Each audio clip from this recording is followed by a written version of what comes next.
Song off the mark with the do. And then streaking down the court. Fast break layup missed, though, by Kroflich. Opportunity now for Ulm. Zvik tries to find his teammate, throws it away. And in transition, this time no mistake made. And it's Ognjen Nikolic gets his first points of the day.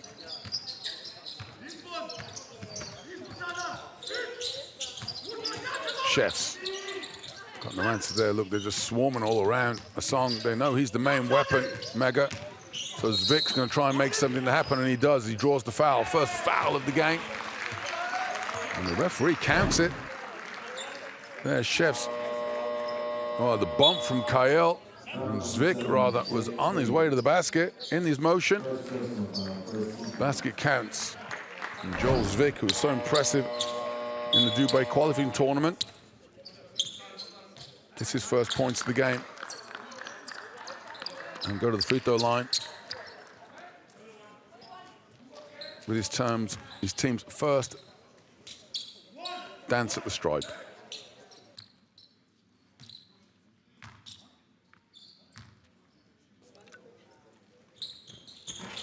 Zvik converts. Almost midway through the first quarter. Ratiopharm, Ulm 8. Mega MIS Belgrade 13. Nikolic swings cross court. That's Zentic. Feeds inside, and that's an acrobatic layup there by Ognjen Nikolic.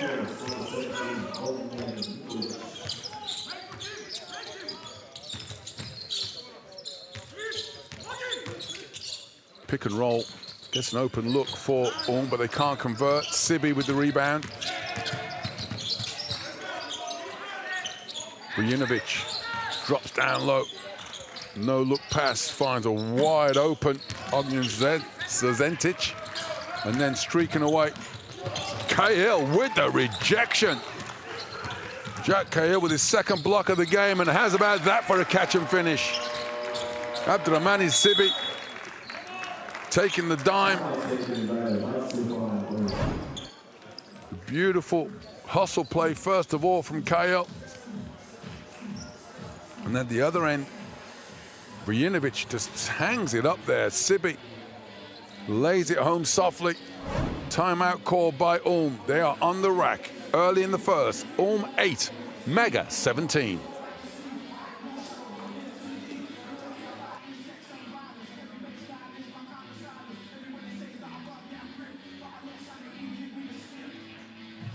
If they're in a chase down situation you're getting to here and they come in from behind, go reverse in full speed, all right? Then he will never block this, okay? So don't show them the ball for the block, but this is fine. We will find the way here. Gotta get back though. This is the main thing, what Jordan is saying right now, guys. When we are finishing here, they're running over us right now. So, more conservative approach. Tag right or just get back and Yeah. Get back or tag right. We got it? All right, hey, listen. Let's go open post on next offense. Open post, open post. Let's go. One team. Well, you're hearing that timeout there from Coach Ragnarsson. Element of teaching that goes along with coaching, saying you can't show the ball to the defender.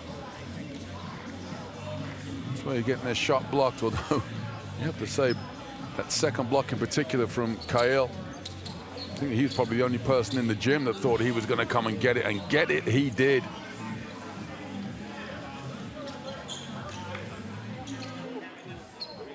Out of the timeout after the score from Abdurrahmani Sibi. Ulm will bring the ball up the court. Jervis Chefs feeds the wing. The Song not allowed to get open, trying to post up down there. Ball forced the opposite side. So it's Muller, finds Zvik down low. Zvik has a size advantage and gets fouled on the way to the basket. I got that foul on Alexander Vujinovic. Yeah, that drop to the baseline. He's leaning in. See where the call is made.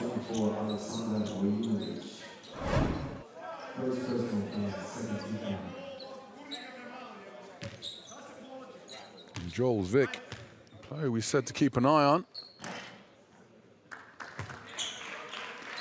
Certainly having an impact, a positive impact for Ulm. He misses the free throw right there. And he missed the pair. It's something you can ill afford to do if you want to proceed in this competition. You have to do the simple stuff well. First of all, make layups and free throws. Something that Ulm is not doing right now. They trail by 9. Opportunity here, though. Defensive rebound and coast to coast. Chefs drops off to Zvik, who protects the ball and draws the foul on Jack Kyle. That'd be Kyle's second. Does not get the block shot there. Much better protection of the basketball. If he got him with his left hand on the layup, though, he had an and one. No question he got the foul. Zvik goes back to the free throw line. Kyle sits down with 2 fouls.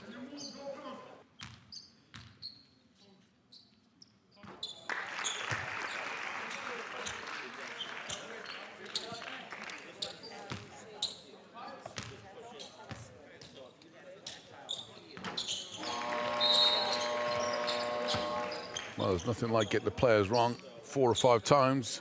Jonas Zelinkas takes a seat, having gone 2 for 4 at the free throw line.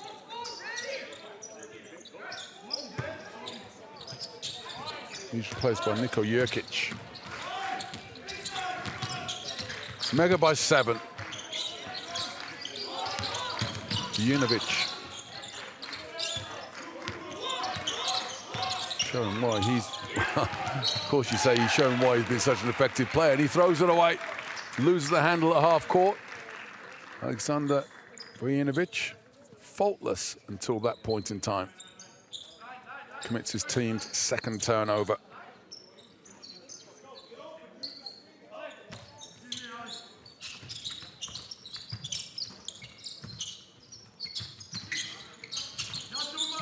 Chefs sizes up the defense, swings it cross court. Shot clock winding down, no option but to heave it up.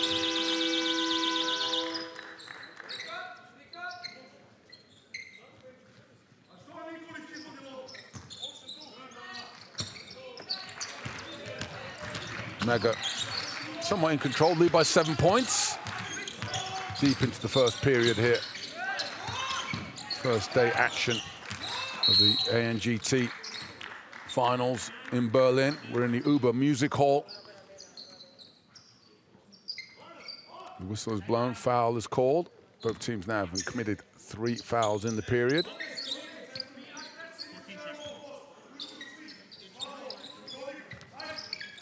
Urban Kroflich missed most of the season with an injury. Announced himself to the rest of the ANGT as he draws the foul there.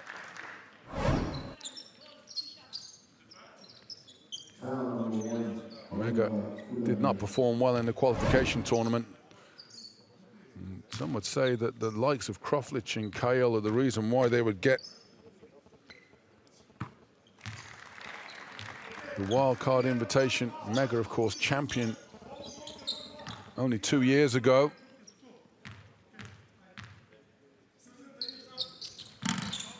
He'll certainly be aspiring to do something special this week. There's a better offensive set. Jurkic makes the 3. One of those situations, if you're Ulm, you say basketball can be a really easy game to play sometime. A Song gets the rebound, you run the wings, fill the lanes, kick it, and get the open look before the defense even has chance to set. Ball tapped out of bounds. That's touched by a Song. The Song's asking the referee. Maybe there was a foul over his back. Noah Song takes the challenge of guarding Armani Sibi. This time he secures the rebound without too much hassle. And Ulm have been successful in transition, although you need to get up early in the day to get the ball over Sibi. And how's about that for impressive basketball? Nikolic with the slam, just going coast to coast. Ulm's defense is what's letting them down right now. Already conceded 20 points. Meanwhile, Mega, relentless defensively, not allowing anything easy. You've got to be able to stop this. Nikolic just sliding down the court, giving his team the 7-point lead they've held for a while here.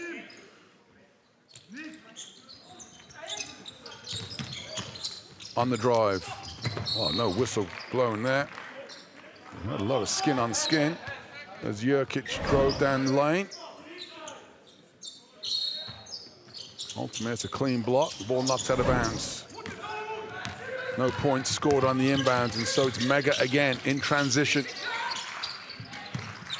Good defense by Oliver Kulami, but he's called for the foul. His team's fourth.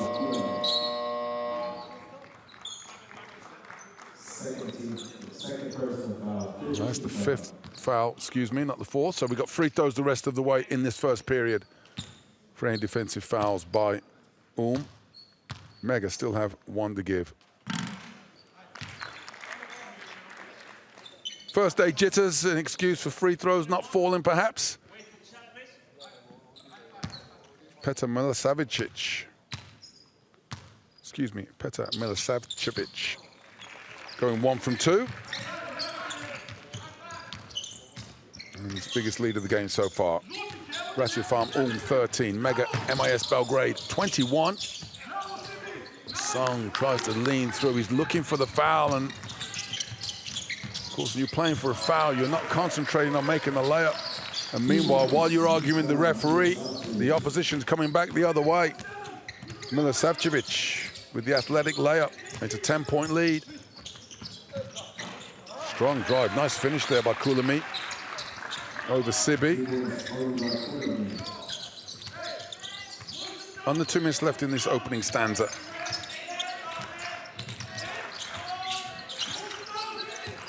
Sibi weaves the ball out, trying to get the ball back from Solomun, but can't get it to turnover. 3 turnovers now for Mega. 5 for Ulm, as Sibi pulls in his 4th rebound.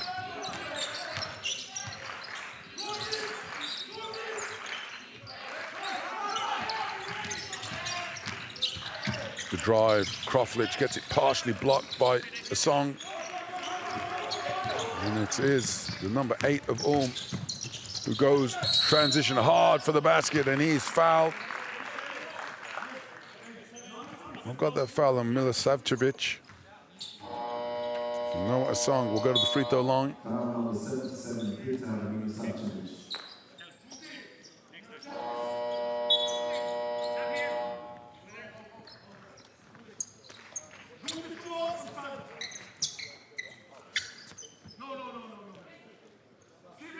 Ognjen Nikolic takes a seat.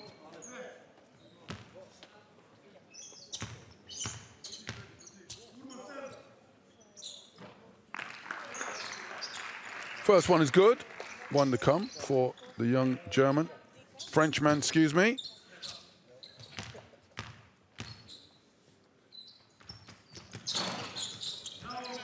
Defensive rebound off the miss, pulled in by Milosavljevic. Final minute of the first period. Solid defensive effort from Mega. Solid defensive effort from Ulm as well, as Asong pulls in another rebound. I'll make that 4 or 5 for him already. And then he goes off the dribble around Sibi, and he elevates. That's a strong drive by the Frenchman. The jab step got Sibi off balance, and then he showed his athleticism. Stretches hard, there's the foul. No question about the call. Milosavljevic commits it. Just get a taste of the explosive ability of this young man, Noah Asong. Free throws leaving something to be desired right now. 1 of 3 so far. And a weakness of his game, that's for sure. This season in the ANGT, shooting 42% overall on the season.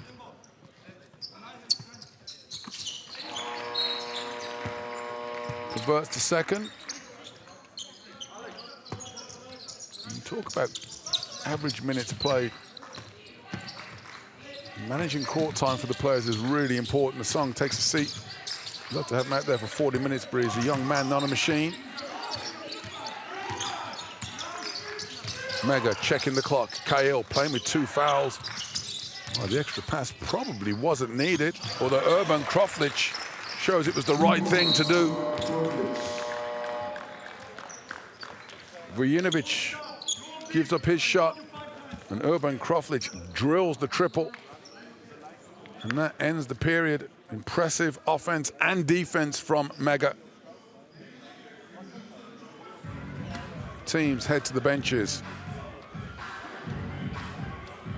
After 1, ratiopharm Ulm 17, Mega MIS 26.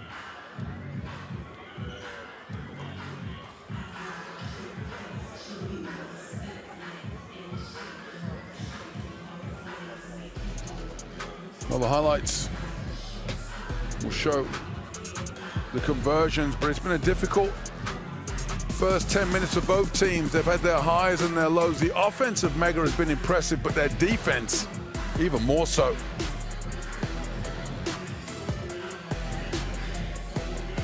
The passing of Mega has created open looks, but when Ulm get their defense going, they've had some easy transition looks. We're looking to improve at the half-court end and try and get more looks like this. Simple basketball. When he gets into the half-court, Mega is outstanding. Ulm need to get better in transition defense. You can't allow easy baskets like this. Got to get back. First of all, protect the rim.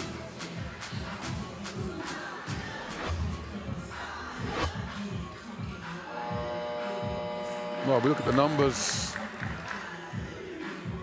Ulm just 3 of 14 on 2-point shooting. They're persistent attacking the basket, which is admirable. But if you're making threes the way they are, 40%, 2 of 5, maybe they're going to have to shoot some threes to soften up that rim protection that's been so effective for Mega.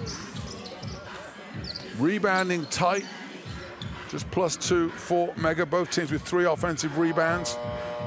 Free throws from either team. Plenty of room for improvement there. It's still a long way to go in the tail of this one.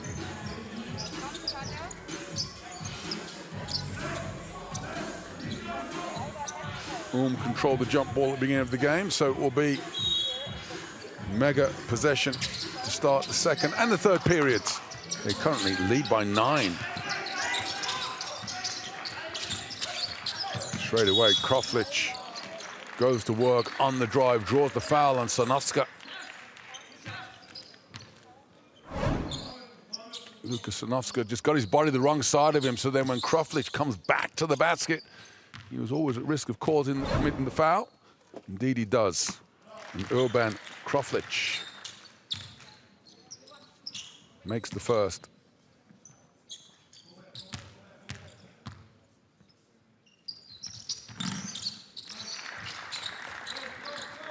Stretches the lead by making 2. It's an 11-point gap between the sides. Ulm 17, Mega 28. Early in the second quarter, this Group A action in the ANGT 2023-24 finals. Shot clock winding down. Zelinskas misses the 2-point shot. The rebound almost pulled in by Ayamenkwe.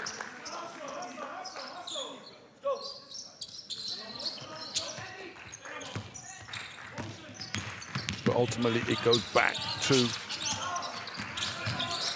the team from Serbia. Steal Ball slapped away. Muller in transition. Good recovery by the defense of Mega. They get back under the basket. And so, Ulm going to try and do what they've had not much success doing so far in this game, and that's to take them in the half court. And that one, well, it danced along the top of the backboard, dropped friendly. And Ayamenkwe gets his first points of the game. Kale playing with 2 fouls. Oh, he's trying to get Sibi, but the bump, the good help there on the weak side. That's a stat that won't turn up in the stat sheet. Barna Buglio bumping Sibi so he can't receive the pass. So then in transition, how's about this one? The ball danced along the top of the backboard.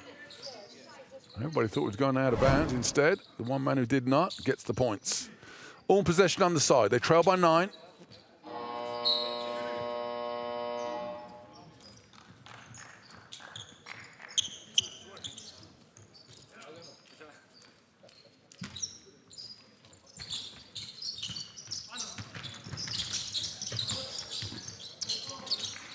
Muller sets up at the top of the key.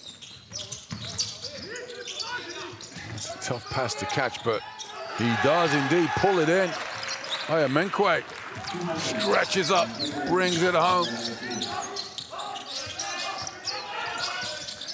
And Ulm trail by 11, cut the deficit to 7.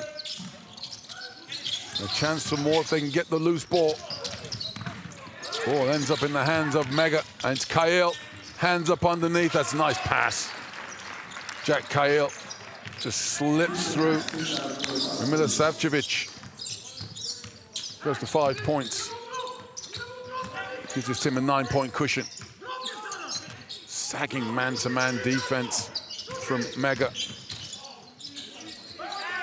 Vic into the corner.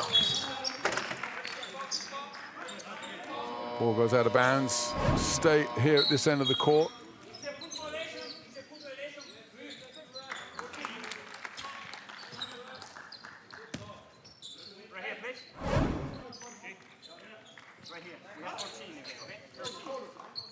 Shot clock resets to 14. Underneath, Joel Vic draws the foul.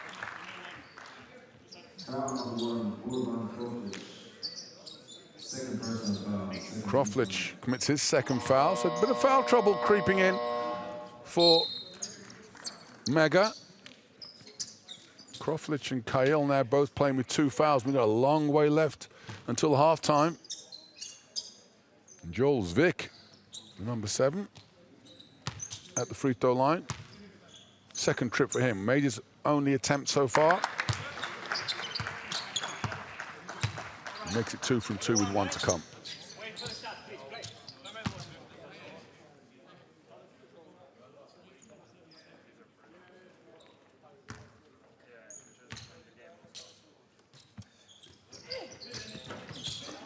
Misses the second offensive rebound and the friendly roll.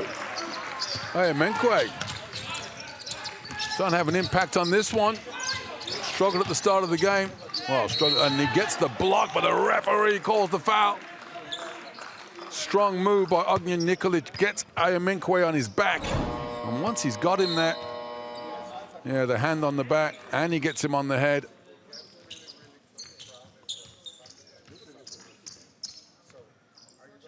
But persistence sometimes pays off.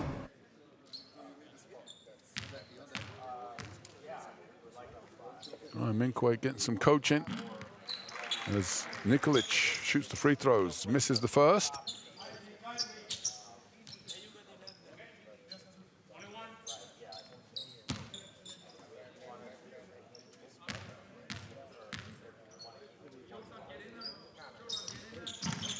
Nikolic off the mark with Coach Avramovic. Not very happy with the outcome there. They call free throws for a reason, because once you're there, there's free, no defense. As Vic works off the dribble up top, gets inside, and there he sees the formidable Abdurmani Sibi. And the ball ends up back in the hands of Mega, who lead by 6. Kyle, been impressive so far, the point guard. Works around inside, and he throws it away. Of course he does, because the commentator said he's been good. And in transition, Ulm with an opportunity here. Ayamenkwe takes on and takes over. Puts Sibi to sleep. And Endurance Ayamenkwe goes to 8 points personal, forces the timeout to be called by Coach Avramovic and Mega. They led by as many as 10. It's now down to 4. Teams head to the benches. Ulm 26, Mega 30.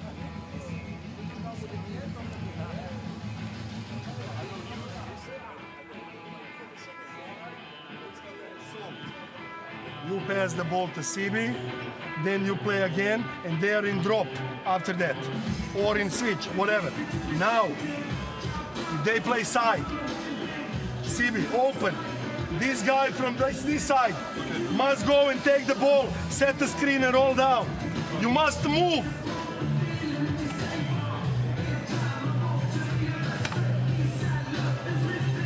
We play side. Nick, CB, Jack, Alec, Srzenta. Screen. No. Nick, CB, screen. Jack, take the ball. He will go to screen, try to penetrate, to pick and roll, or pass the ball, and we get close in the middle. Continue. Well, Coach Abramovich talking to his team about defense. He's saying you must move. Sounds like an obvious sentiment. Sometimes you get caught watching the ball on defense, and you've got to move your feet constantly. Something they do every single day in practice. But now on the biggest stage of all, you've got to do it for 40 minutes if you want to get victory. From the timeout, Mega, how do they react? Has Coach Ragnarsson made any adjustments for Ulm? Still in the man-to-man defense.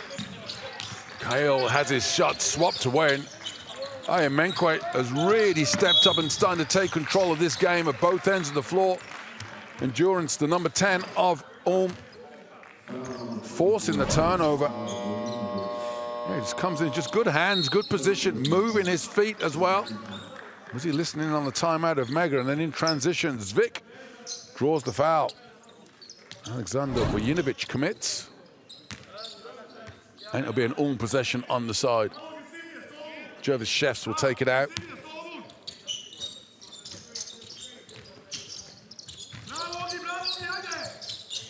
Now, Muller pulls up, gets it blocked. Good help, good hustle defense there. The recovery from Srzentic.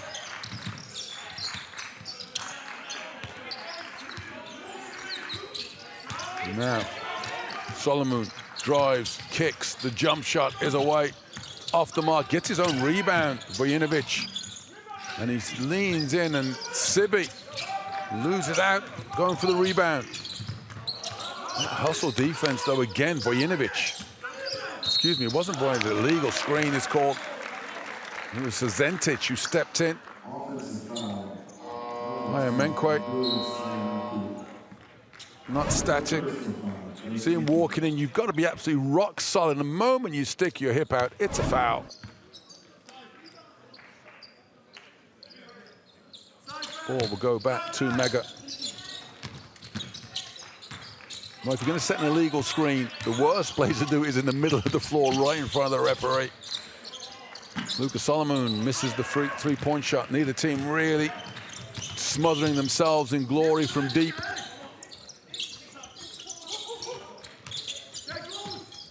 Ulm 2 of 6. But they get the layup there. It's a strong bucket there. Niko Jurkic, he's been really impressive since he's come off the bench. No fear of Sibi. Gets his team within 2. That's to be said about Ulm. When they played that qualification tournament in Dubai, nobody thought that they were going to win the championship. And they just play with a degree of toughness, and they're showing that here. Oh, wow. Lucas Solomon off the glass. Some would say an element of luck, but if in doubt, just throw it off the backboard. Give it a chance to go. That's about that for a help defense from Sibi. The defense, won a goaltend. Instead, good hustle there. Asong, after not being happy with the call at the other end, caught the alley-oop pass, laid it home. They would argue it was on the way down. And then you see Coach Ragnarsson still talking to the official. But then Asong hustles back, forces the turnover. That's 8 turnovers for Mega.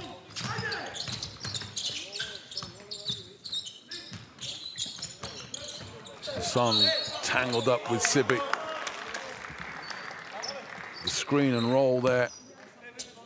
Muller trying to find his big man. Things not going quite the way hoped for the enigmatic number 8 of Ulm.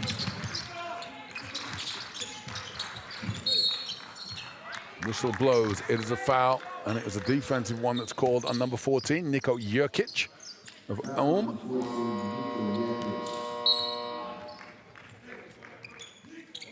Jurkic commits his first. Cezentic will take it out for Mega. His team lead by 4 points. Vojinovic, who's been really as good as advertised so far today, finds Solomon, who hands it off. And the ball, oh wow, the ball did everything except go in the basket. And Ulm, transition opportunity. Zvik steps through and the charging foul is called. Joel Zvik trying to step around Lucas Solomon. But then Solomon gets his feet set.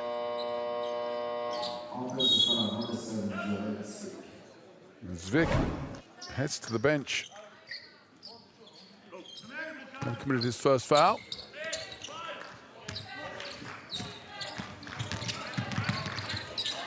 Jurkic pounding defense against Vojinovic.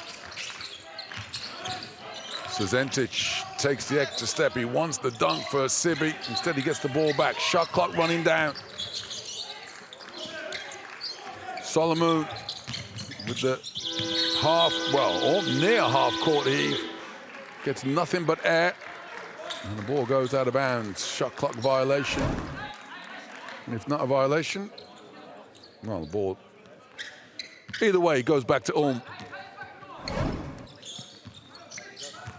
Well, Mega certainly have had the best of this game so far, but Ulm, no means intimidated or overmanned, and they answer with a 3.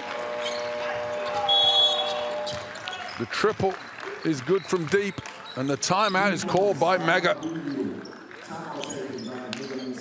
Ulm just will not go away.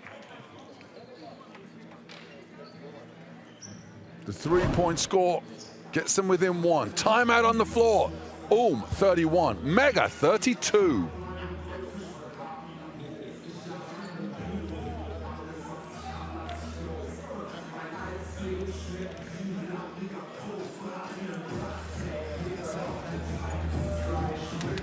Sibi, they open fast inside.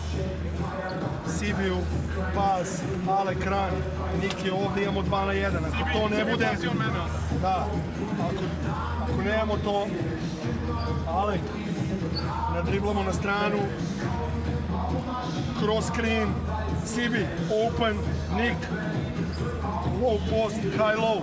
Ako nemamo ni to, back screen, uđi, otvori se, pas, idemo na drugu stranu, pick and roll. Well, Mega saw those numbers come up, struggling from the 3-point line. 2 from 12, 17%. Meanwhile, Ulm, 3 of 7. That's the kind of numbers that percentage-wise coaches will be happy with. Doesn't mean to say they need to shoot more threes, but every time they make one, it softens up the defense. Well, this is the first day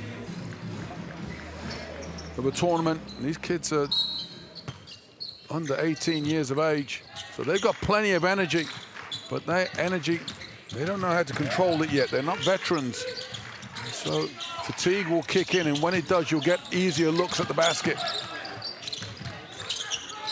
Mega trying to feed Sibi in the post, but well defended by Asong. Wow, that was A shot block coming the whole way. Mega get the ball back. Drive down the gut. Vojinovic misses but gets his own rebound, and now it's Solomon. He tries his luck at the basket, and there's no problem there. Luka Solomon goes to 4 points. Mega by 3. It's going to be more to come as Solomon gets the steal. Tries to drop off. Gets his teammates in trouble. Bogdan Nikolic will not say thank you for giving him the ball against the song, but the ball ends up in the hands. Tries to go with something cute. Could have just taken the layup. The foul they've called. Oh, just sometimes length. There's an old saying in basketball, you can't coach height. And that's certainly something there that Noah Asong showed. Alexander Vojinovic will go to the line.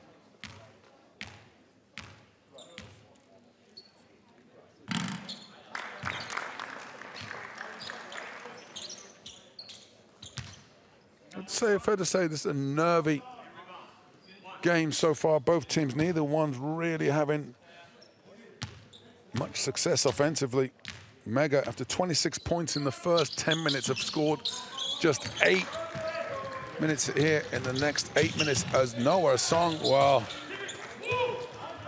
that was when the immovable force meets the unstoppable object, and Abdurrahman Sibi with the rejection leads to the fast break layup for Alexander Vojinovic. And Ulm with a 5-0 run since that last time out. Exactly what Coach Abramovich would be hoping for. Chefs working off the dribble, step back, a difficult shot. And Sibi pulls in the rebound. I'll make that 6 for the number 11 of Mega.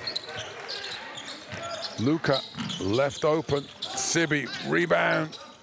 And at the third time of asking, gets the score to go.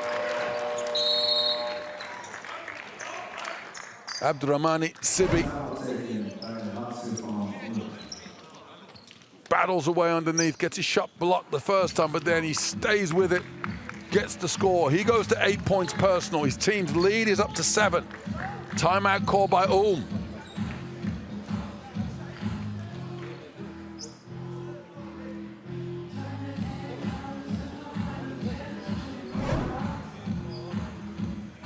Ulm 31, Mega MIS 38.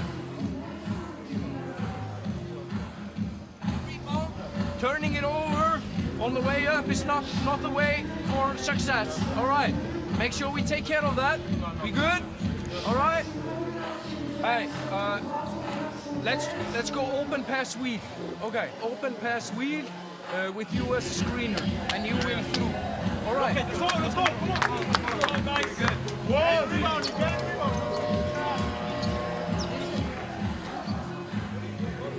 Well, Coach Ragnarsson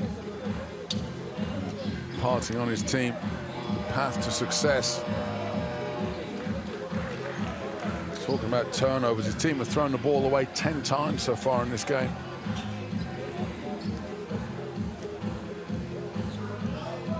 Only one more than Mega, but both teams will be looking to take better care of the basketball come the second half, that's for sure. Still 90 seconds left until we have the halftime oranges. Look at the joy on the face. When you're still young, yes, you love playing. You've got other things on your mind as well. Endurance, Ayamenkwe certainly having a good time of things on the court today. Legal screen's going to be called. And that where Noah Asong, it's a learning process. The actual screen itself looked okay, but he follows through. And just by the moment you push off with your arms, again, you're asking for trouble. Once you set the screen as a big man, it is your guard's duty to use it. It is not your duty to do anything else. Once you are set, you stay set. Turnover number 11 for Ulm. Mega looking to consolidate their lead. 7-0 run, 6-0 run since the timeout called by their coach a few minutes ago, and that's a big call there. Noah Asung gets his third foul. And he will sit down. We certainly won't see him until likely deep in the third period. There's a risk leaving him out there with two. You wouldn't take anything like a risk of letting him pick up his fourth. Asung, one of the players that we were expecting to be one star of this weekend. But fouls curse the greatest players. Free throws still a struggle for both teams. Mega now 7 of 14. Oh, not much better, 6 of 11. Good hustle defensively. Chefs trying to fake the teams out with the no-look pass. Didn't trick anybody.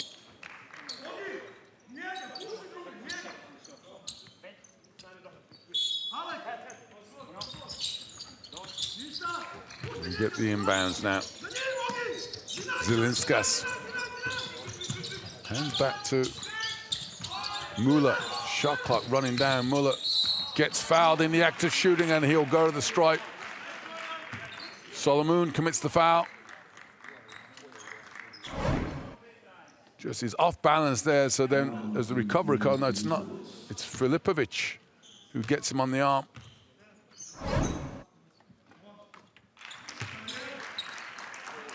Dejan Filipovic, his first action, first meaningful statistic in the game is to pick up the foul, as Jordan Muller has his first trip to the free throw line. He makes two. It's an important time in this game.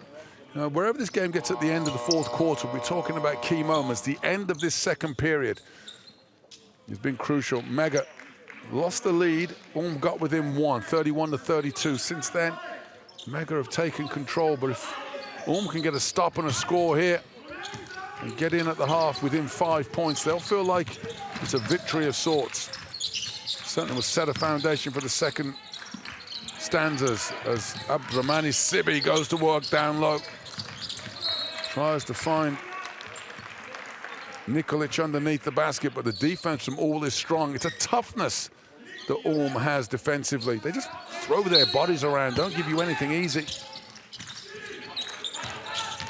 Now you see Nikolic has to battle, doesn't get the roll, and a defensive rebound. Zilinskas pulls it in. Ulm get the stop.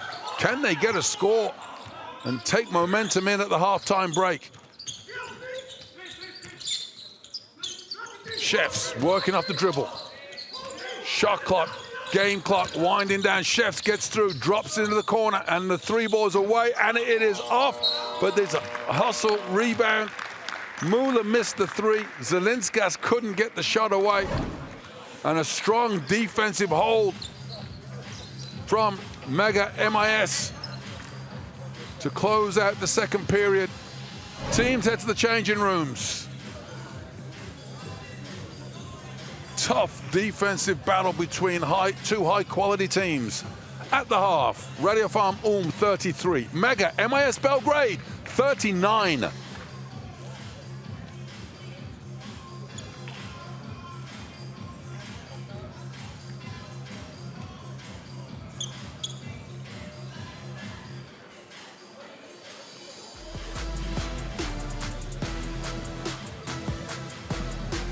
Well, the second period honors go to Ulm.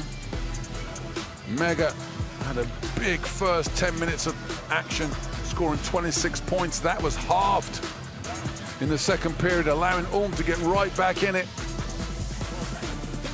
And this game, despite a 6-point lead for Mega, is delicately poised. It would be a brave person that said they knew how the outcome of this one would be. Mega impressive defensively, but in that second period,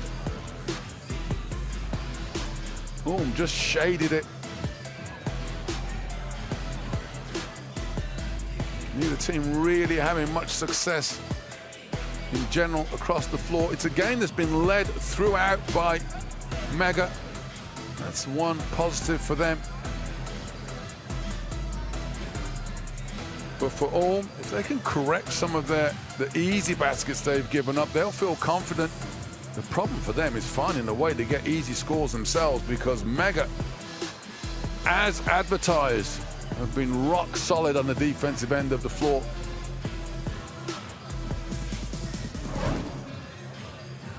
Should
Halftime ticking down at the ALBA Music Hall in Berlin. This is game 2, day 1 of Group A action in the ANGT 23-24 tournament. And at halftime, ratiopharm Ulm trail Mega MIS Belgrade by 33 points to 39. A tight defensive tussle, that's for sure. Mega had a big 26-point opening period, then stymied, held down to just 13. Ulm pretty consistent, 17 points in the first, 16 in the second. And the good thing for Ulm, from their coach's standpoint, is if they can keep improving defensively, they'll want to get back in there. This game has been led from the very beginning by Mega. Shooting percentages, nothing good to see there. Rebounding for both teams, a lot of missed shots, a lot of rebounds. Mega with the slight edge there. A lot of offensive rebounds as well. Expect to see teams trying to tighten up on that. And the assist to turnover ratio, 8 assists for Ulm, 11 turnovers. Mega not much better. Individual performances, well, endurance. Menquite leading the way for Ulm, taking on the formidable Armani Sibi of Mega.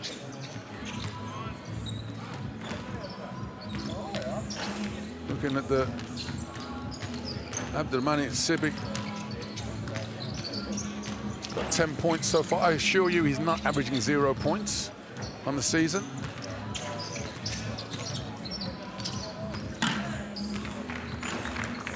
And the good news for these players, the first half of the first game, this is championship basketball. First game, as we see in the can, Madrid, formidable and impressive in a victory over a pesky and rugged Milan team.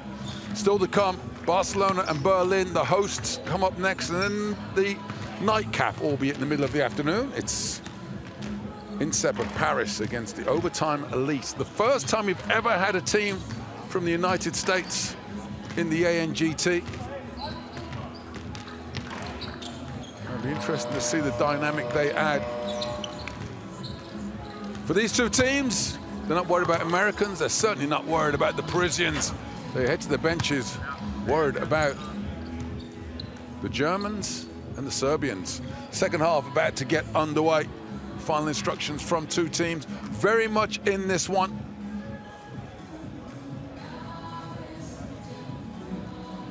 Ulm will want to just keep momentum going their way.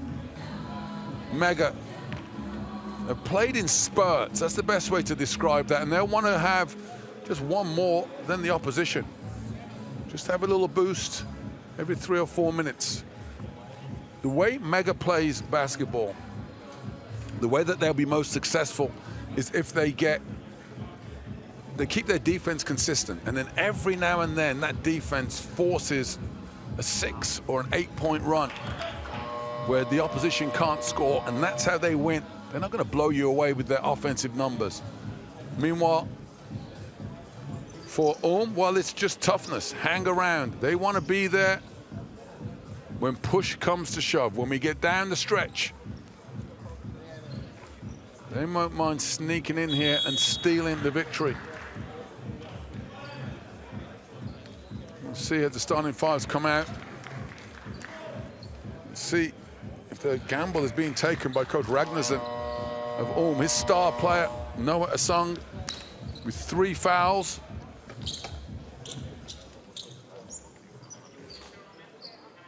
And he is out there.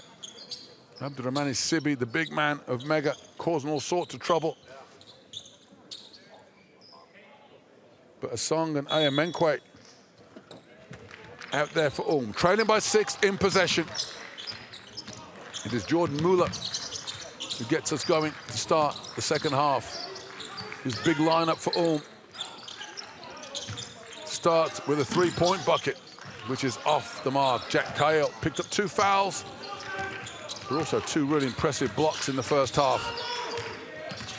And Mega go to work, and they would love a grinded-out victory. The key word is victory. Foul is called. I think that's going to be on Menquite. it is, that'd be a big one. That'd be his fourth. And now he will have to sit down. Now we got trouble for Coach Ragnarsson of Ulm. He had to sit down Ayamenkwe early in the first because he had 2 fouls. He came back, was really impressive. Now, with 4 fouls, surely you won't see him before the 4th quarter. As the deep 3, left-handed Urban Kroflic, only his team's 3rd made 3-point shot. 5 in a row they'd missed. Noah Asong looks to answer off the front of the rim, and Sibi, well, he's a fine player. He's certainly having big numbers here. Well, that's another big call, and I think that's going to be Asong sitting down as well. And he just walks over. That's a sloppy start. The ball's flopping around on the floor. And then Asong just late to the party, and he commits the foul, and that's huge because that's his 4th. And both of the big men of Ulm are out of action. How does Mega take advantage of this? Surely they're going to feed the bear down low. First, they'll have a 3 from Alexander Vujinovic. He goes to 5 points. And it's a 6-0 run to start the period. And Ulm, well, they are in all kinds of trouble. Their 2 star players sitting down. And they can't control the ball, can't even get a shot away. And if you get a basket, you expect a timeout. Offensive rebound, Kroflic. Ulm feeds Sibi, and he's fouled, and it's another one. And this one, I think, is on Jervis Chefs, and Abdurrahmani Sibi with the drop step. Credit the hustle of Chefs. But that's 3 quick fouls to start the 3rd period. Not even 2 minutes in.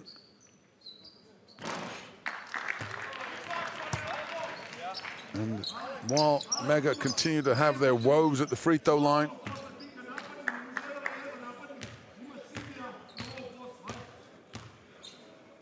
the volume can make up for the percentages as they missed 2. Under 50%. Sibi gets his own rebound. How he got that is beyond me. Urban Kroflic to the rack. He's challenged, and you see the size difference, though. Mognia Nikolic coming down, almost gets the offensive rebound. Kroflic would like to have that one back. He probably figured he should have made it. But now, Mega can afford to be a bit more aggressive. They can go after loose balls, not have any fear of any rebounds, because Ulm has no size on the floor.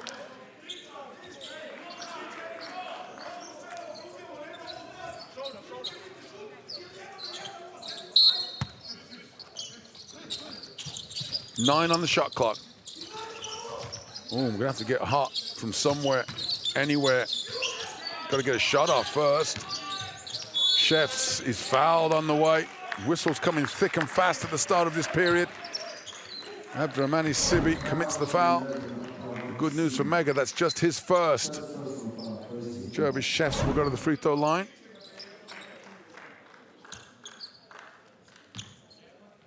And maybe, just maybe, we're gonna have to do it the hard way. Drawing fouls, getting to the stripe. More importantly, gotta make free throws.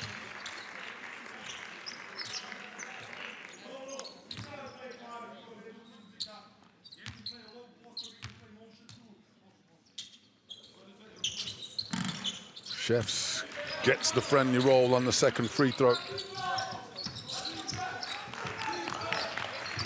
10-point lead for Mega. Kroflic drives, pulls up, left-handed, gets the jumper to go. He struggled offensively for periods in the first half, but he's come out unsung here. The start of the second, 5 quick points for the #1 of Mega. And then the steal. And here they go in transition. Kyle drops to Sibi. Kyle gets the dime. Sibi gets the layup. Call timeout. Kroflich filling his stat sheet, as is Abdurrahman Sibi. 12 points personal for him. 4 assists for Kyle. Timeout on the floor. 35, Mega 49.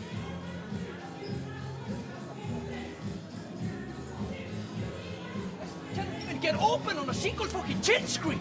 On a single chin screen, and you allow them to deny you on everything. You're so fucking soft. You have to fight back. How the fuck did you think you got here? Not by playing like this. Allowing someone to just deny you easily. You don't do shit about it.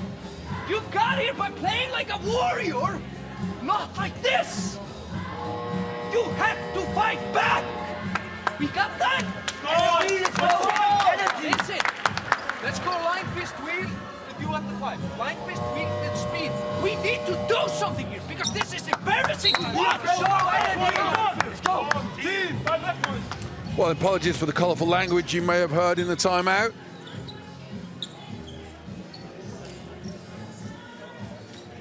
Coach Ragnarsson imparting on his team that he wants them to play with the toughness that has been their calling card.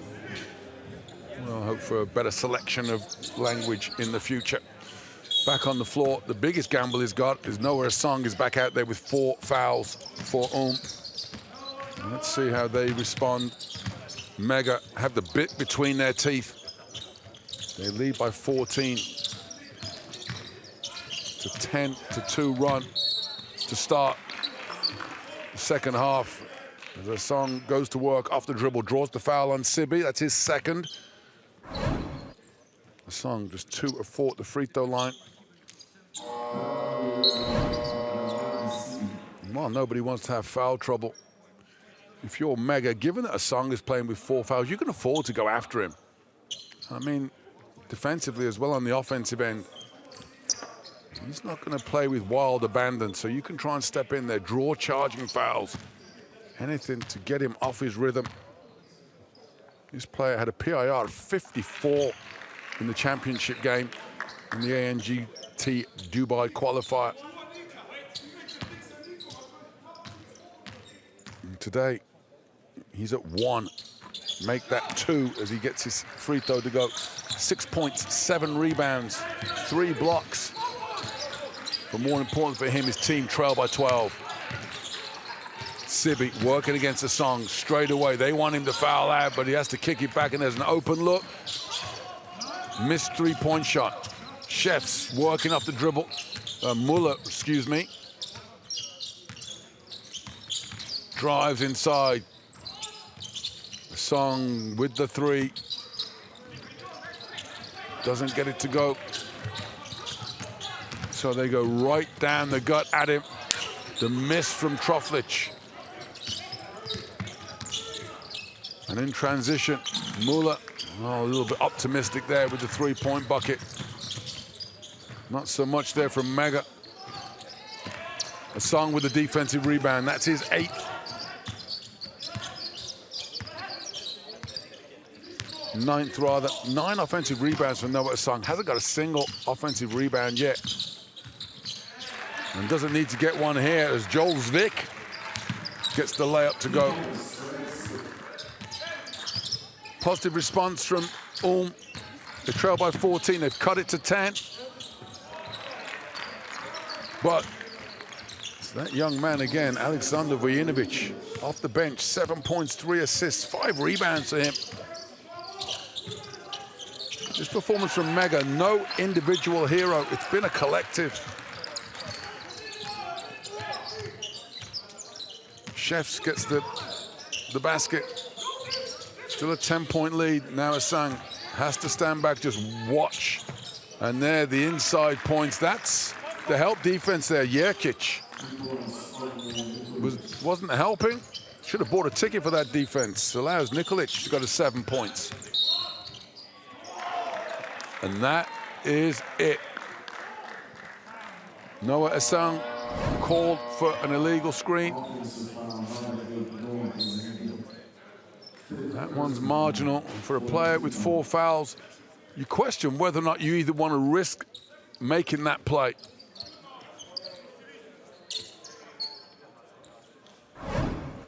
And that is, a song is done. And with it, perhaps, go the hopes of Ulm. They trail by 12 points. Their star player is fouled out. 6 points, 9 rebounds. Such high expectations. And that's what I was talking about so many times. This is championship basketball.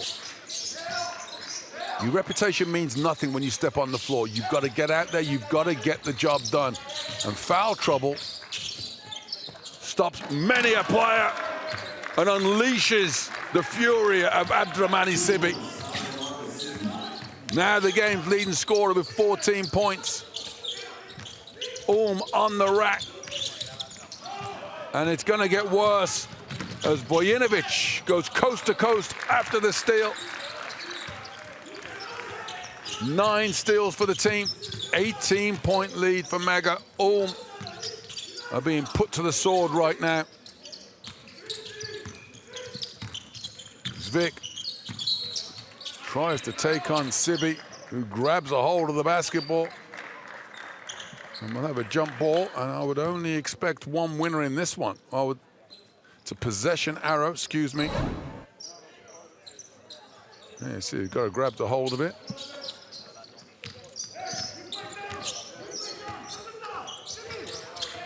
Possession arrow in favor of Mega, so they'll have the ball. Kale kicks it to the wing. And Sazentic gets his second made 3-point shot of the game. And Mega now looking to put this game to bed in the third quarter. They lead by 19. Offensive rebound for Ulm. They'll take anything positive right now. Muller working off the dribble. Shot clock winding down and raising up. Joel Zvik gets the triple to go. Kyle. He's Sibi, who's chased by the defense. Steal. Good hands by Chefs. Sarnoska in transition. Muller. Bang, back-to-back threes for Ulm. And Coach Avramovic sees there's a sting in the tail of this Ulm team. They trail by 19, back-to-back threes, gets them within 13. Very quickly become 4 or 5 in a row.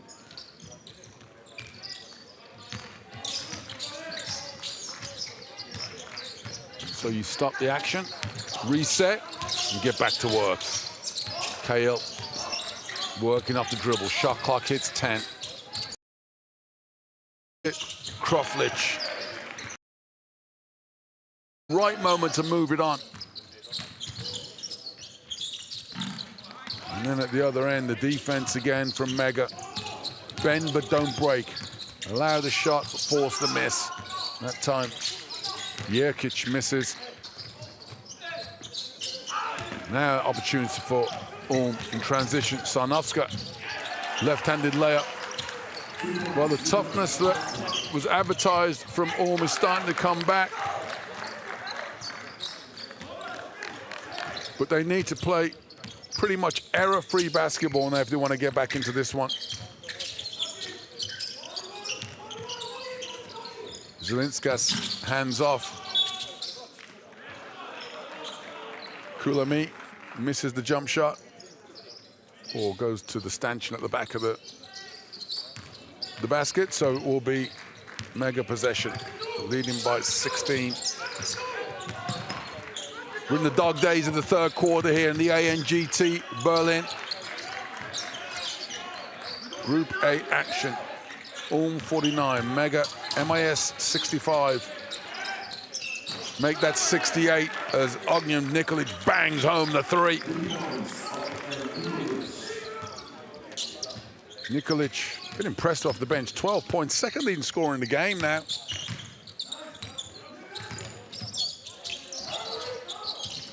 A nice backdoor cut. Sarnovska breaks free.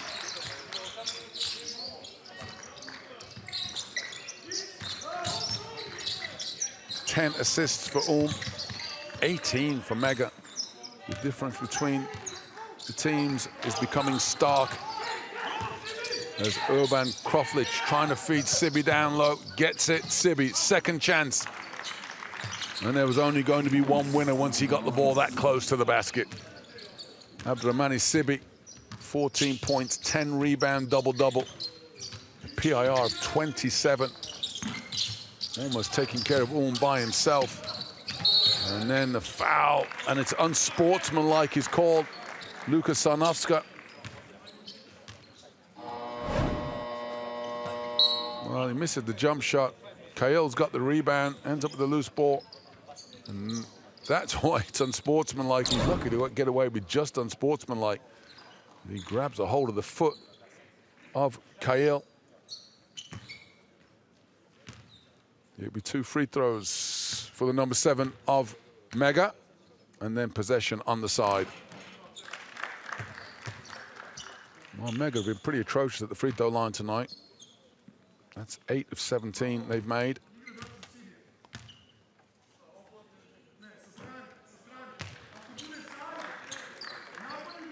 That'll help a little bit.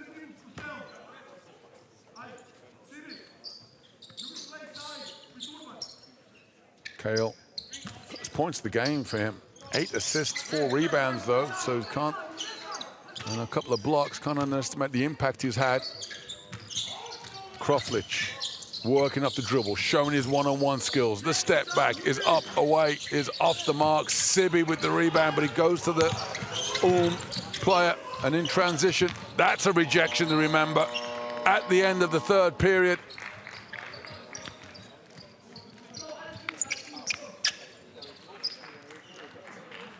Kroflich gets the swat. Mega end the 3rd period with a big lead.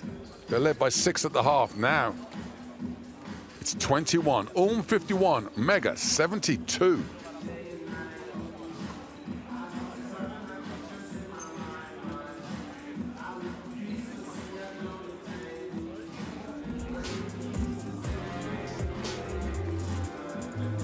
Well, the big gamble at the start of the 3rd period was from Ulm coach Ragnarsson, putting his 2 big players out in the court with 3 fouls. Inside a minute, they both had 4, and some would say it was game over from there. Without the rim protection of Asong and Ayamenkwe, Mega went off. 29, made that 33 points in that 3rd period, conceding just 18. Ulm with no answer to the onslaught of the offense of the team from Belgrade.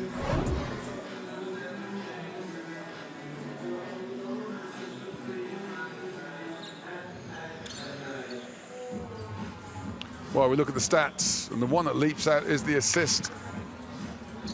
18 assists for Mega, 10 for Ulm.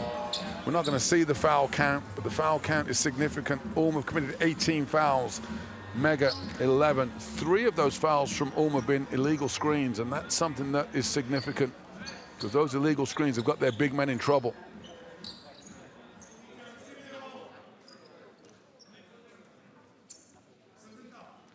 Fourth period will begin.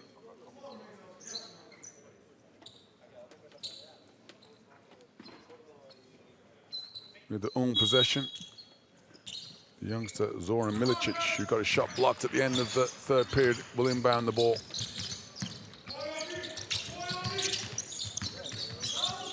Down the gut of the defense.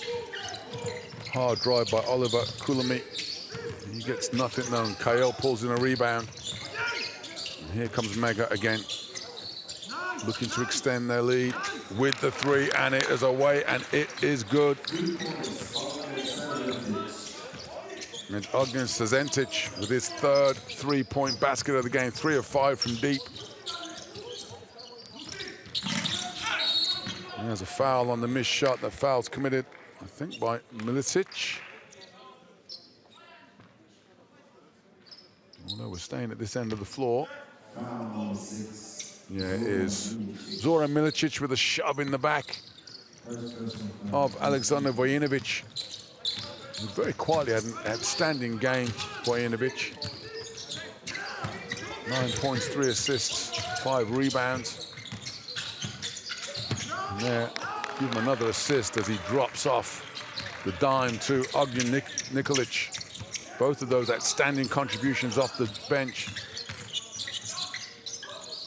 Sibi is going to get the headlines when you look at the stats of Mega. But it's a full team contribution. Defensively, they've all been outstanding. And just been, whoever's been open has been able to get the scores. Kale draws the foul.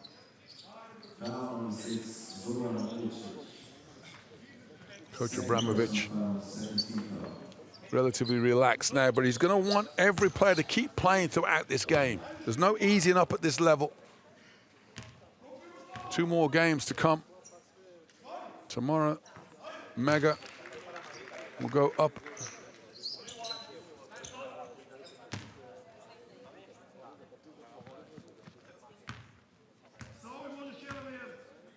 against what we can only saw is mighty Real Madrid. Jack Cahill misses his free throw and then gets his own rebound. A deflating moment now for Ulm. Long way left in this game. Scoreboard is becoming ever more lopsided. And then a backcourt violation is called. I think Zezentic tipped the ball. The referee saying that they didn't lose possession. So Ulm with the backcourt turnover. Make that turnover number 17.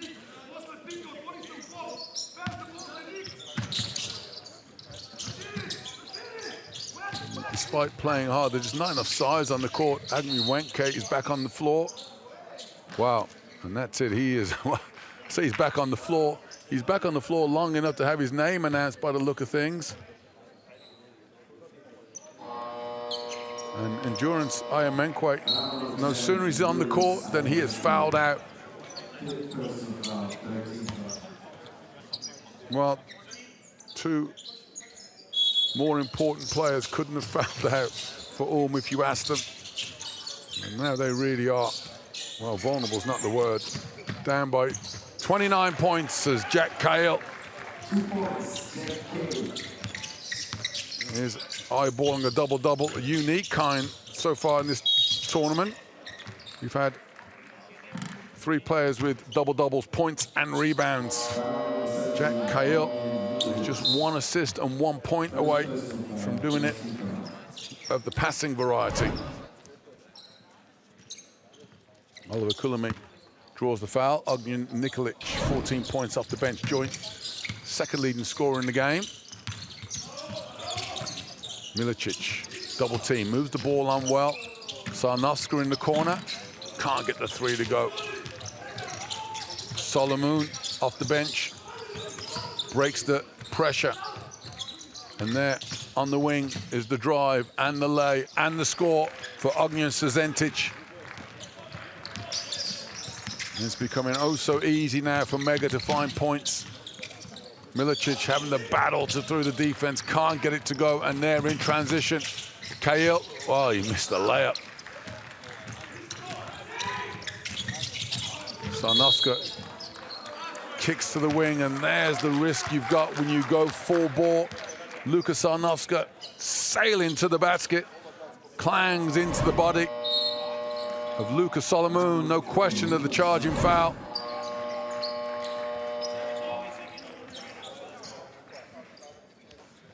Three fouls now on Sarnovska, including that unsportsmanlike picked up in the 3rd period. Now Jack Cahill brings the ball up. Just 1 assist away from a double-double. His team leading by 31 points. Well, we thought Real Madrid were impressive. This second half performance from Mega is nothing short of ruthless. Solomon moves it on. And this time Zezentic makes no mistake. Zezentic now 4 of 7 from deep. Points coming thick and fast, and there's more to come. As Solomon streaks, well, he misses the layup. How did he manage that? They get the turnover. 12 steals now for Mega. And Ulm struggling just to even get shots off, or at least good ones. Jerkic with a difficult shot, does not go. And Mega in transition, the foul is collected. Petar Milosavljevic draws the infraction. Niko Jerkic picks up his second.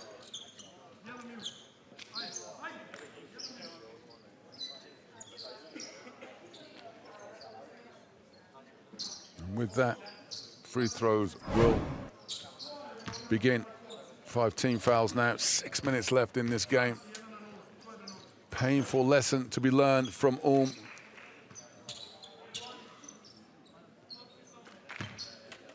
The eyes of the world are watching this tournament, and that is no understatement. The elite under-18 competition. And this celebration of all things Turkish Airlines Euroleague. And Ulm have just not been up to the task. Yes, they'll say it's foul trouble, but they've committed 23 fouls now. There's another one. Meanwhile, Mega have only committed 12, 24 to 12, double the foul count overall.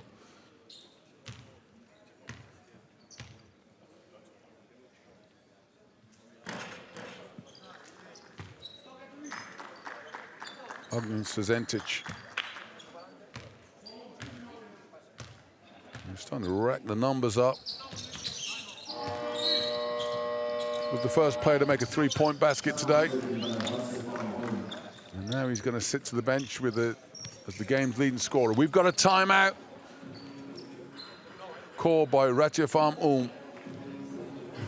They are on the rack. Teams sit down. Ulm 53, Mega MIS 89.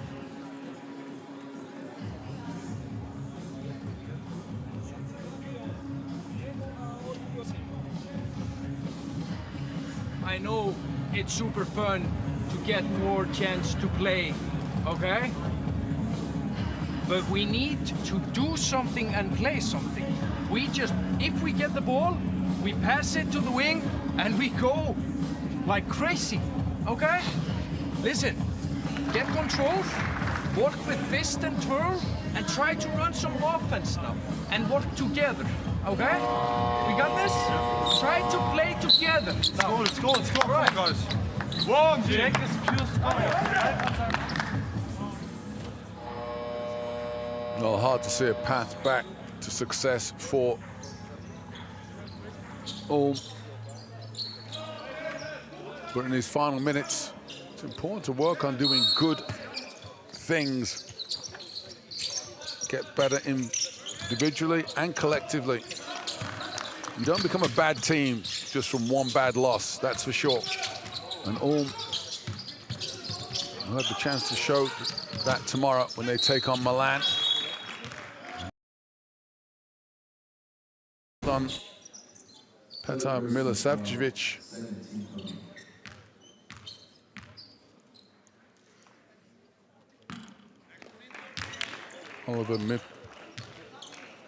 Zoran Milicic, excuse me. Stepped off the free throw line before the ball left his fingertips. That's why he missed it. This time he stays on the line and still misses. Who'd be a coach? But it's sideline possession for Ulm. It's a 17-2 run in this final period, and it will be the final period because it's going to get worse here. Another steal, 13 steals for Mega, and it's only their poor conversion rate shooting the basketball that's making this game anything less than embarrassing. But Ulm shouldn't be embarrassed. They've had some things go against them. That's what happens in the world of basketball. It's a cruel sport. It's a beautiful sport to play, but it can be really cruel when it goes against you.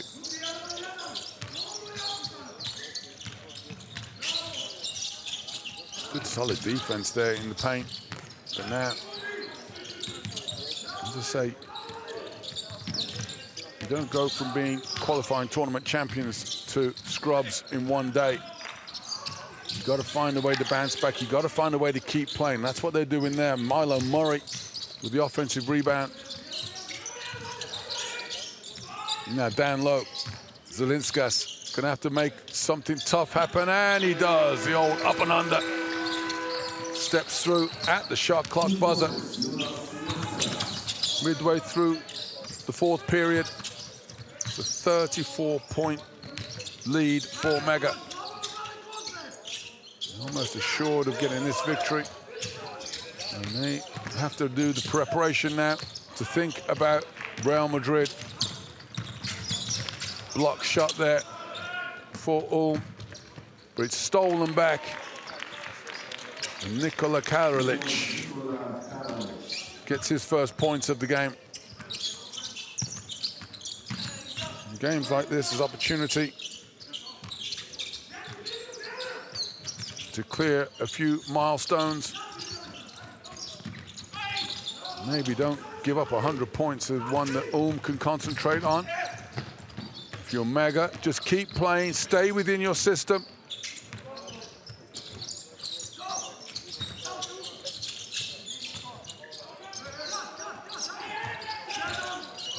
Filipovic kicks to the corner. It's that man Karalic again. Has it poked away.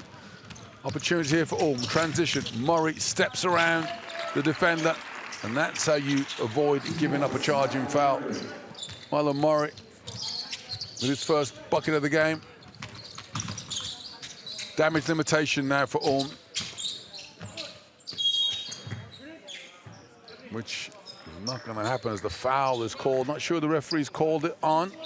Sarnowska held his hand high. Well, he's grabbing a hold. Take your pick. I think they're going to give it to Jonas Zelinskas. Well,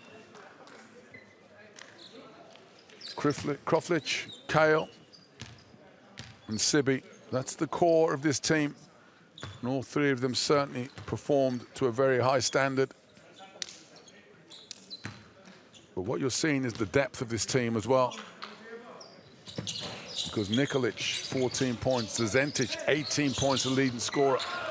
And now they're bringing in the players who don't play very much at all, and Pavle Batko, the backup big man, straight away into the action, offensive rebound and layup. Sarnowska heaves the three. Gets the rotation.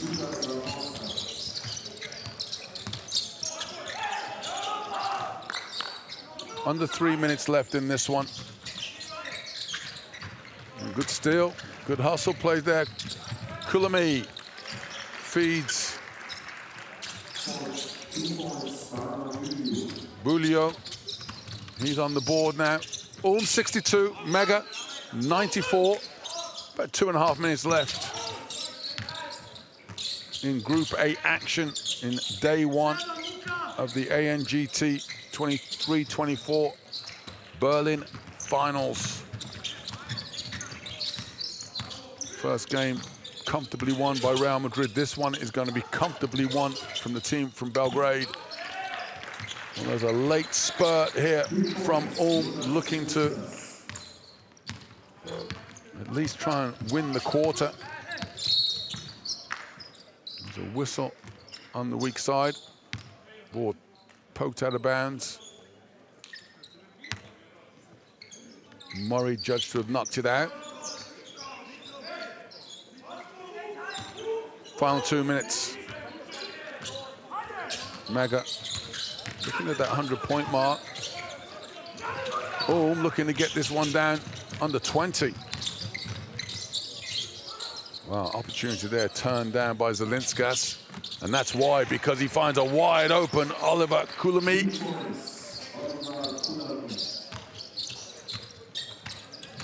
A nice burst to close out this game by the team from Ulm. Missed bucket there, Dejan Filipovic. Kulami goes through, kicks the corner, and there's Milo Murray. Well, he couldn't be any more open if he tried. Can't get the three to go. And the final exchanges of this game start with a bucket for Vuk Danilovic.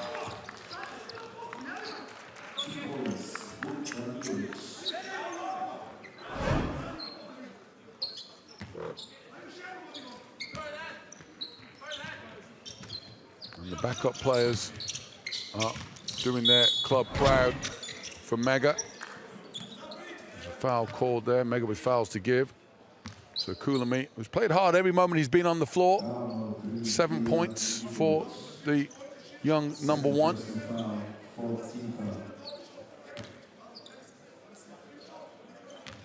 Coach Avramovic still coaching and teaching with little regard for the scoreboard.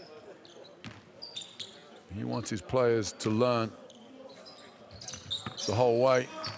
Kulami makes a couple of free throws. Show how good the defense of Mega has been. Not only have they held Ulm to just 70 points so far, nobody is in double figures. There's no single player has had a significant impact from Ulm. Meanwhile, Mega, well, they're scoring for fun now. Actually, they're missing some easy looks. There's the three. Kalinic.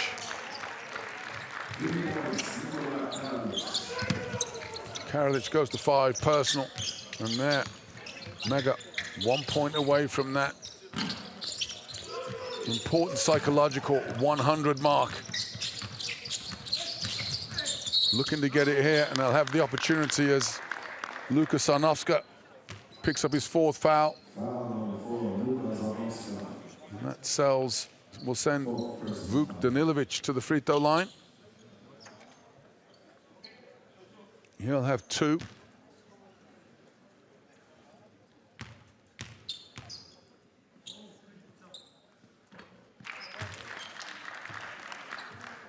There, the 100 mark comes up for Mega. It's not their fault that the opposition lost a couple of their best players. They've been pretty outstanding defensively. They were terrific in the first half. Conceded just 33 points. Conceded 37 here in the second. But they lead by 31 points. And no one's going to begrudge them being -4.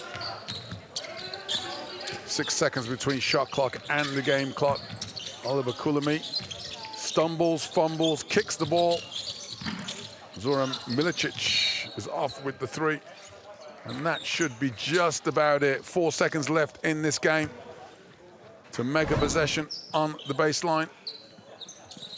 I'm sure Coach Avramovic, well, I guess he'll just let his players play this one out. And indeed, it will be Vuk Danilovic who walks out the clock. Handshakes, smiles all around. As Mega MIS Belgrade make a statement to let the world know they quite like the idea of being called champions once more.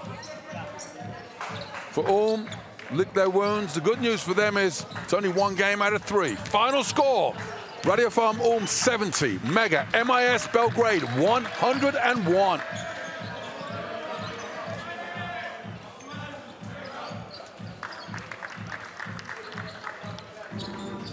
Well, the passionate Serbian fans will be celebrating that victory.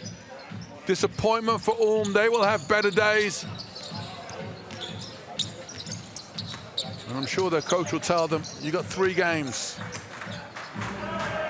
Okay, there's an issue with the point difference, but that will be a quality problem to have. What you need to do right now is go get your mind set ready and come back tomorrow better than you were today.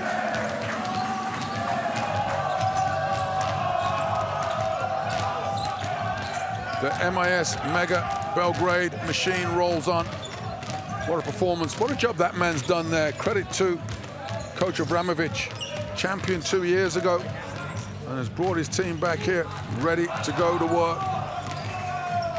In which something that has been arguably one of the best lineups we would have had across the 8 teams competing in this tournament. And Mega certainly count themselves as one of the important competitors. A big performance from Mega. They get the win. We're going to hear from head coach Dragoljub Avramovic. He's over with David Hein. Congratulations. This is what you wanted to start on a high note. Your thoughts about the team's performance?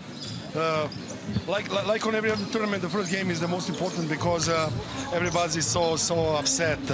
Tension is everywhere. So we were better today, so we won the game. So Ulm is a great team. They won a tournament in Dubai. So they're from Germany. So all. That's it. So we were good today. Speaking of Germany, Jack has only been with you guys, Jack Cahill, for 7 days. Your thoughts about him almost putting up a triple-double? He's a great guy, great player, have a great personality. Jack, come here. This is JFK. I'm just kidding. So he's a really good guy. All right, congratulations. Good luck tomorrow. Yeah, smiles all around. Coach, teacher, a little bit of friend as well. Big performance from the team and also from your player of the game. You just seen him in shot a moment ago. Jack Cahill turning home. 7 days with this Mega team. And you heard David Hein tease the stats. He started the game with impressive block shots. Finished with 9 points, 9 assists, and 7 rebounds. He's your player of the game. Jack, congratulations. First game, first victory, first game probably with the team as well. Your thoughts about coming here and getting an impressive win over a tough team that you know personally? It was really good, yeah. The first game is always the hardest game, but we did it as a team. We fight, we won, so we won it easily. Yes, it was a good game. We're here in Berlin, your home city. What's it like for you to be here and just kind of be among these guys again? And how much were you looking forward to it when you made the move? Yeah, it's really great. My family is here. Some friends are here. I know many people, so it's always great to play here. And yeah, I make this move because a great club with good history. And yes, I want to be part of that. I'll let you go with that. Thanks. Congrats. Well, there you see the numbers of the 18-year-old Jack Cahill. Exciting for him to come representing Mega. German-born. 9 points, 9 assists, 7 rebounds. But those 2 block shots he had in that first half really sparked the action.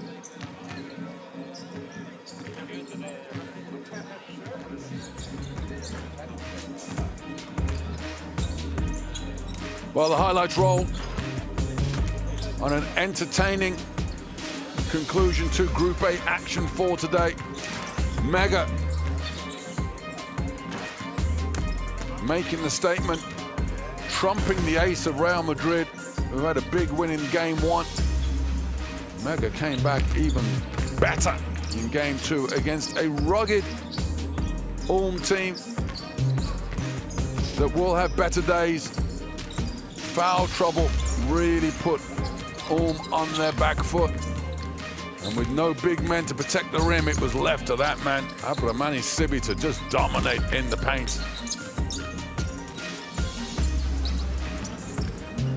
Mega, well, they were awesome. Simple as that. Defensively, outstanding. 70 points is exactly what you want to have in Game 1. They march on. The numbers almost don't tell the story. 50 rebounds, that's a lot of rebounds. That means there's a lot of missed shots. The big thing to me about Mega's offense, they attack the basket. 28 of 52. See the impact on the standings. Group B, you see Real Madrid second place because Mega won by 31 points. Milan and Ulm currently in last, but we'll have more games to come. Group B games coming up. Barcelona against ALBA Berlin, then INSEP Paris against Overtime Elite. Stay right here with the ANGT. It's been a joy ride so far, and could things only get better? We'll catch you for more ANGT action soon. From me, it's bye for now.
Sekunde.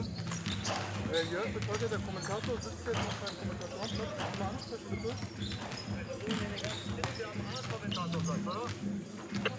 Ah, hier. Das ist ja.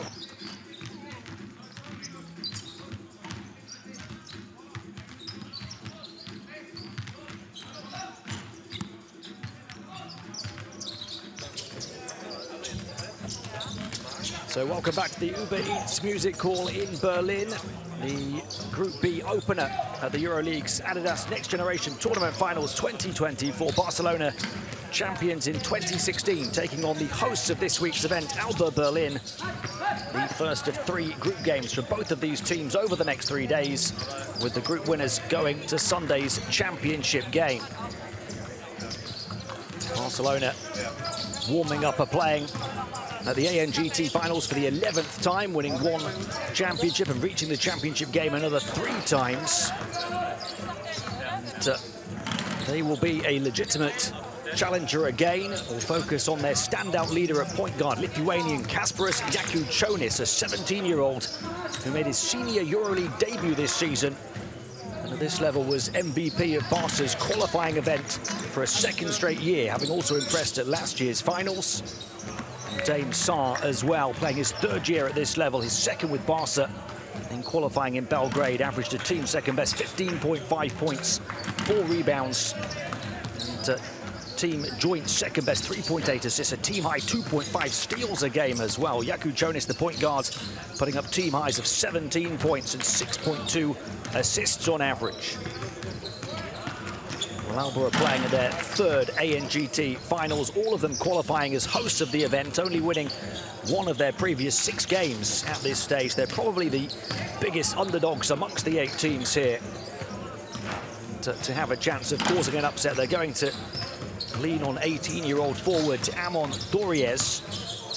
Doriez in qualifying averaged a team high 13 points, adding 4 rebounds, 2 assists, 0.8 steals. ALBA will be up against it here, against a deep, talented, athletic Barcelona side.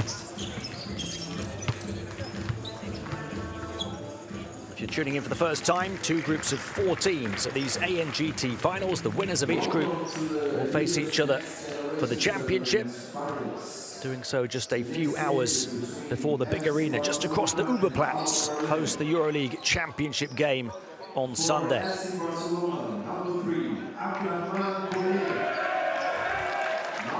Barcelona being introduced first, playing at the Belgrade qualifying event in March, dominated Hapoel Tel Aviv and Partizan before edging Mega Basket by 6 in their last group game to reach the final, where they trailed by 9 against Milan, but produced a huge 3rd quarter and ended up winning by 19 behind a great day on the offensive end, 85-104 the final score. And they had 5 scorers in double figures, and 3 scorers beyond 20 points. Earlier this month, they also beat their El Clasico rivals Real Madrid, the defending champions in this ANGT competition, doing so in the finals of the Spanish Under-18s League. So they arrive here in fine condition, looking to win their 2nd ANGT championship.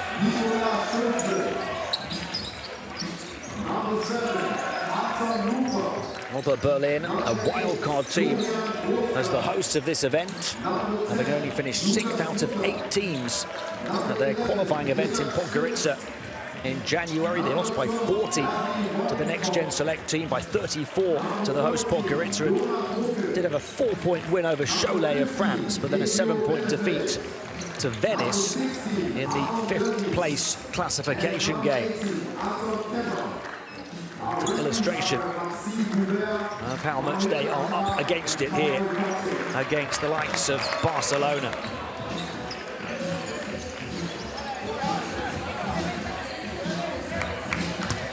We've seen a couple of key players.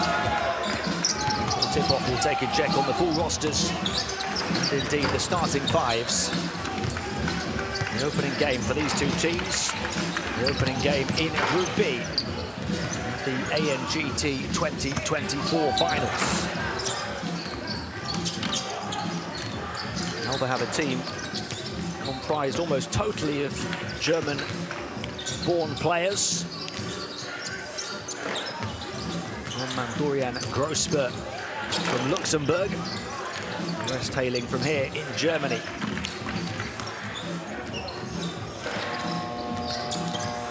Here's a look at that roster. Anton Nufer, the 18-year-old, played 18.5 minutes a game in qualifying, averaged the team's second best, 3.2 assists, 0.8 steals, but also 3 turnovers a game. He's a good shooter on the outside. Lucas Mutter averaged a team-high 3.5 assists, but with 3.5 turnovers. Navio Benefeld at centre, the 17-year-old, a key player. His playing time more than doubled to 23.5 minutes a game this season. He's averaging 8 points and team highs of 6.2 rebounds and 1.5 steals a game. And they're the Barcelona roster, absolutely stacked. And they're missing Dejan Nessa, who was originally listed. He was one of their big three last season, but hasn't played since. But they've got so much talent. Mateo Grujic, one to watch, has made a huge leap this year, averaging a team third best 15.2 points in 21 minutes, shooting 58% from 3. Sion Cater at centre averaged a huge double-double at his first ANGT event in March. 12 points, 10.5 rebounds, 5 offensive rebounds, 3.5 blocks a game as well. You'll see those starting fives now. Talked about Nufer and Grosper. Richard Schmidt in there. His first ANGT appearance is imminent. And again, we talked about the key players, Benefeld and Gorias. Find out momentarily the starting five for Barcelona. Jakub Chonis, who leads this team. Dame Saar, crucial as well. The Lithuanian Arturas Butajevas in that lineup, along with the aforementioned Sion Cater and Danny Gonzalez, who only averaged 13 minutes a game at his first ANGT event in March, but still averaged 2.2 assists without a single turnover through the course of that event. Also for Barcelona, watch out for the number 60, Mohamed Dabone, who's 6'10", from Burkina Faso, and may well make his ANGT debut at the age of 12. Vladimir Bogojevic is the head coach of ALBA Berlin. Born in Serbia, but an experienced Germany international. He won 3 straight Bundesliga titles as a player with ALBA from 1997 to 2000. Also played for the likes of Partizan, Cologne and Tenerife.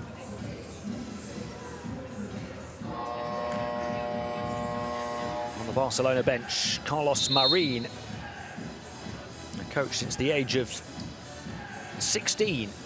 He's been at Barcelona for 8 years now. He's coached from the under-14s upwards.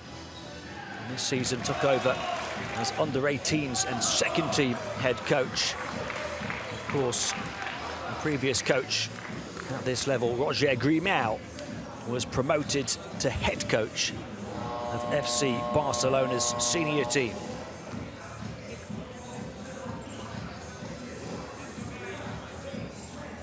Had an introduction to the players and the coaches. A brief introduction to your officiating crew for this game as well. This is the moment that these stars of the future have been waiting for. Tip off at the biggest club event in their young careers so far. This is their Final Four weekend here in Berlin. Barcelona, a legitimate title challenger on this ANGT stage. ALBA, the ultimate underdog, but on home territory, a chance to test themselves against the best. We saw 2 blowout wins to begin the finals action in Group A earlier on today. ALBA are going to have to work their socks off to ensure this is not a blowout Barcelona victory. Dame Saar, crucial for the Catalans. A 17-year-old who made his senior ACB debut last season at the age of 16 and became the club's 2nd youngest ever player.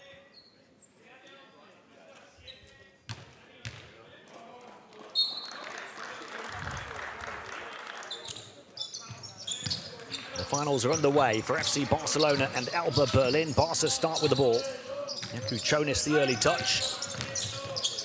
Leading scorer, leading assist maker through qualifying. Saar can be a streaky scorer as well, and straight in down the right rail, a free path through the paint to get Barca moving inside of around 15 seconds.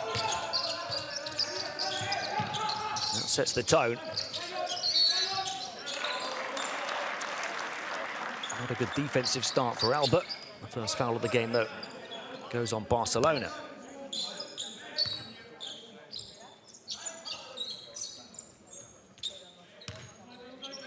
Grosberg will inbound, the 18-year-old from Luxembourg. Recovered by Schmidt. Still plenty of time on the shot clock until they save it far side. Grosberg. Plenty of early touches for him. Feeds it inside to Doriez. He's the standout player. Born and raised here in Berlin. And he gets ALBA on the scoreboard. Jakučionis has really grown this year. He was a key player for Barcelona last season, Kasparas Jakučionis.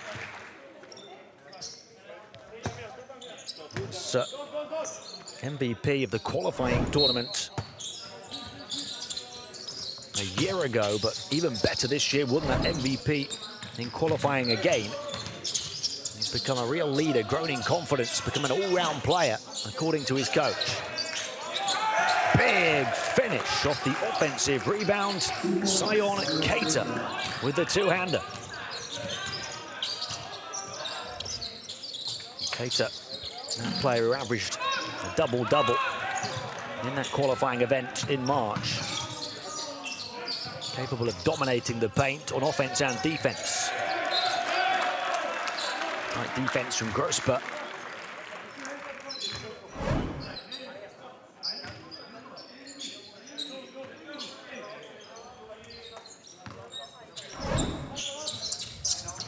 Saar. Here he goes again. Blocked off on his route to the rim that time, Sion Keita.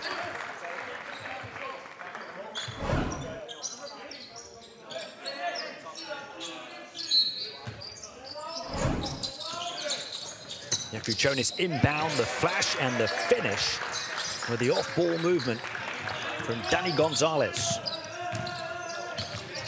Will give him a great deal of confidence. Didn't particularly shoot the ball well in qualifying, although he was ultra efficient as a playmaker. Had 9 assists through qualifying in total without a single turnover. Jakučionis the rebound. Saar in transition. He's got that long stride, athletic body. And he draws a foul on Barcelona, starting to show how good they can be. He puts the foul on Amon Doriez.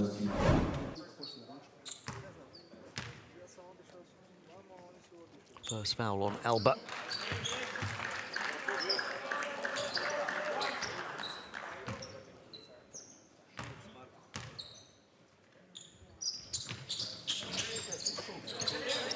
Saar splitting the 2 free throws. Jakučionis. They're asking for an unsportsmanlike foul here, Barcelona.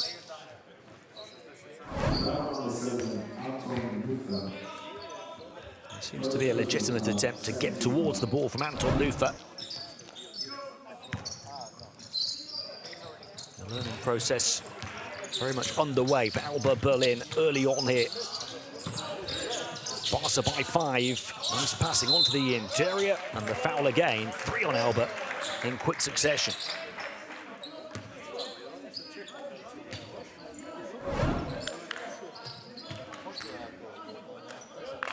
They've been energetic so far at both ends of the floor, but Yevas that time with the off-ball movement earns himself a trip to the line.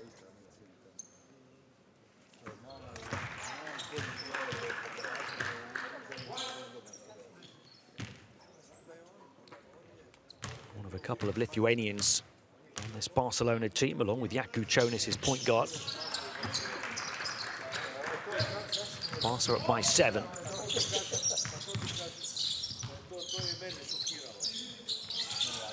Of course, Rokas Jokubaitis at senior level for Barcelona from Lithuania as well, played in the past at this tournament. Open spot, flyby on the perimeter, three-point shot with pinpoint precision from Dorian Grosper. He's taking on a big responsibility early for ALBA Berlin as he closes the gap to 4. Jaku Jonas, no look pass inside, and how about the two-handed hammer from Sion Keita, detonating the dunk in emphatic fashion. His second already, Barca by 6. Grosper, Doriez around the perimeter, it goes to Schmidt. Doriez will line up the 3 again. Keita with the defensive board this time. Jaku Jonas, 17 points a game in qualifying, 6.2 assists. They lose it this time though. Schmidt. Now Albert asking for the unsportsmanlike. Barca's second team foul of the first period. Jaku Jonas coming across. Here's no luck. Keita's cracker.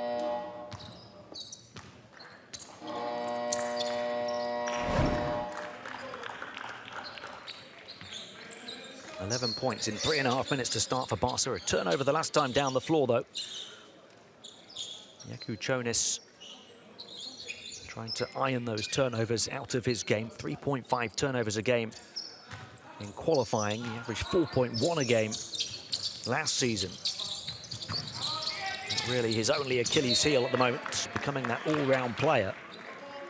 Not just his scoring and facilitating, he's also averaging team second best of 7.5 rebounds and 2.2 steals.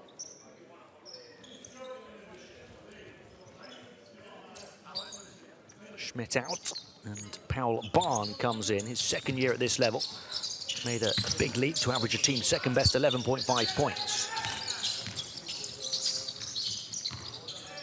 Grosper trying to feed it to Doriez. Last touch was off Barcelona.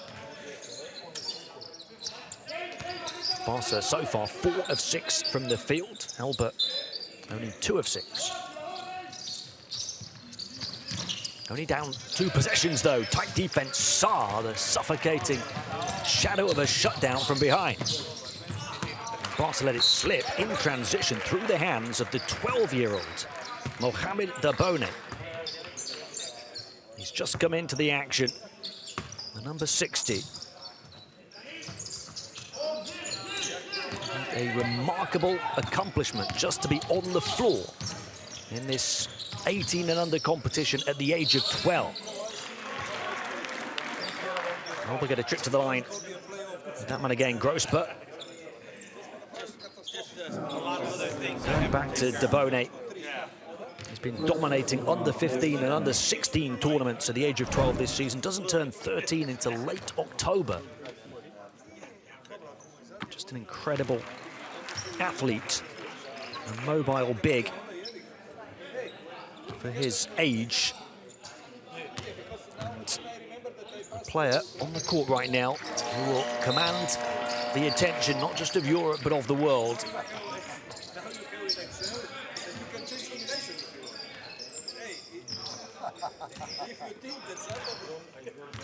ALBA back within 4. Barca have made a positive start, but ALBA not letting them get away early. Grosper has 5 of ALBA's 7 points. He's hit their only 3-pointer and now 2 of 2 at the line.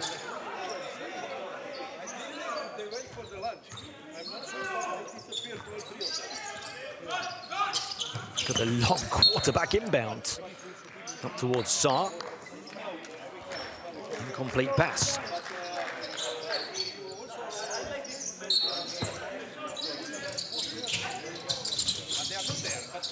ALBA really tightening things on defense. It was easy for Barcelona to find good looks the opening few minutes of this game. That's a beautiful pass. And sky high goes Butayevas to throw it down. Barca back up by 6. 3 dunks already, and that might have been the best of the lot.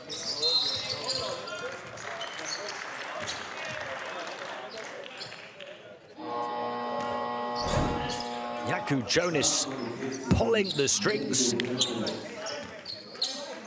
His fellow Lithuanian looking to pull the rack down. The Lithuanian connection. Jaakko Jonas, who has 4 assists already, to Butejevas.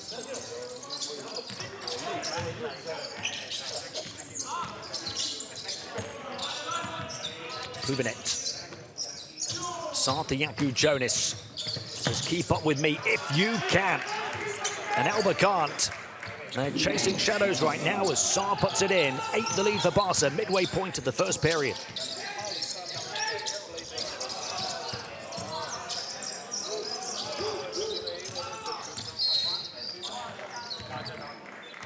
Doriez looking to throw it down in spectacular fashion. Fouled on his flight back. Taking it at Debone, the 12-year-old.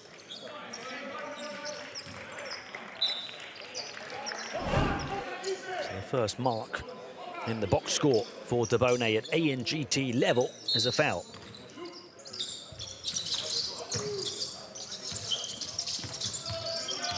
This is the game, I suppose, where Carlos Marin would want to give him some minutes as Debone goes up, looking to lock down the paint. ALBA anticipated to be Barcelona's most comfortable game of the 3 group games as Debone registers the early block against them. Shot clock still had a few ticks left. It was heaved up as if there was only a few milliseconds left by Palban. Debone on the offensive end reels it in against 3 and gets the finger roll to fall. A first block for the 12-year-old, followed by a first score on the ANGT stage. Already a glimpse at both ends of his almost unparalleled potential. We've seen plenty of Dame Saar over the last couple of years, and we know all about his potential. Look at this, catches in between a couple. Completely composed in the paint. Has the length, the mobility, and the composure. Saar has 5 points. A block shot for him as well. Jaakko Jonas, 5 assists now.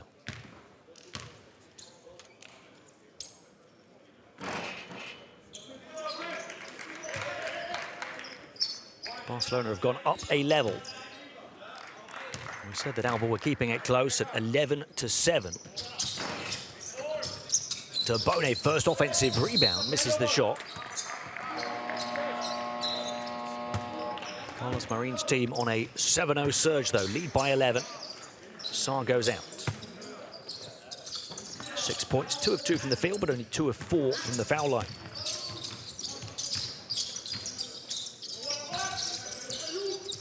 Any further fouls on either defense for the rest of this period will send the opposition offense to the foul line, shooting foul or not. Here's Bart. In between 2, moving away from the basket into the lane. Debone with his first defensive rebound. He's now starting to rack up numbers in all of the box score categories. ALBA already at the foul limit.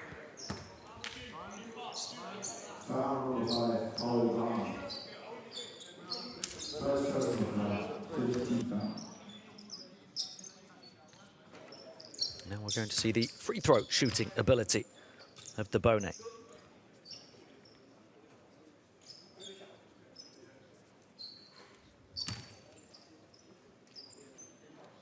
Earlier this season, he dominated an under-15 tournament in Spain, including against Real Madrid's best player of that age group, who was an oversized physical center. Real Madrid, the very best in the business in terms of junior development. Yet Debone, playing against somebody 3 years beyond him, won the battle. He splits his first pair of free throws. Challenges the shot on the perimeter as well to show that mobility. Up high, Debone will throw it down. He is dominating on his ANGT debut. Mohamed Dabone, the 12-year-old sensation, has 5 points. The other 3 teams in Group B are title challengers on paper. Barcelona, INSEP Paris, who've won a couple of championships, and the new recruits of the competition. Overtime Elite, the first ever team from the USA to participate in the ANGT. It's full of talent as well. It's going to be fascinating in the final game of day 1 to come almost immediately after this one to see how they face off against INSEP. We learn a lot in terms of their potential at this level of competition.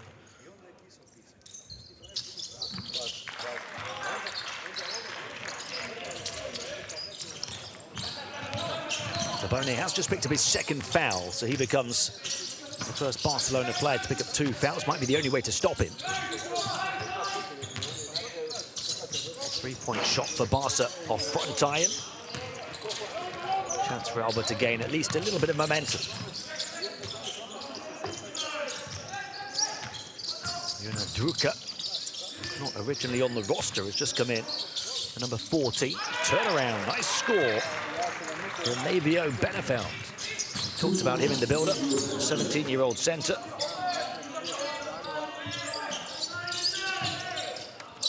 ALBA back within 11. The floater beautifully backed in by Grujic.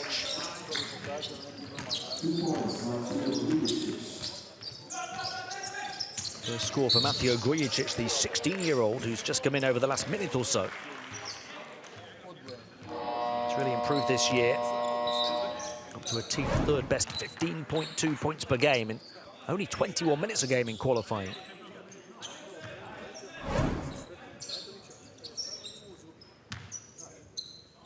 Two minutes and change remaining in the first period. Barca by 13.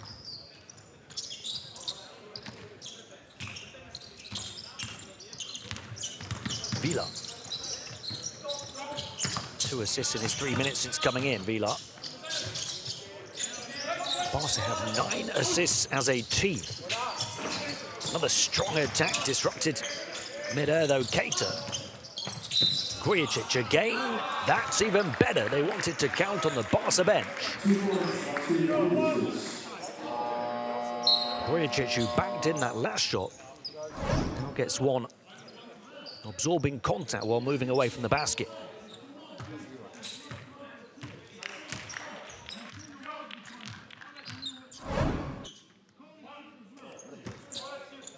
The basket good and a chance to complete the 3-point play. For 5 points in 2.5 minutes since coming in. For the German, who's playing against German opposition, how Vladimir Bogijevic would love to have Mateo Grujic on his team.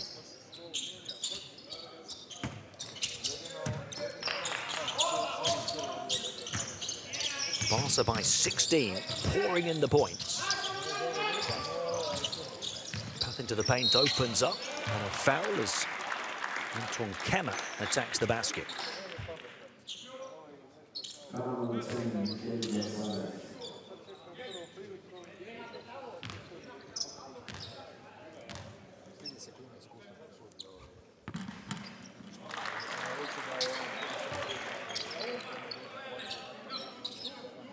Kemmer making his ANGT debut today.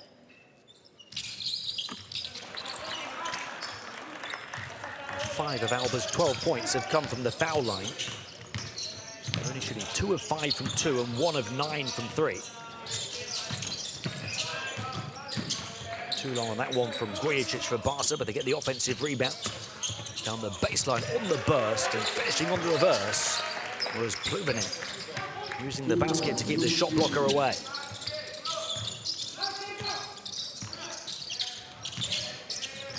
Active hands on defense as well.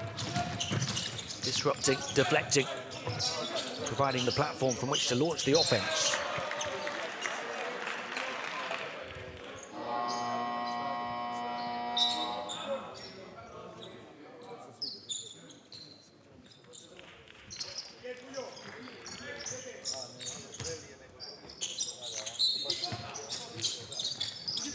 Barcelona assisted their first 9 field goals in this game.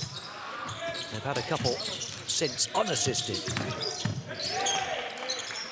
But they're playing well with all of their individual talent and as a cohesive team. Vila up high. That was almost the perfect illustration of the point I was just making. But Keita couldn't complete for the second time the dunk attempt in quick succession. Gonzalez picking off. And a bit of football to stop the play from Grospa.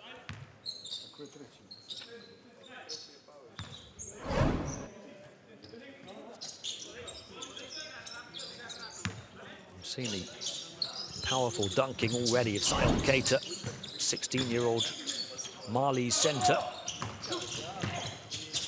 Down the right, riding turbulence goes Pluvinet. Offensive rebound, stick back from Keita, and one. So Barcelona make it a 30-point first period already.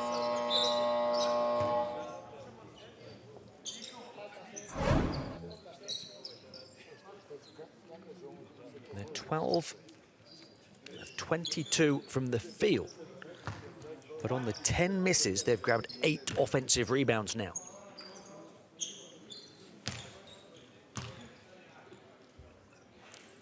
Just dominant in so many ways, Barcelona. They've taken 19 of their 22 attempts from 2-point range. ALBA, on the other hand, have taken 9 threes and only 5 twos. Also pushing the Germans out to the perimeter. There's a real fight down on the floor. And that you love to see from these young players. ALBA down 19, but scrapping just for a possession.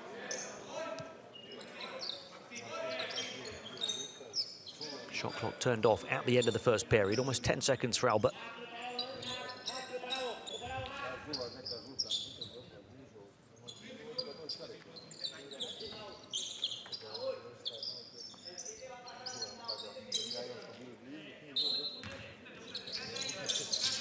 Nufa.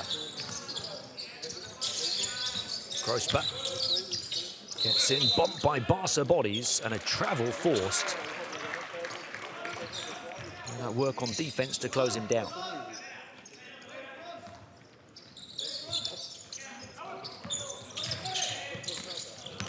Going to have to be a heave and hope from Vila. Does get it away from centre court. Barcelona have to settle for a 31-point first period. And a 19-point lead over the hosts of these ANGT finals, ALBA Berlin.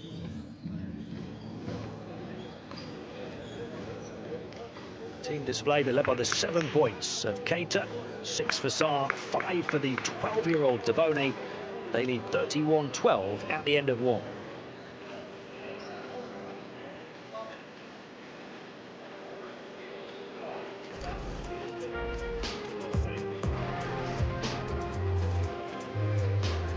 Back at the best moments of the opening 10 minutes of these tournament finals for these two teams.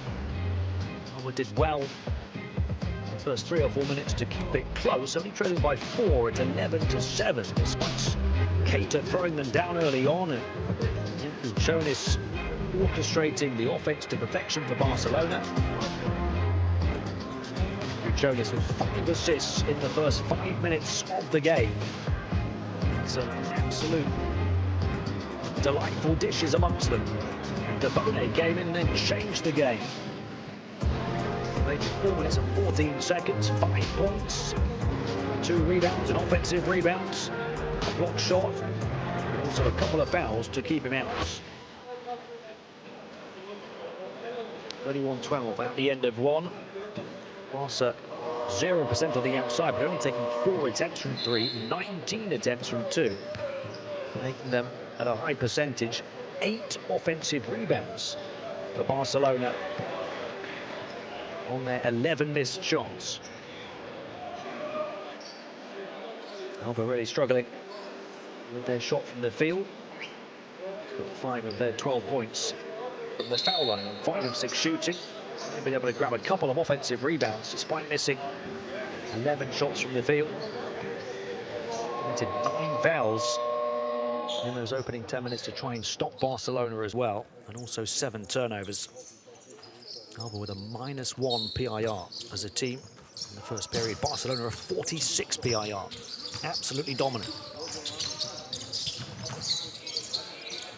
We knew they were going to win, I think, barring a miracle. They just didn't know the size of the difference between these two teams. Barca showing over the opening period it is an astronomical one. ALBA, though, fighting on defense, but then too hasty on offense to throw it back to Barca. Kluivert passes on, and running the floor, Gonzalez puts it in, and the Barca bench on their feet in celebration. That takes the lead beyond 20 for the first time. It's not for a lack of effort from ALBA, but the deficit for them keeps growing. Prosper. 3 for Nufa, short. Rebound ripped down by Kone, 15-year-old centre who's in for the first time. Didn't play in the first period, Kone. Rebound grabbed by Schmidt. Again, they give it away straight after winning it back. Kluivert. Jaku Jonas back in, and Kone. Jaku Jonas straight away back in the game, getting his 6 assists. He's averaging 6 assists a minute, or an assist a minute right now. 6 assists in 6 minutes. And there's another one, perhaps. Tough shot, though. Kujicic takes it back. Jaku Jonas moves it on. Around the perimeter, they're looking to work it. Far side, Kluivert. Jaku Jonas feeding it in to Kone. Mid-range shot good by Kluivert. It's like a practice for Barcelona this first game. I wonder how big this margin is going to be at 25 already, 12 minutes in.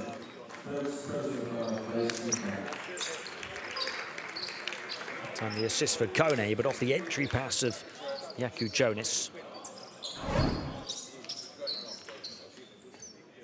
Abdurrahman Kone, wearing the number 3. He's averaging 13.5 minutes a game this season, qualifying 8 points in that 13.5 minutes, 5.5 rebounds, 1.8 offensive rebounds, shooting 63% from the field. He's looking to bully his opponent.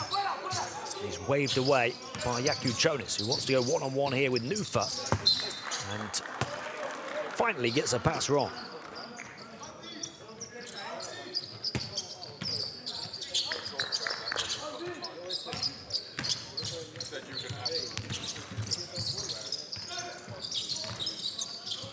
Again, the Achilles heel for Jaku Jonas, the turnovers that creep in.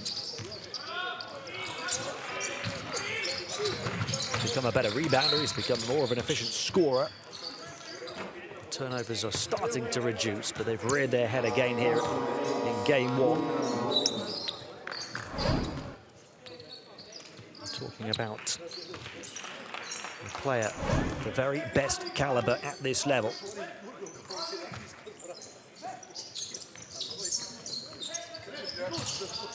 His quick flipped in inbound, following on the reverse, a missed offensive rebound again against a pack of ALBA players. Sarr can't convert. Jaku Jonas the foul, not happy with the call. That's his first foul. Debone, the 12-year-old, the only player with 2 fouls for Barcelona. That foul is on Sarr, so that's his second, so he joins Debone on 2. Benefeld, a key player for ALBA, on 3 fouls already, having played 8 minutes. Their other key player, Borges, on 2. It's been about as tough as it can get for ALBA Berlin. And that was going to be a really tough miss, but does it count? It does. The score for Palban. And it looked like even the roll of the rim was going to go against ALBA. Shot interference, and the basket counts.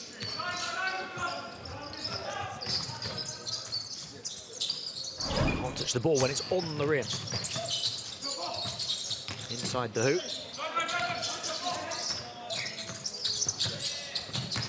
Saar. It's the wrong side of the net, but cleaning up his mess, Abraham Kone. Even when Barca miss, they get the ball back and finish. 12 offensive rebounds in this game.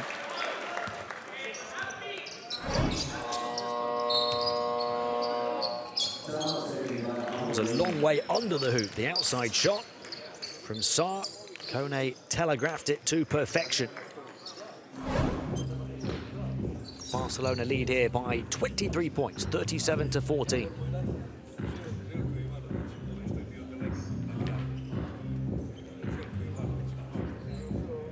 The score on that graphic was not updated. In fact, the score in the arena was late to update as well. So 39-40 is the 25-point Barca lead.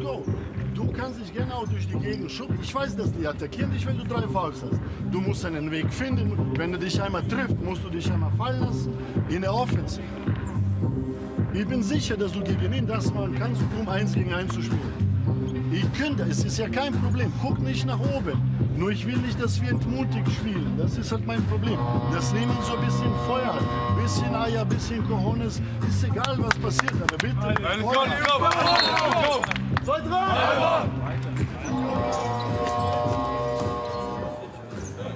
ALBA so far, only 3 of 7 from 2, 1 of 11 from 3. Only 2 offensive rebounds, only 1 assist with 12 turnovers. Barca 12 assists with 6 turnovers.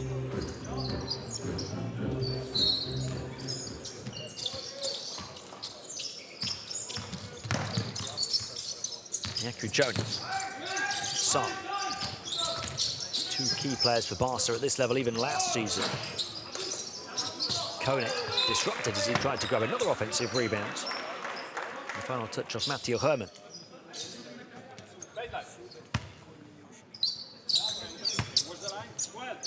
Aito Garcia Reneses and Israel Gonzalez watching on.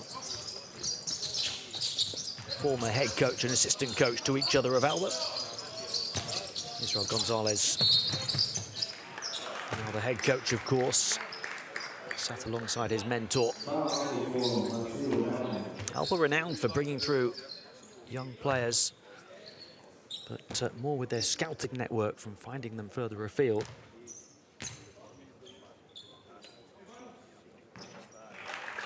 In terms of their senior Euroleague team this season, the likes of Italian duo Matteo Spagnolo and Gabriele Procida, the rising star. But they've had key players come through who've played at the ANGT before. Luis Alindi amongst them. Jonas Matisek.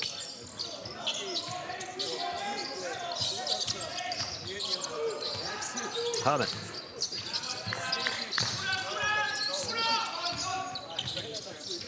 Forced away from the basket, Barr. Kone. But scrapping and scratching and clawing, but ultimately to no avail. Pena. Yaku Jonas. Bypasses Kone. And a travel called on Paul Pena. 17-year-old making his debut at an ANGT event. He's got a steal in his 2.5 minutes so far, but now a turnover.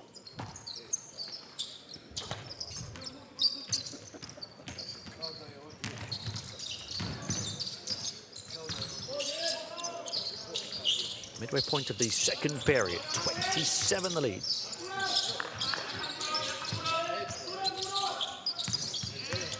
I said ALBA were going to be able to test themselves against the very best. Barcelona, a real measuring stick with the quality they've got this season.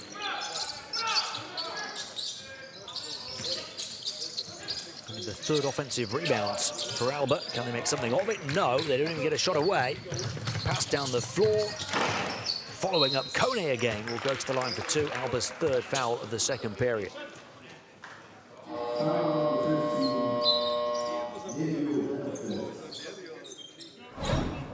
huge body at the age of 15. Abraham and Kone.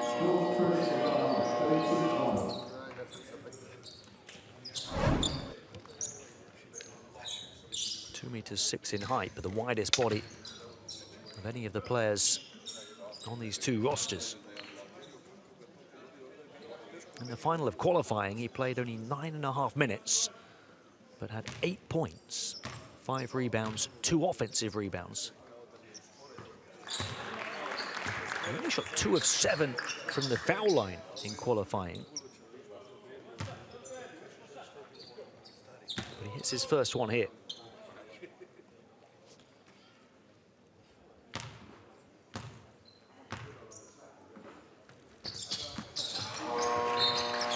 And he makes them both. So Kone improving that side of his game. He's got 6 points, 5 rebounds, 2 offensive rebounds, and a steal in 5 and a bit minutes. Don't forget about the assist as well. His 14 PIR is actually the highest now of all players in the game. He's gone to the bench. Short job, well done. Offensive rebound again for ALBA.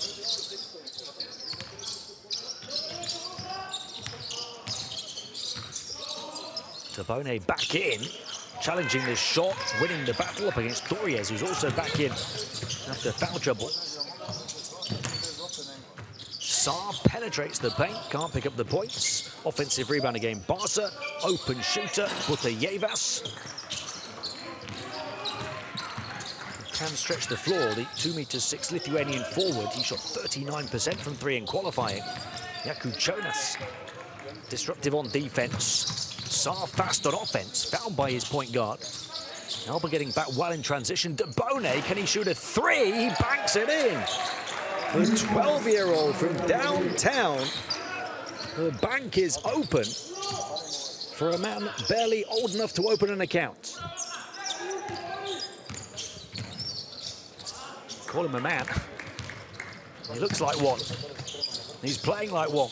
He's only 12 years old. 8 points, 3 rebounds, 2 steals and a block for Tabone. He's played 5 minutes.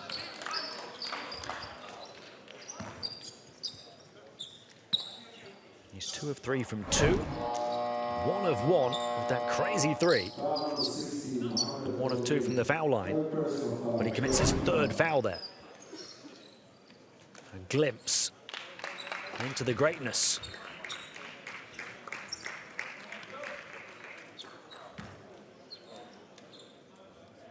Ridiculously, he's not eligible to be drafted until 2030, Mohamed Tabone.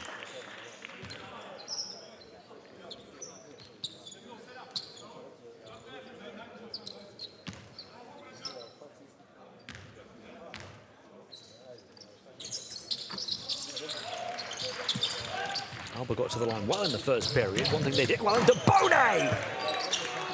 Tabone taking off. In terms of that dunk, and in terms of telling the world all about what he's capable of. Tabone again will volley the ball into the basket this time, and nobody at this 18 and under event can stop the 12-year-old talent, Mohamed Tabone.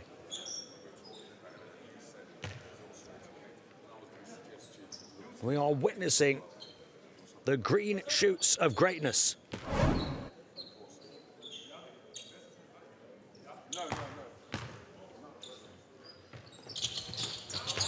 There are dropped jaws right around this arena.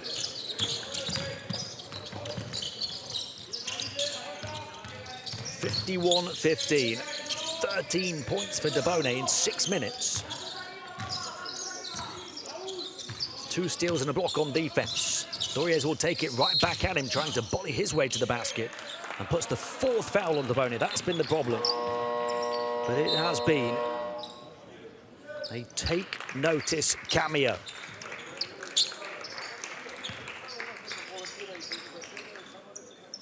Remember the name, Mohamed Tabone.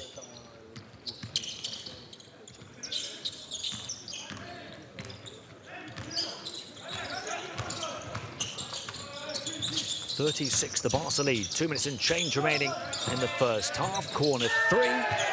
Gonzalez strings it. Barcelona running riot no matter who's on the floor. Haven't needed to take too many three-point shots initially in the game, but turn their attentions to the perimeter in this second period. Only took 4 in the first period, one of which came from half court at the buzzer. They dominated the interior. Now they're taking more threes here in the second, struggling to hit them. But the offensive rebounds have always been the next up weapon. 15 offensive rebounds in around 18 minutes of play in this game.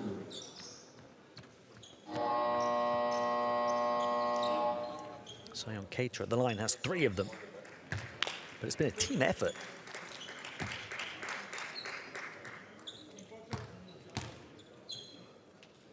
Nine of their players have grabbed at least 1 offensive rebound. Cater's 3 leading the way.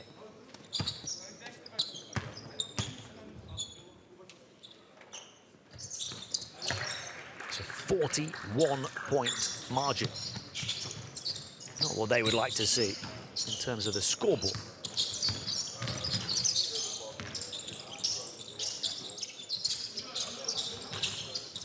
Duca. Cater has 9 points, 5 rebounds, as you can see. Doriez into the lane. Did well physically. And with a touch of finesse as well. Vila. Vila running the point. High arcing triple this time. There's a pot of gold at the end of the rainbow for Gonzalez.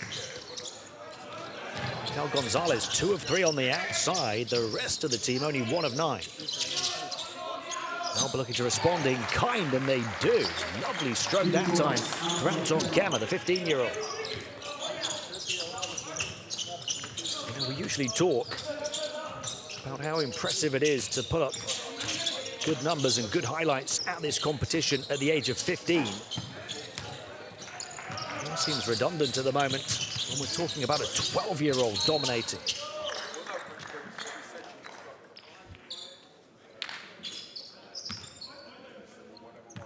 I don't think we've seen anything to compare at this tournament in the past, even Victor Wembanyama.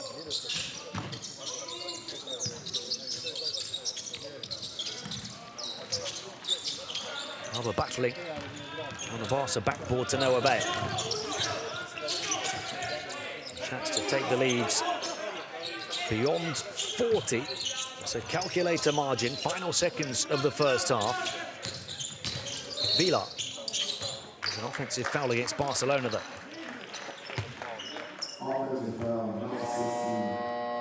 Coach Carlos Marin is going to look at Barcelona and want them to continue to keep their focus, concentration and quality right the way through this game. It's not particularly about the margin of victory.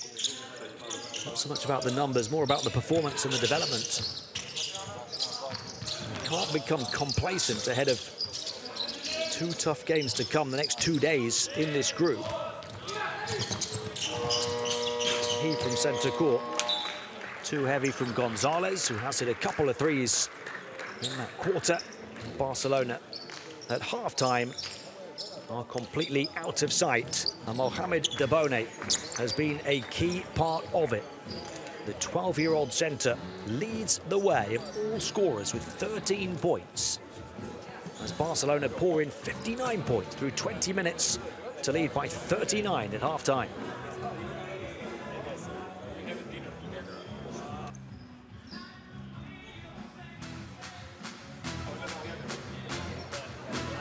Back at the story of the first half in the first game of the ANGT finals for Barcelona and ALBA Berlin. Barcelona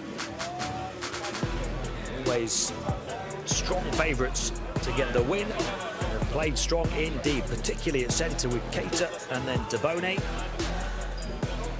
Majority of their early attempts coming from 2-point territory. 18 of their converted field goals have come from 2, only 3 on the perimeter. They've got 15 offensive rebounds. Led by the 13 points.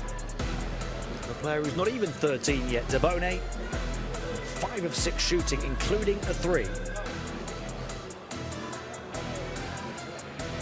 He goes on to be a world superstar, as his early talent suggests he can be. This will be the launching platform where it all began. Doesn't matter who's played at centre though. They put up efficient, strong numbers for Barcelona.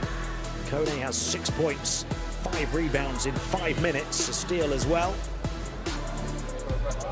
Keita has 9 points, 5 rebounds and a steal in 8 minutes.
Welcome back to day one of the ADIDAS Next Generation Tournament Finals here in Berlin. Barcelona leading by 59 points to 20 over the event hosts ALBA Berlin at half-time in this game.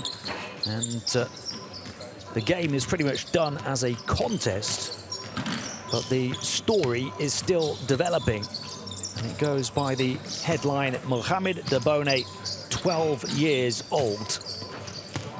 And this 18 and unders event, Debone has played 6.5 minutes and produced a game-high 13 points on 5 of 6 shooting, including a ridiculous 3 that he banked in over the top of tight defense on the perimeter.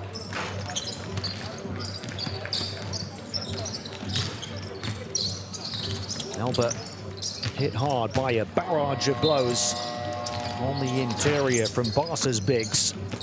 Debone with 13 leading the way, but Keita 9 points, Kone 6. It wasn't for a lack of effort or fight. The deficit for ALBA Berlin just kept growing and growing, almost by the minute through that first half. Barca would like to improve their three-point shooting. They've had 2 threes from Mikel Gonzalez, only 1 from the rest of the team. They'd probably like to cut down the turnovers as well. 8 turnovers, but 18 assists in the process. ALBA only 3 assists with 17 turnovers, have a -4 PIR altogether as a team. Barcelona a PIR of 89. Debone leading the way. Did get a bit of foul trouble in that first half. It looked like he picked up a 4, the Euroleague Final 4.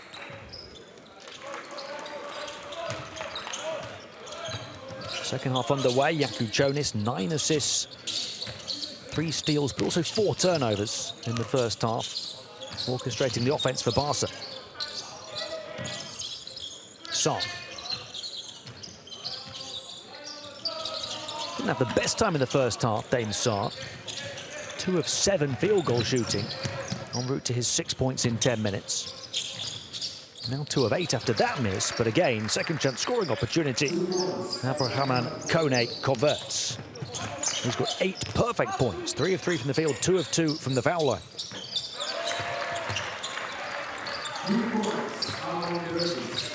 And ALBA knocked down only their 3rd 3.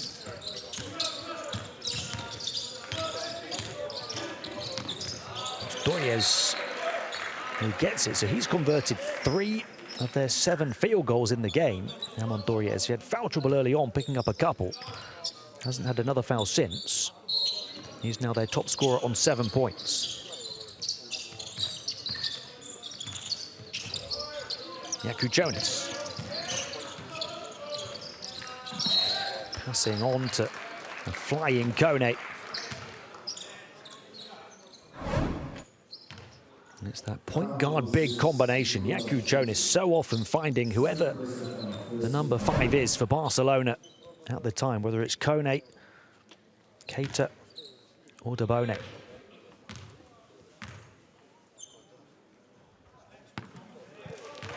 Kone looking to make it a perfect 10.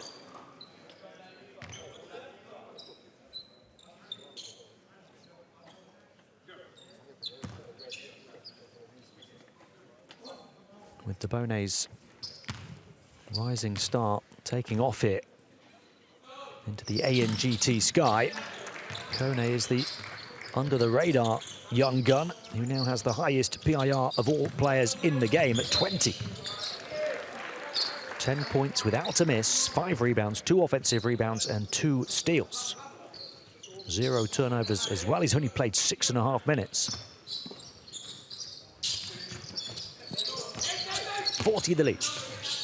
Baseline burst and a demonstration of his athleticism from Amon Doyes. He tried one of those when he was fouled on the opposite baseline in the first half, throwing it down on the reverse, determined to get his highlight reel play.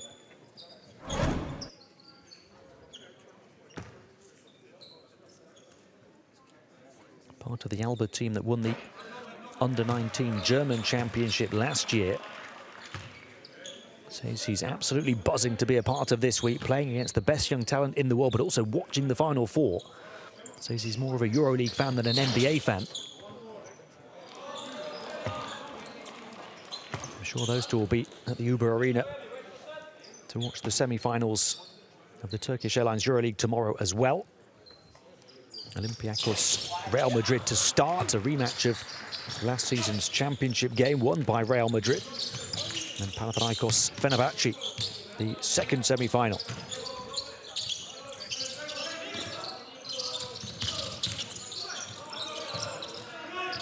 Jonas, 10 assists now. He'll take a rare shot, and he's fouled on the three, and an unsportsmanlike foul indicated by the official on the near side. Kasparas Jonas taking just his second field goal attempt of the game. His only 2 points prior had come from the foul line. And he's improving his three-point shot, but it's not the best part of his game, so it's an uncalled-for foul. Shot 30% from three, en route to winning the Belgrade qualifying event.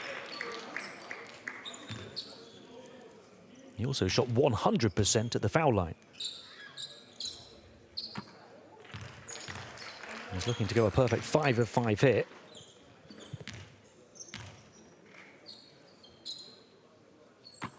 So Jonas remains perfect from the stripe, not just today, but this season in the ANGT.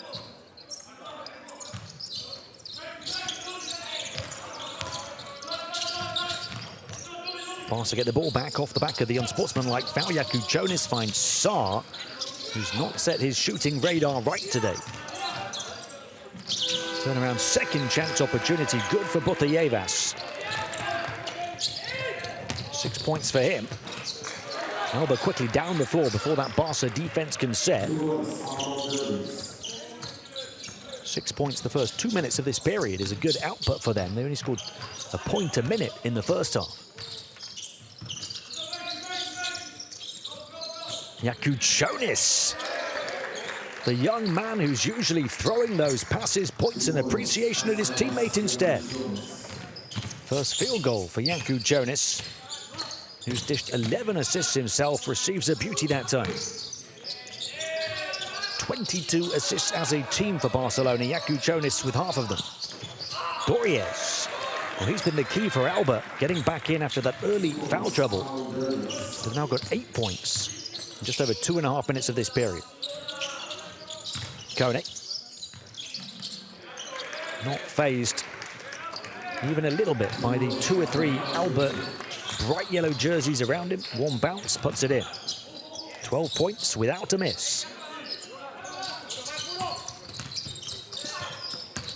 Bounce pass, baseline burst. Trying to go underneath on the reverse, but blocked off was Grospa. Jonas, ridiculous pass that almost touched the rafters before Dame Saar could soar for the score.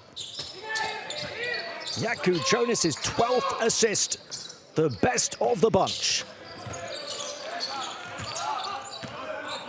Showtime basketball from Barcelona.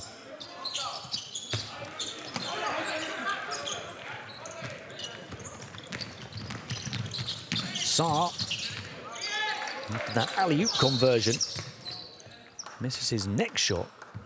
So still not able to build momentum from an individual point of view, but look at that. Where does the ball go? Over the top of the clock. And thrown down by Dame Saar.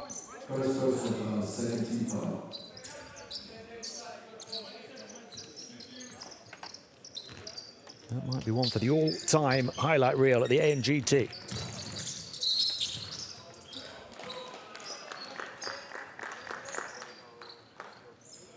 Saar has 8 points, 5 assists, 3 rebounds and a block now, but only 3 of 11 shooting from the field, 2 of 4 from the foul line.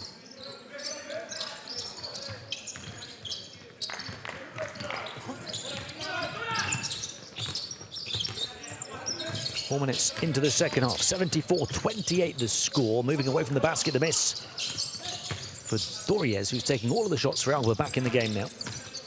Saar down the floor. Penetration and pass, and Jonas, he passes in after faking the three into Saar. in between two, kicks it out. Beautiful Barcelona ball movement and composure, and the offensive rebounding that's been there all game long. Gujicic. And down the right comes Kone, who's playing the perfect game. 14 points without a miss. Open spot for the three for ALBA, and it goes. So 11 points in the period for them after just 20 in the whole of the first half. That three from Richard Schmidt on his ANGT debut.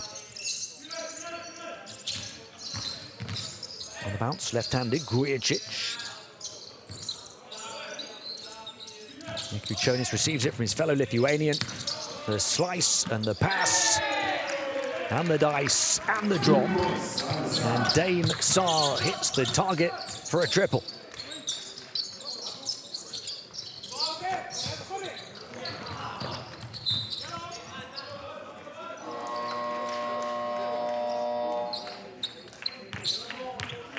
So Saar up to 11 points. Knocks down his first three after missing his previous 4 attempts on the outside.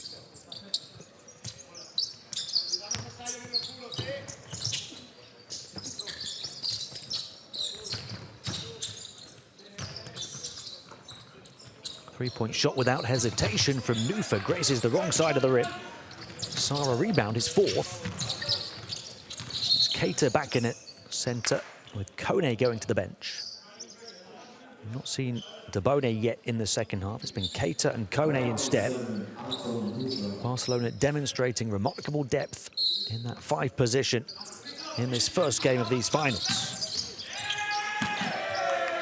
And they continue to fly as Keita clocks up some more air miles. All 3 of those centers in double figures, and they're not slowing down. If anything, they're just going through the gears even higher. Sion Keita with back-to-back scores. So 14 for Kone, 13 for Keita, 13 for Debone, all in that center position.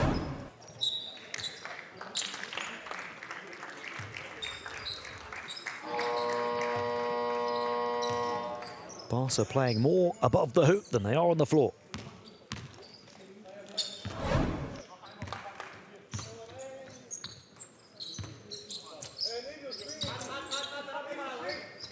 Four and a half to play in the third. It's one of those 8 minus 3 equals 5.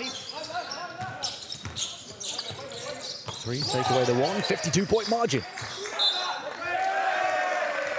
Barca still playing determined defense.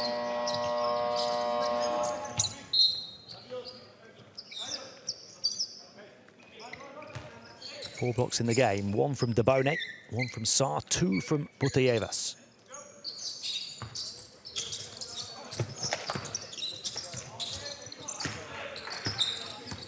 Milan, he's got 3 assists, 0 turnovers in his 8 minutes.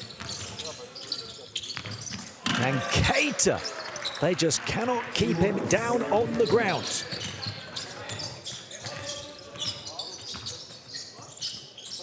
Keita with 3 dunks in a minute or two. 15 points, 6 of 10 shooting.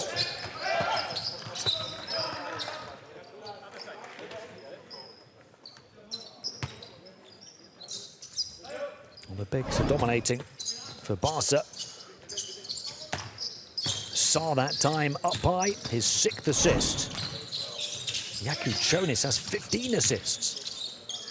Saar, he was fouled on the 3, and they called the unsportsmanlike foul again on Matteo Herman.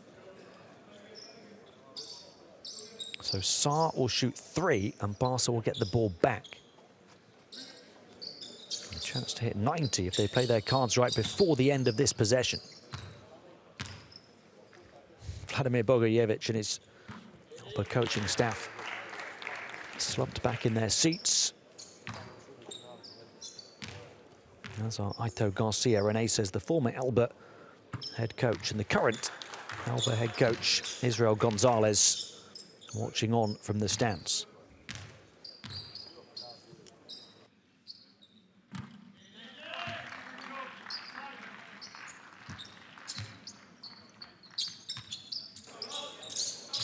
Saar makes all three. And Barca 22 of 25 at the stripe as a team. Grujic.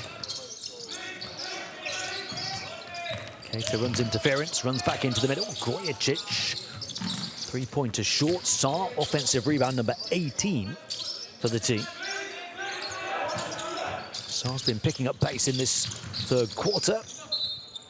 That time Keita couldn't handle.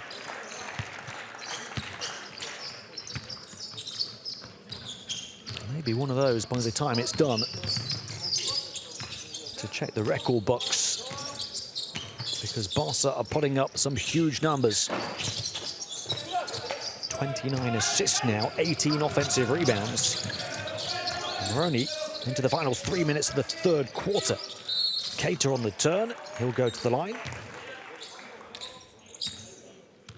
Zion Keita, 3 of 3 at the stripe.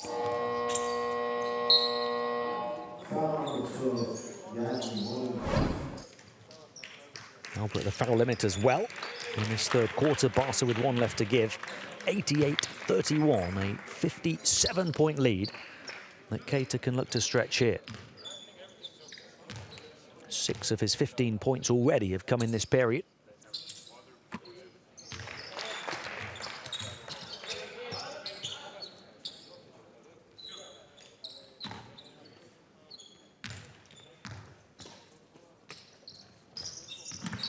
So 8 in the third for Keita, who's got 17 altogether in the game. He becomes the third Barca player onto a 20 PIR or above, along with point guard Jaku Jonas and fellow centre Kone. And he adds to that with the defensive board.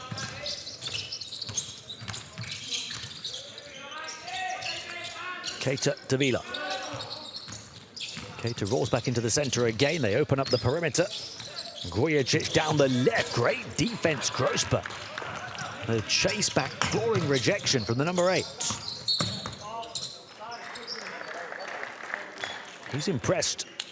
Dorian Grosper for ALBA Berlin. 6 points, 2 assists, 3 rebounds, 2 offensive rebounds, a steal, and that spectacular looking block.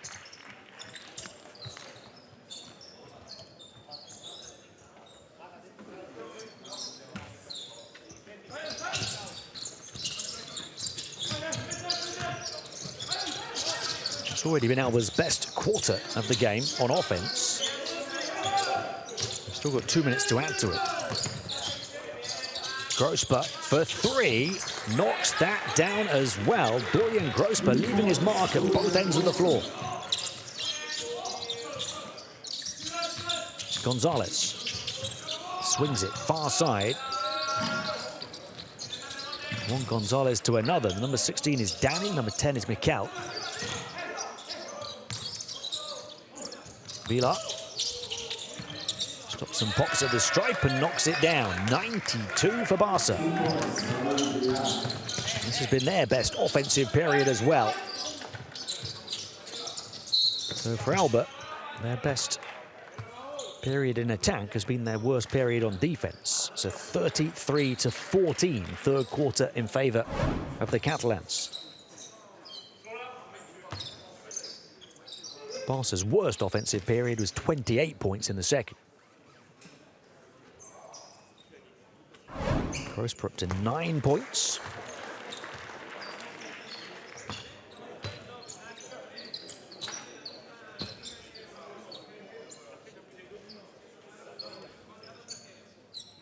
Maybe Benefeld, one of the key players for ALBA heading into this tournament, has not found his groove yet on game day 1.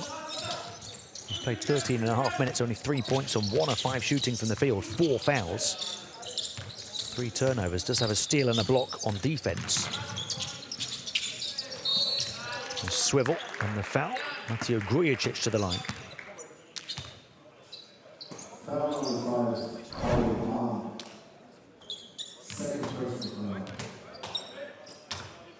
Grujic, only 2 of 8 from the field.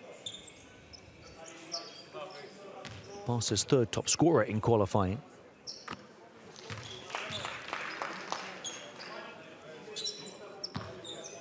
In the final of qualifying against Milan, he put up a team third best 20 points. 6 rebounds and a steal in 25 minutes. The highest plus-minus in the game, plus 28.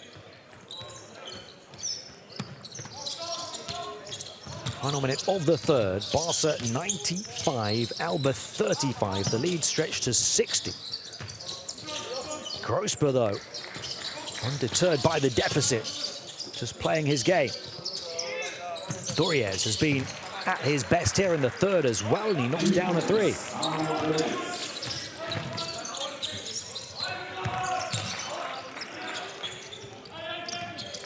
Out to the corner. Keita. Doriez. Really got to admire his game at both ends. He's seeing this as a test against the best, and he's making the most of it. Doriez and Grosper coming to the fore for ALBA. Looking to get a bit of the spotlight for themselves.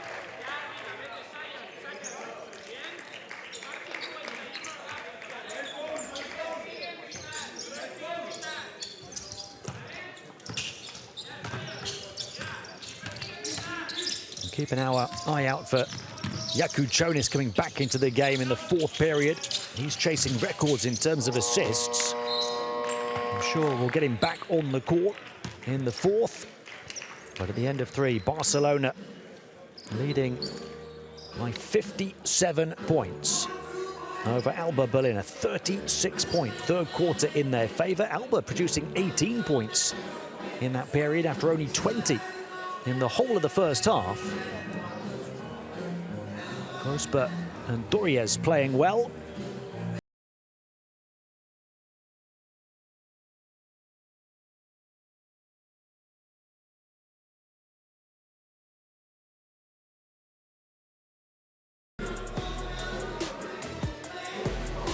So the best offensive outputs for both teams coming in that third period. A 36-18 stanza breakdown in favor of Barca. ALBA hitting their threes in the third. Doriez 2 of 4 from downtown. He's got 15 points to lead ALBA in the game now. Their only scorer into double figures. Dealt with foul trouble in the first half, at his best in the second so far, but Barcelona throwing them down. Highlight reel plays, play after play. They have 4 scorers in double figures, led by the 19 of Sion Keita. 14 each for Sarr and Kone, 13 for Dabone, all coming in the first half.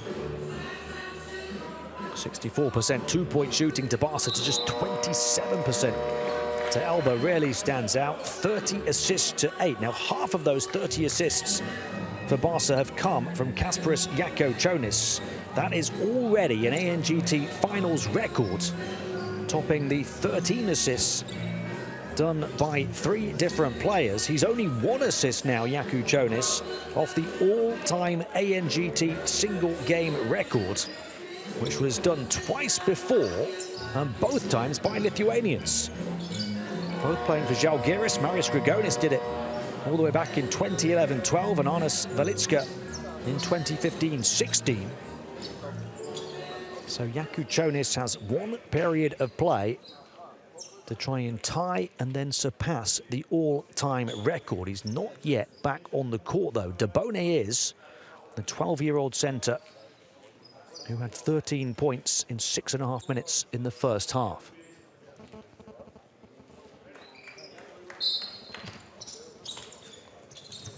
So Vilar, Pluvinet, the 2 Gonzalez's and Dabone for Barca. Will anybody in the Barca camp be aware of Jakub Čonis's chase of the record? Or will they just save him for game day 2? Remember, all of these players for all of these teams are going to play 3 games in the space of 3 days, and they hope 4 games in the space of 4 days if they make Sunday's final.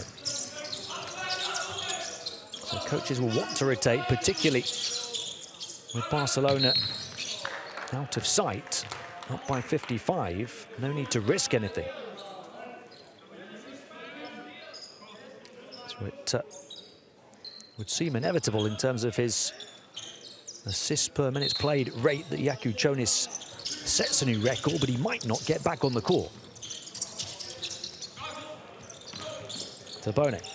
The only problem in his dominant 7-minute cameo in the first half was the 3 fouls, but he's right back at it here and up to 15 points with only 1 miss. Doesn't turn 13 until October.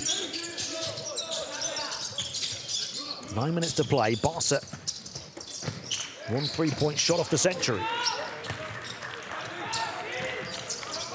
Pluvinets in towards Tabone, disrupted by Dorias, and a turnover.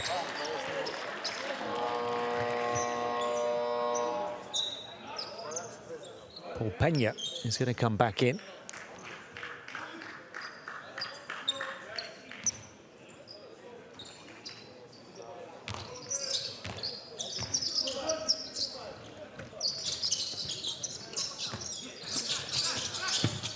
Nice spin, but even better shutdown. Danny Gonzalez stopping ALBA's standout Grosper.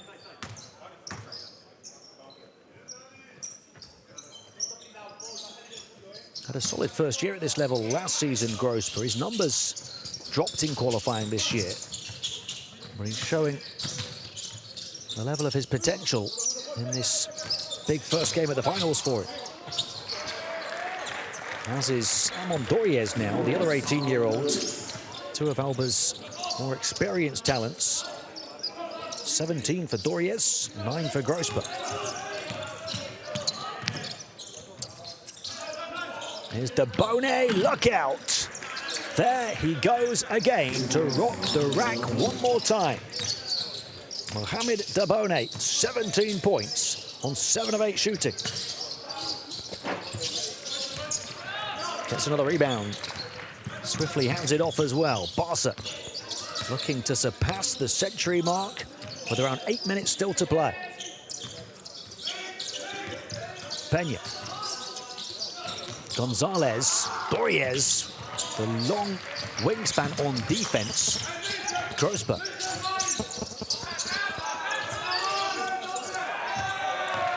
Benefeld lost it. He's had a really tough game.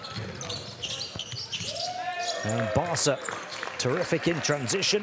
Luke Pluvinets takes them beyond 100. 15 steals in the game for Barcelona, part of the 21 ALBA turnovers.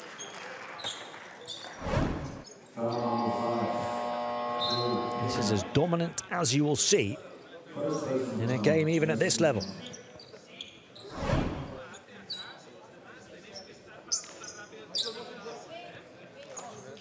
The Barca coach still hasn't brought Jaakko Jonis back in. He can't be aware of that record. It's not about record setting. At this age, it's about developing, staying fit and healthy. How much more is he going to grow? Already 2 meters 8, 6 feet 10, Mohamed Tabone.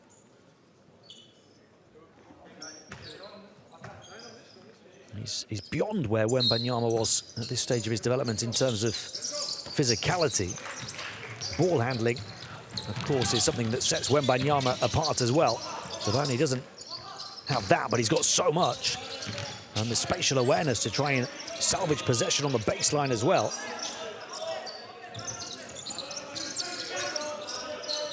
Seven minutes to play. Tabone running interference. 3-point shot, quick release, Pluvinet nowhere near. So ALBA forced the shot clock violation. The shot didn't hit the rim.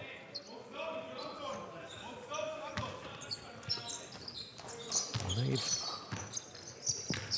had a first seat row to the level required. The very top level of the European game. Barcelona, one of the best at producing young talent to go on to the Euroleague, even the NBA.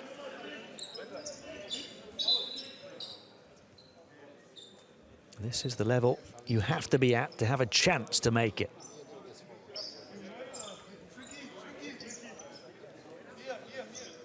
You feel there's plenty on this Barca team that have a very good chance.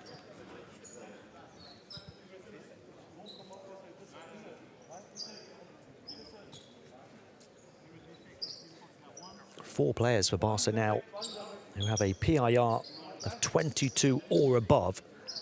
And three of those four players are the three centres.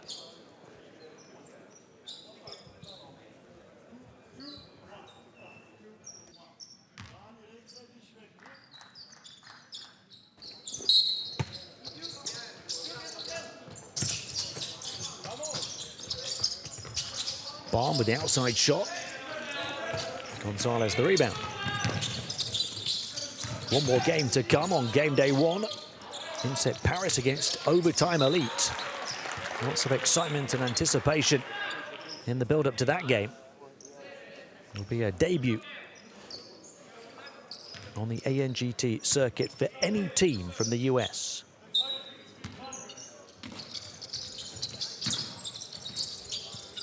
These two teams play again tomorrow. ALBA will play against INSEP Paris. Debone! The turn and the cram jam to crown his coming alive moment on the ANGT stage. And the blockers well on defense. Mohamed Debone, a 12-year-old, taking charge at both ends of the floor.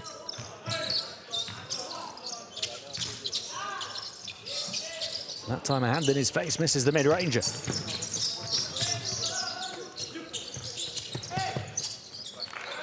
We are witnessing something truly special, remarkable, memorable, and perhaps unparalleled.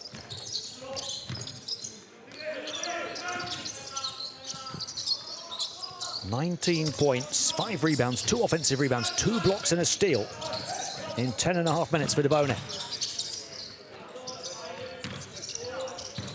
3-point shot, open spot, off the mark.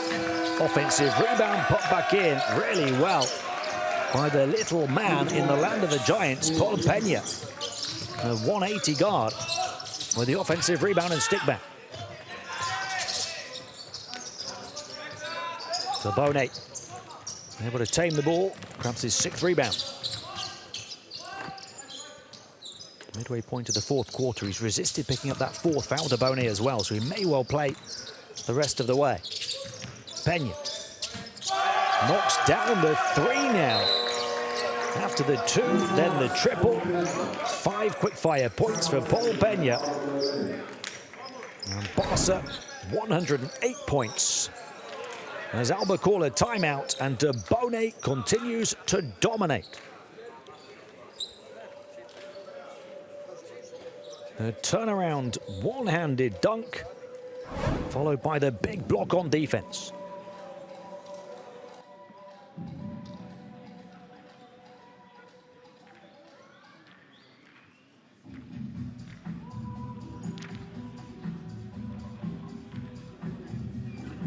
Dass wir weiterhin aggressiv sind, wir genau. Nur, Kemmer, wenn dich nach da schiebt, also so, ob der Ball soll zur Mitte, also wenn das der Ball ist und das hier, ne? Wenn du rausspringst, spring nicht zur Seite, spring nach oben, damit der Ball weiter weg vom Korb kommt. Ja? Der Rest, einen Pass zumachen, okay? Heide. Hey, let's go, let's go, let's go. Wenn der Pass fliegt, müssen wir jetzt 2, 3. Well, at this tournament before, we've seen the likes of Doncic, Wembanyama, Mirotic, Teodosic, Micic, Hezonja, Musa. We may not have witnessed anything before quite like this.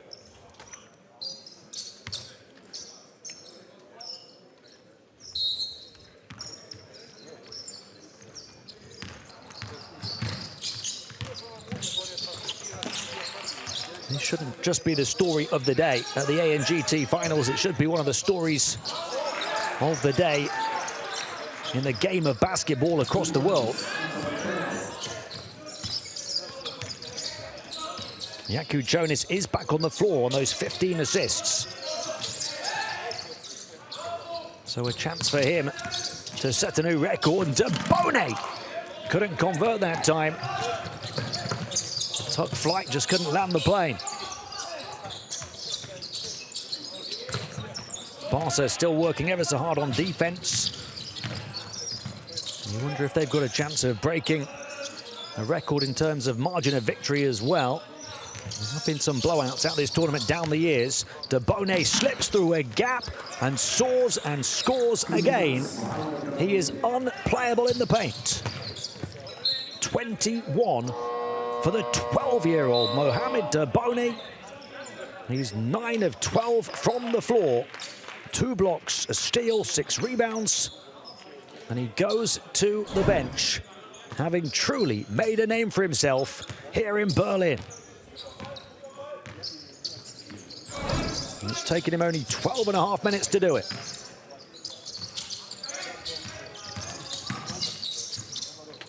And straight back in comes Mr. Perfect.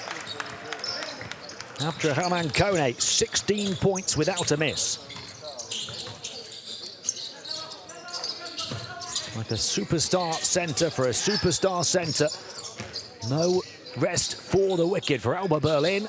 Kone a rebound as well, that's his 7th. All those centers for Barca.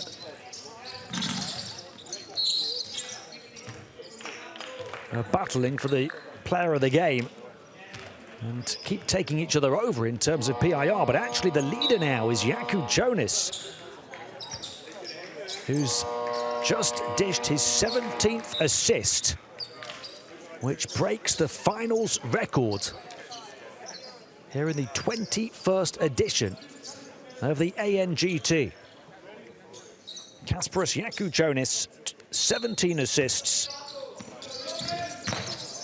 with 4 turnovers.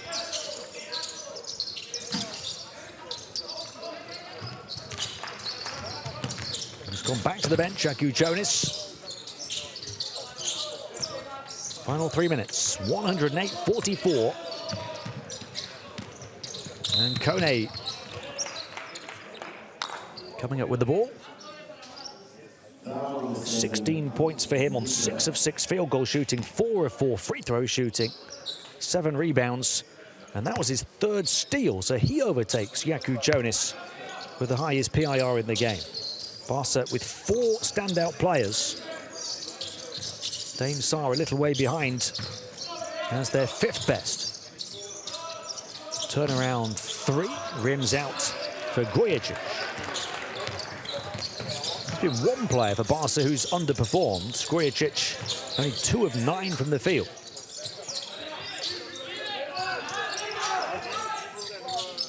Three-point shot for ALBA over everything. Paul Pena, the smallest player on the floor, keeps coming up with big plays, even in the land of the bigs. Kone, can he continue to play the perfect game? No, he can't. His first miss comes on his 7th field goal attempt.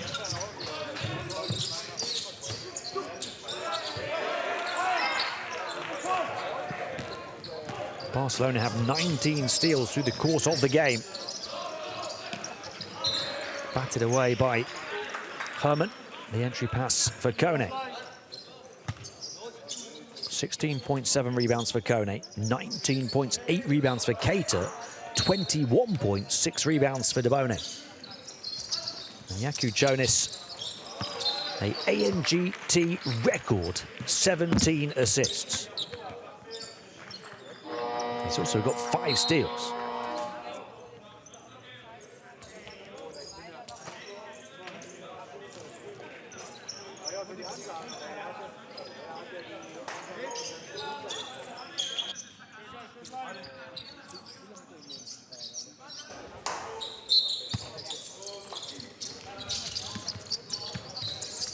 Pluvinet. Pena. Up by, nice catch. Kone in between 2. He'll go to the line for a pair, or he's 4 of 4 so far. And Barca are 25 of 29.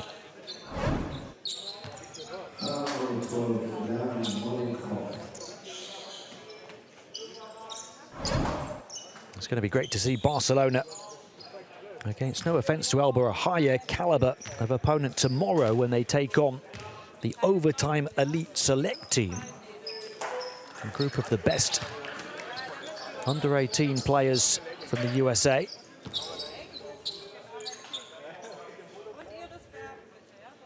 A reminder that ALBA were only here as a wildcard entry as the hosts of the ADIDAS Next Generation Tournament Finals, and of course the Euroleague Final 4 this weekend. Only finished 6th out of 8 teams at their qualifying event in Podgorica in January, ALBA. So they weren't expected to do anything here. And Barcelona have left them firmly in their wake as Abdurrahman Kone embellishes the point of their dominance, and they launch the transition attack and send a message to the Overtime Elite and INSEP Paris ahead of the next 2 days that Barca are here to win the group.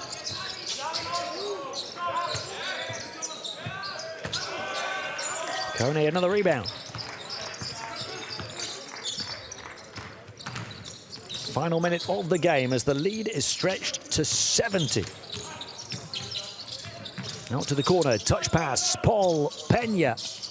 Too long, Kone underneath it though, another offensive rebound, and he puts it back in. Glancing gracefully off the glass, the big man, doing a bit of everything. His PIR has skyrocketed now to a game-high 37. Some ridiculous numbers being put up by Barca's bigs in particular. And Jaku Jonas with that record-setting tally of assists to facilitate a lot of them.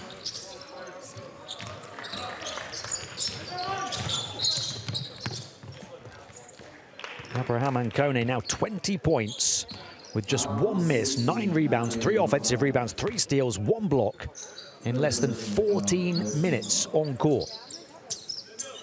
37 PIR in 14 minutes.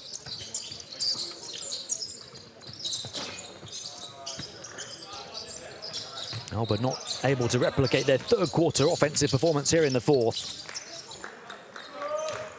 And Barcelona leave the ANGT Finals hosts battered and bruised on game day 1. An ANGT record 17 assists for Kasparas Jakučionis, the Lithuanian point guard. A 21-point performance to lead all scorers in the game for 12-year-old Mohamed Dabone. And 3 huge stat lines for Barca's 3 centres, including a 37 PIR for Abdurrahman Kone in just 14 minutes on court. As dominant as it gets, Barcelona start their finals campaign with a huge win, 118-46 over ALBA Berlin.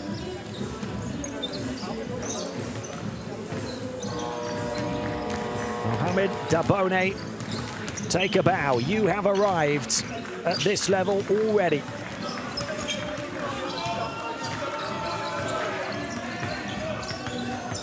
.21 points, 9 of 12 shooting from the field, including a 3.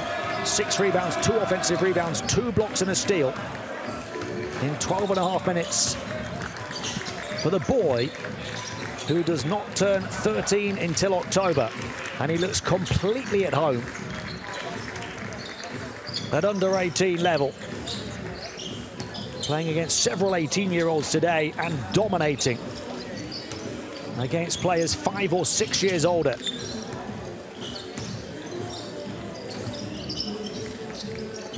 As were the other Barcelona centres. Sion Keita, 19 points, 8 rebounds, 4 offensive rebounds, 7 of 11 shooting in 13 minutes.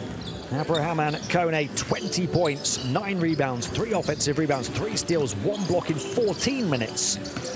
On 7 of 8 shooting from the field, 6 of 6 from the line for that 37 PIR. Kasparas Jakučionis, an ANGT record, 17 assists in the 21st season of this tournament. He also had 5 steals and a 28 PIR. Stay with us as we get some reaction at the end of this big win for Barca. We're hoping to hear from their coach, Carlos Marin, as soon as we can. In fact, he's just making his way behind me towards the interview position. I'm sure there'll be a question about Debone. Barcelona winning 118-46 over ALBA Berlin. Let's hear from the coach, Carlos Marin. Coach, congratulations. Probably the victory that you wanted. Everybody was able to participate and you know, do some good things. In general, your quick thoughts about the game. Well, nice way to start. It's a tough competition, and when you start playing like this with everybody involved on the game, it is a fantastic sensation.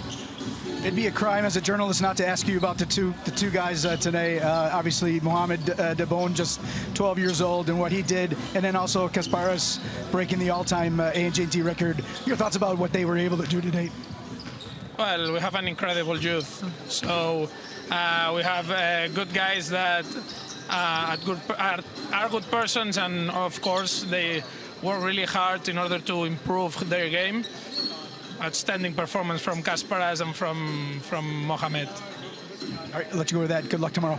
Thank you very much. Not giving too much away about that performance from the 12-year-old Debone. Carlos Marin and the rest of the Barcelona coaching staff will want to protect him as much as they can at his tender young age, but he played like a man here at the ANGT finals on his debut at this level. Mohamed Debone, but Kasparas Yakuchonis is their leader and had an all-time ANGT record, 17 assists here today. Let's hear from him now. Kasparas, congratulations. You know, first game is always a little bit, you know, unknown what you're going to be able to do. Your thoughts in general about the performance of you and the team? Yeah, so I think we started really good.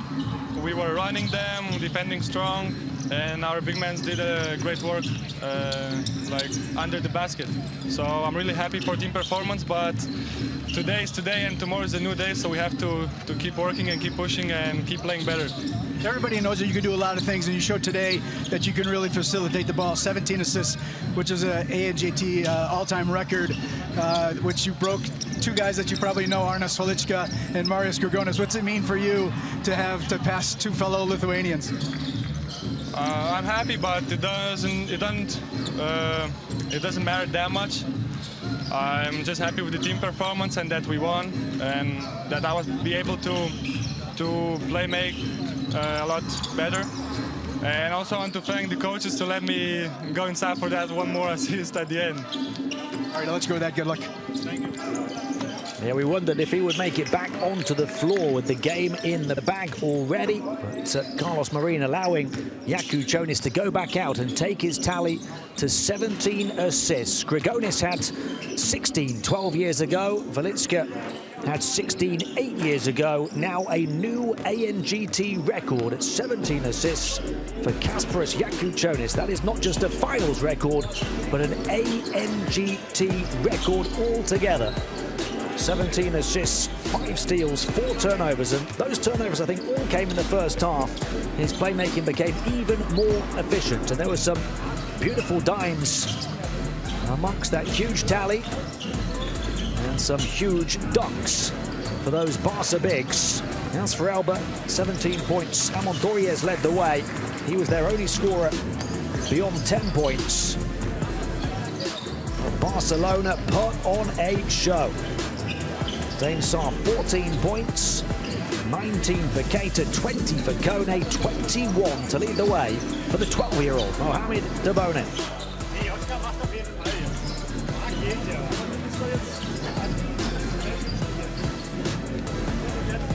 Barcelona altogether as a team as well, dishing 38 assists in the game with 15 turnovers. 38 assists on 43 made field goals. 19 steals as well. Really stands out from these stats, more than 3 times as many as ALBA Berlin. 26 Berlin turnovers, with 19 of them coming from Barca steals. Offensive rebounds, 24 for Barcelona. Only 10 for ALBA Berlin. One stat you don't see on that graphic. This was the first game in Group B. Barcelona, a huge win. Probably won't be overtaken in terms of winning margin at this tournament, but you never know. INSEP Paris and Overtime Elite, the two teams yet to play here on game day 1. They will meet shortly in around 25 minutes time here at the Uber Eats Music Hall. From me, Tim Long, I'll see you for that one. More ANGT finals action to come after a brief break here.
Welcome back to the Uber Eats Music Hall in Berlin. We're ready for the final game of game day 1 at the Euroleague's ADIDAS Next Generation Tournament Finals 2024.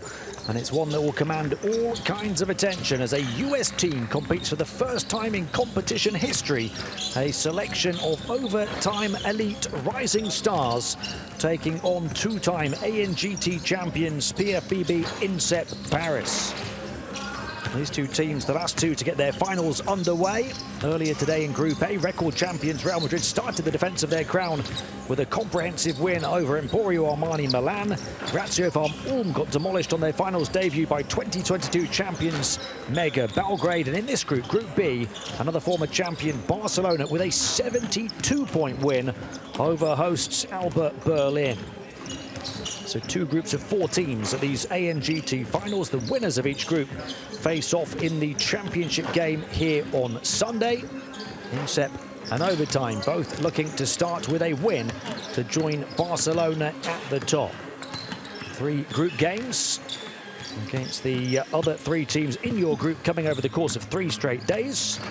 So much excitement and anticipation to see this overtime elite squad compete here at the best club-based junior competition in the world. An Atlanta-based league of 8 teams. For 16 to 20-year-olds, they'll have a squad of up to 18-year-olds at this competition. We'll take a look at some key players. They've already helped 15 players go to the professional game, and 17-year-old point guard Isaac Ellis, one of the standouts on this team, to compete here. He's averaged 13.1 points in the OTE regular season, a league 7th best 4.9 assists a game, league 6th best 1.8 steals a game in that league in Georgia as well. And Jaden Wilkins, part of a huge Atlanta basketball family. His dad Damian had a 10-year NBA career, is now the head of the OTE league. His granddad a 13-year NBA vet, and his great uncle Dominique, a Hall of Famer, 9-time All-Star, 7-time All-NBA first teamer, and former NBA scoring champion and a Euroleague champion with Panathinaikos in 1996. So Jaden Wilkins set to be supporting Panathinaikos in the semi-finals of the Euroleague tomorrow. As for INSEP Paris, a huge talent, Nathan Solimon, as a 14-year-old, he made the all-first team at the Paris qualifying event, leading the team in index rating, averaging all-round 10.2 points, team second best of 5 rebounds, 2.2 offensive rebounds, 1.2 steals, 1.2 blocks.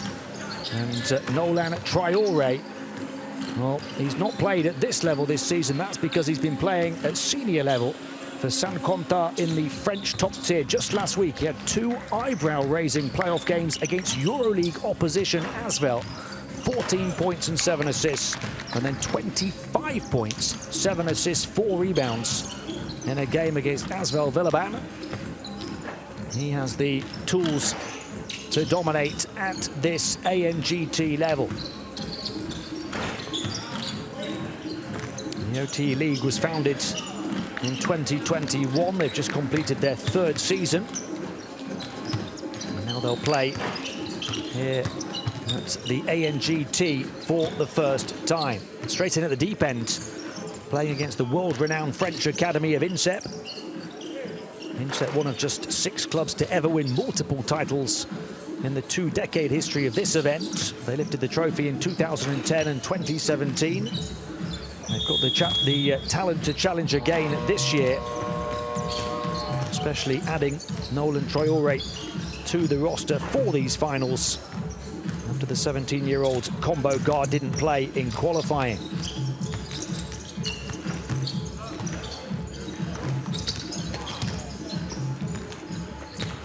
There's 8 clubs in the OTE, all playing in Atlanta, Georgia. They have their own facility. It's a fantastic way of getting an academic and a basketball education. A selection of their best 18 and under players coming over the Atlantic to Europe for this event. The next match is between PFBB INSEP Paris and overtime elite for PFBB INSEP Paris. We're about ready for the introduction of the two sets of players, starting with INSEP Paris. They performed impressively at the Paris qualifying event in April. They won all 3 of their group games. Did so by a staggering 51 points against Monaco, by 32 against Gran Canaria, and by 11 against Panathinaikos. They lost a tight, intense final to the ANGT Select team, but they earned a wildcard ticket to these finals. And as I say, they've added Nolan Traore to the team that only just missed out in qualifying.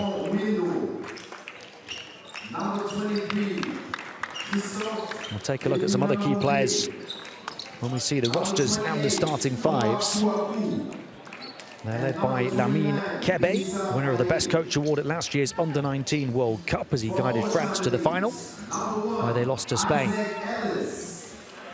Now the introduction of the OTE team.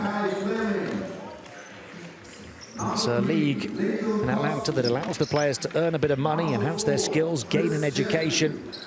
Doing so with a 4-to-1 student-teacher ratio. They also have a series on Amazon Prime where they stream their live games as well.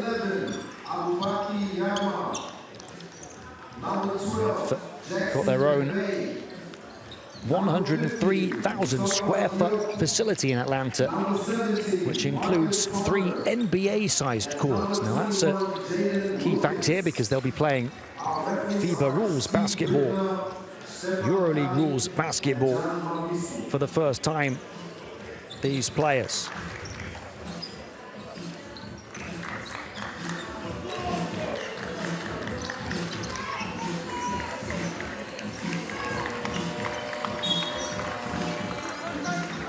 They really are the unknown quantity. We know about all of their talent, these players, but we don't know how they'll adapt to this situation, traveling to Europe away from those comfortable, familiar surroundings. And we don't know how they'll stack up against players at the top of the European game of their age. As we take a look at their full roster, Lincoln Cosby, the key player, became the first freshman in league history with a double-digit scoring game this season. He's only 15. Adam Umidush, 16-year-old guard, one of the top scorers his debut year for his club Cold Hearts, averaged 12.9 points in 21 minutes, the second most points in the league for an underclassman. And there the INSEP Paris roster. Thalys Sulak averaged 6.8 assists a game in qualifying. Hugo Yungamakori averaged a joint team-high 14.5 points on efficient shooting, a team-high 2.8 offensive rebounds as well. Starting 5 for OTE, we've talked about Ellis and Umidush and Cosby, also in that starting 5. Parker Robinson and Marcis Ponder, a 17-year-old centre who goes by the nickname Baby Shaq, 6'11", 327 pounds. There's the starting 5 for Paris. Traore in there. Mohamed Diakite, one of their 18-year-olds. Yanis Allar averaged a team third best 10.8 points in qualifying, knocked down 2 threes a game at 42% accuracy. And had a team high 1.5 steals as well.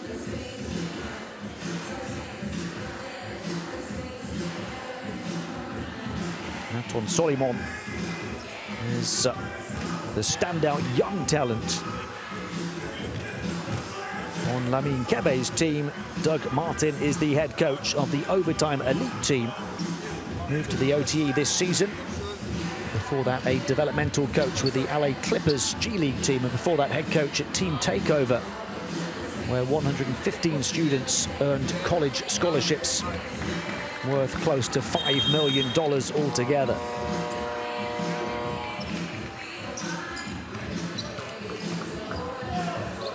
Make no mistake about it, if it wasn't already, the Euroleague's ADIDAS Next Generation Tournament is now the greatest club-based junior competition on the globe. For 2 decades, the ANGT has brought together the best under-18 players on the continent of Europe. Now some of the best from the United States as well. The latest chapter in the boundary-breaking history of these finals. She's one of the traditional top academies in the game. It's helped to develop the likes of Tony Parker and Boris Diaw, take on the new kids on the block. A program that's already produced 2 top 5 NBA draft picks. We are ready for INSEP Paris against Overtime Elite in Game 1 of the ANGT Finals 2024 here in Berlin.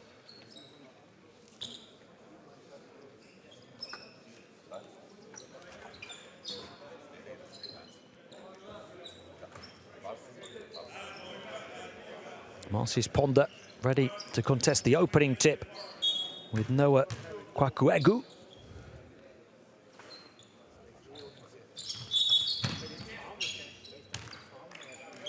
And they'll go again.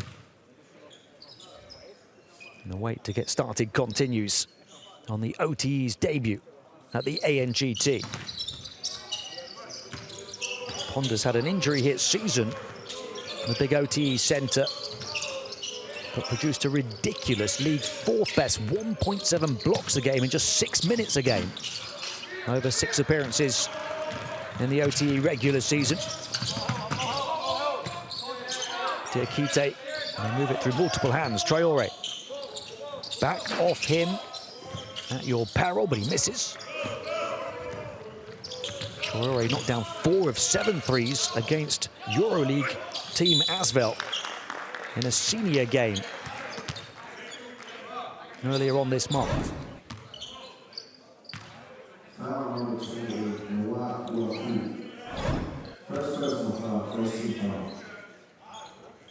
And the first foul goes on Noah Kwakuegu.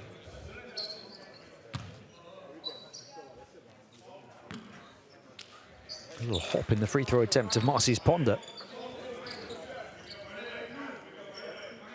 I mentioned Baby Shaq, also sometimes called Lil Shaq or The Show. Returned from a long absence in the postseason of the OTE. Knocks down his second free throw.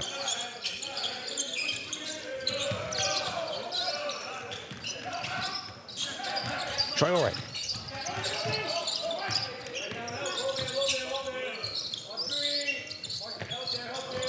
Alar slips it back. Traore on the move. Offensive foul for the illegal screen. I believe it's Kwakuegu again.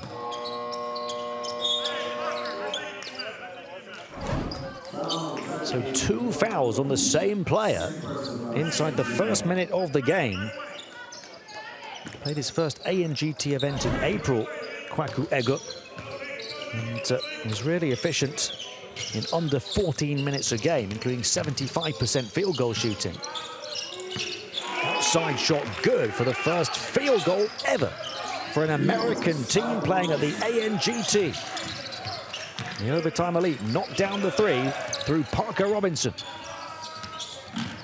He shot a playoff 4th best, 45% on the outside in the OTE season. And INSEP haven't got going yet, and they still can't. The smothering rejection from Lincoln Cosby. Pass to the corner, 3-point shot again off the mark. Offensive rebound once more, free spot on the strike, but missed by Adam Umidouche. It's been a really rough start for INSEP. Nothing coming easy, nothing running smoothly.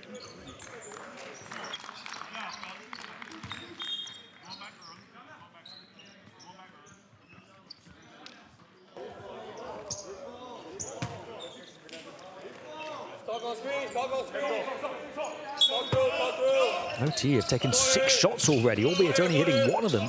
Paris only 2 shots.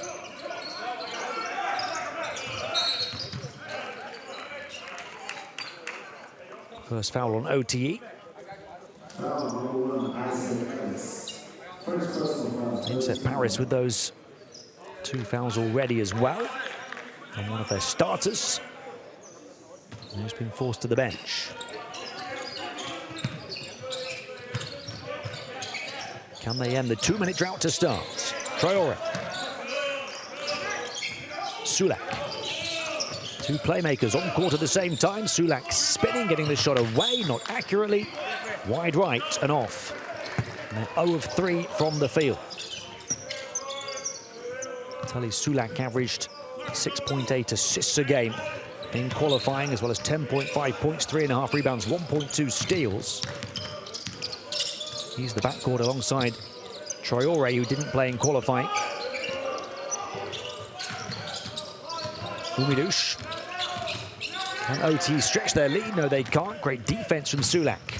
I just mentioned the 1.2 steals, now trying to run the offense in transition before overtime. Elite can get back, and they end a 2.5-minute drought through Mohamed Diakite. The 18-year-old forward with the score halves the deficit. Low catch, adjustment in the corner, off the mark for Yama. And here come INSEP in transition again.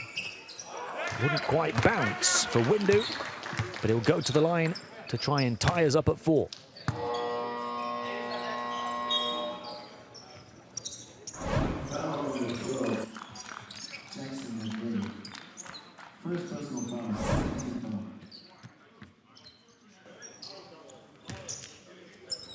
Overtime Elite must have been thinking this is going to be an easy week after their start.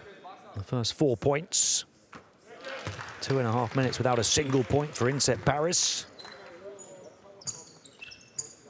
They just gave the Americans a head start.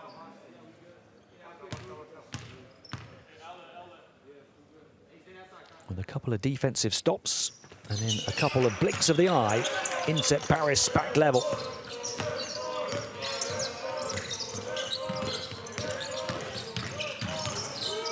Jeffrey dropped it off, Robinson threw it down. Parker Robinson throwing up the threes, 2 of 2 on the outside. So both of the field goals for overtime Elite coming from Robinson, coming from range. Traore. Turns it over, now look out, Chris Jeffrey. Will absorb a little bit of mid-air contact going under the hoop and put it in on the reverse. So the first 4 points from OTE, the next 4 from INSEP, the next 5 in a row now from OTE again, and they're looking to stretch this scoring streak and have a chance to do so from the foul line.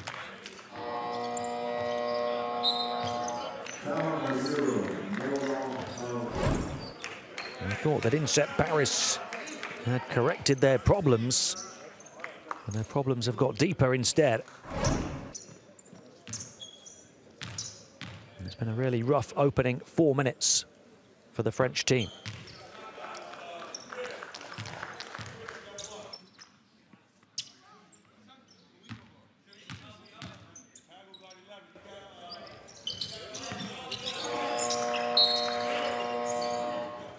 Kai Fleming knocking down his free throws.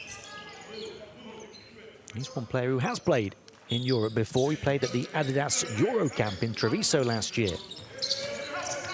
Regarded as a top 10 shooting guard for the class of 2025. He's just signed up as one of OTE's new recruits for next season.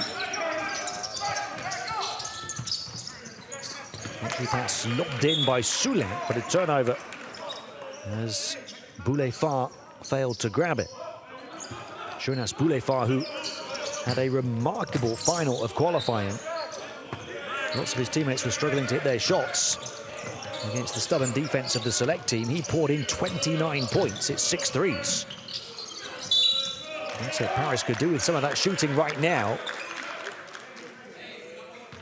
The applause coming from the overtime Elite bench and from Doug Martin, the head coach. Happy with the hustle of his team. Certainly happy with the start, up by 7.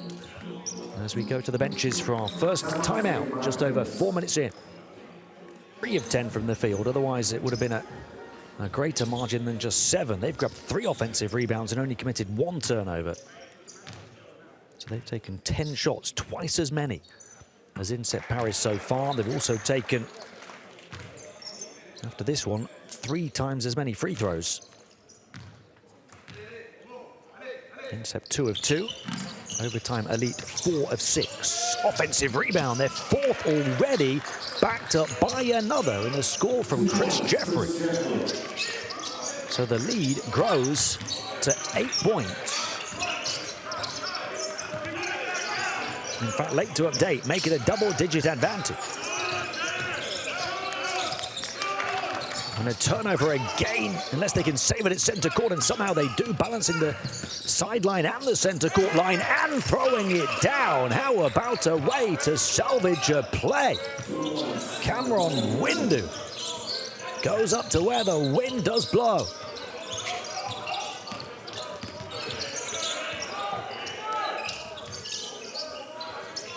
Jaden Wilkins in the game, the son of the GM of the league.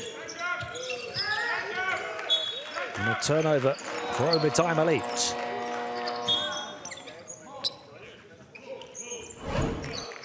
What a play it was. The hustle and then the hang time. What we don't see on the replay is the save on the centre court line. The tight angles down the sideline. And then the spectacular finish that we did see. It was followed by the defensive stop and a chance for back-to-back scores.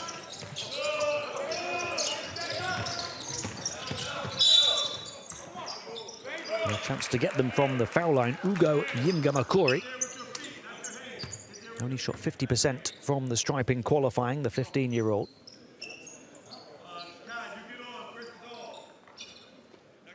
Played a small role at the age of 14 last season, but he's made a big leap this season. Led the team with 14.5 points per game in 22 minutes a game in qualifying. At the age of just 15, shot 54% from 2, 40% from 3, but as I mentioned, did have his problems at the stripe.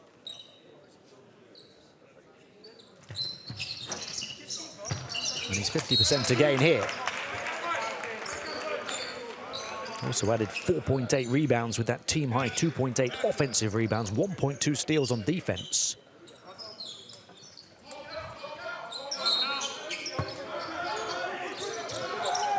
INSEP have come from 4 down to tie. Now they've trailed from 10 down. And they're trying to close the gap beyond the 7 at which it currently stands. Crossover, pull-up, 3-point shot, nowhere near. Offensive rebound wouldn't go in for Windu this time. And he's making a difference with his tenacity. But it's Overtime Elite ball.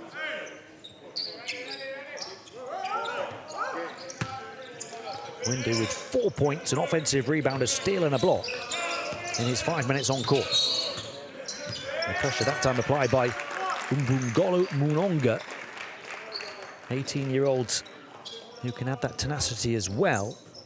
Only averaged 15.5 minutes in qualifying, but had a joint team-high 1.5 steals a game in that limited playing time.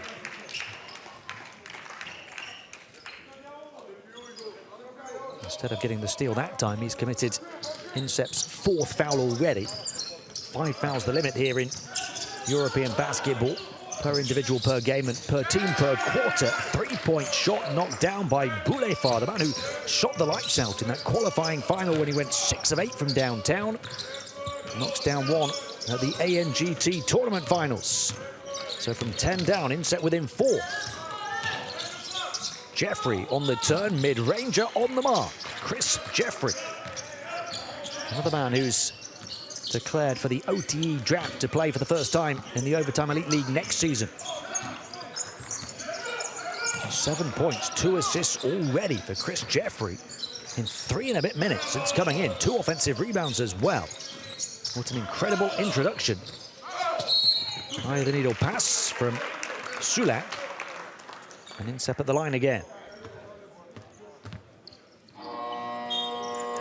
So I've mentioned a couple of them already. We're seeing a few players who've not actually played in the OTE League before, but they will play in that league next season, the 4th edition of the Overtime Elite League.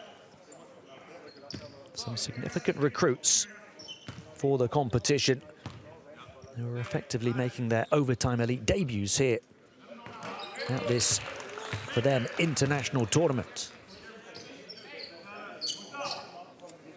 To start for Chris Jeffrey.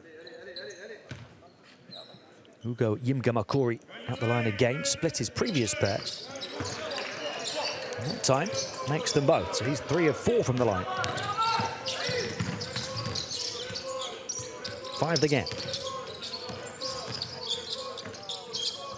Nice play to keep it down the baseline, in between 2 and kick it to the corner from Fleming, but shot off the mark, and they're looking to pounce in transition again and do so with Nolan Traore. And INSEP Paris are back within 2 from 10 down.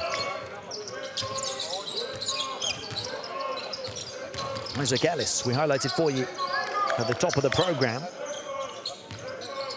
Jaden Wilkins, who we highlighted as well, feeding it into Diop. Diop, a bounce and a turnover. And a transition opportunity again, but given away by INSEP. Muddled passage of play for both teams, but it ends up with a score for Lincoln Cosby. Showing great length and mobility, Lincoln Cosby, the 2 meters 5, 15-year-old. 6'9", if you prefer. He's widely regarded as one of the best players in the US for the class of 2027.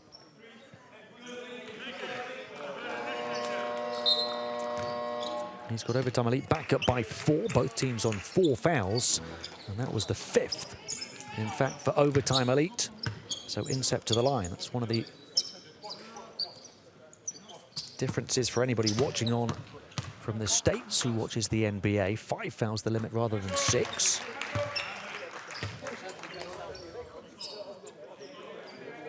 Ten-minute quarters rather than 12.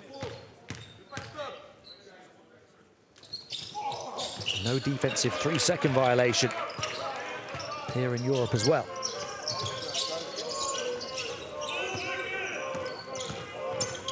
So a 2-point margin again. Boulifard has 5 of INSEP's 16. Trying to wriggle free on the baseline, but travelling in the process was Mustafa Diop. So the turnovers has started to come for Overtime Elite. 5 now for both teams in this first 8 minutes. Mustafa Diop thinking too much about budging Boulifard out the way rather than his footwork. And a chance when we return off this timeout for INSEP Paris to tie or take the lead from 10 down.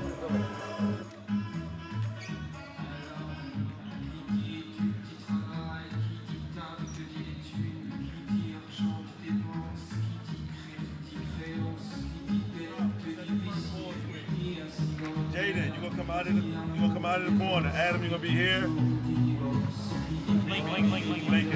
Lincoln, you in this corner. All right. So it looks like it's a simple ball screen. As soon as Isaac cross half court, J-Dub, you're gonna come right behind Adam, you're gonna get to the corner. So I'm rolling, right? I'm staying rolling. I'm back screen, I'm rolling. You're gonna ball screen, you're gonna get a back screen from J-Dub. Isaac's gonna bring the ball on this side. You got it blob, and then J-Dub's popping back. All right, if you got nothing, you got Lincoln on the back door, you got Lincoln on the step up for you. All right? Hey, let's play without fouling and keep him off the free throw line. That's the end of the game.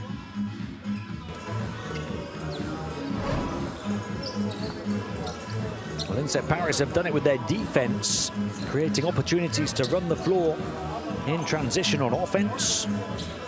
Lincoln Cosby did get that tough shot in tight quarters to fall, despite being matched with the length of the defense of Yingamakuri.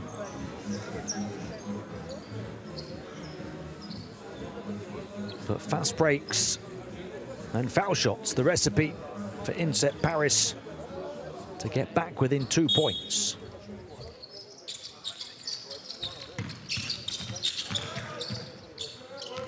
In the previous game on this court today, we had a new ANGT record, 17 assists for Kasparas Yakuchonis in the 21st edition of this competition. This Sulak of INSEP Paris has already got 5 assists in this game in the first 8 minutes.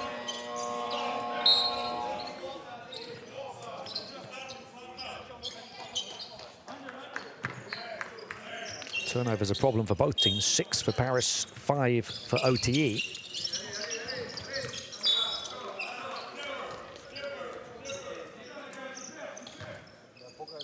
was a 10-point lead, I believe, at 4-14. So since then, a 12-4 run in favour of INSEP. Jaden Wilkins. Comes from a famous basketball family. Wanting to leave his own mark on this competition. Lincoln Cosby, tough shot. Contested on the foul line and he puts it in. His second tough make, and multiple players challenging the rack attack and shutting it down. They've got great length and athleticism, this OTE team, but a travel on Isaac Ellis, who looks baffled by the call. Let's have a look at this defense. 2 players going to try and shut down the shot.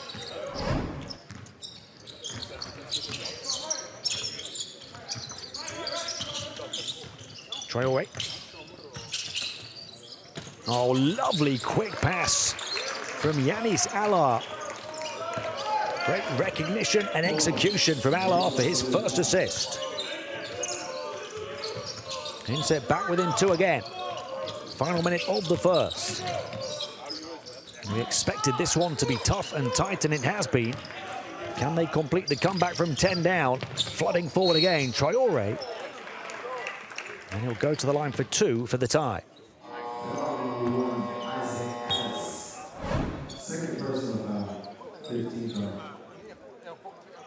Isaac Ellis with a couple of personal fouls. Akai Fleming with a couple as well.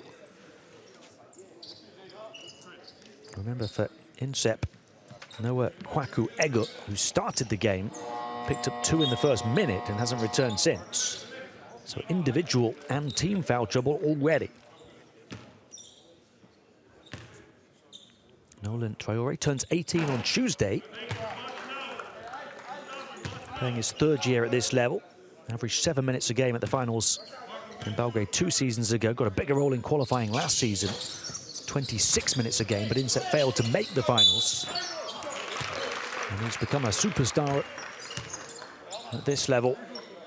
And a key player even at senior level this season.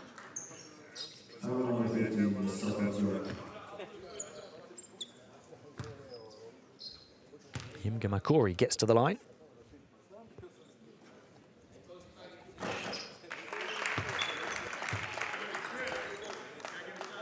Solving his free throw shooting problem from qualifying.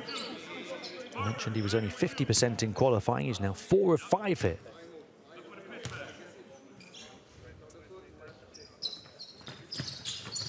Tag 1 more to that tally as INSEP Paris get level from 10 down.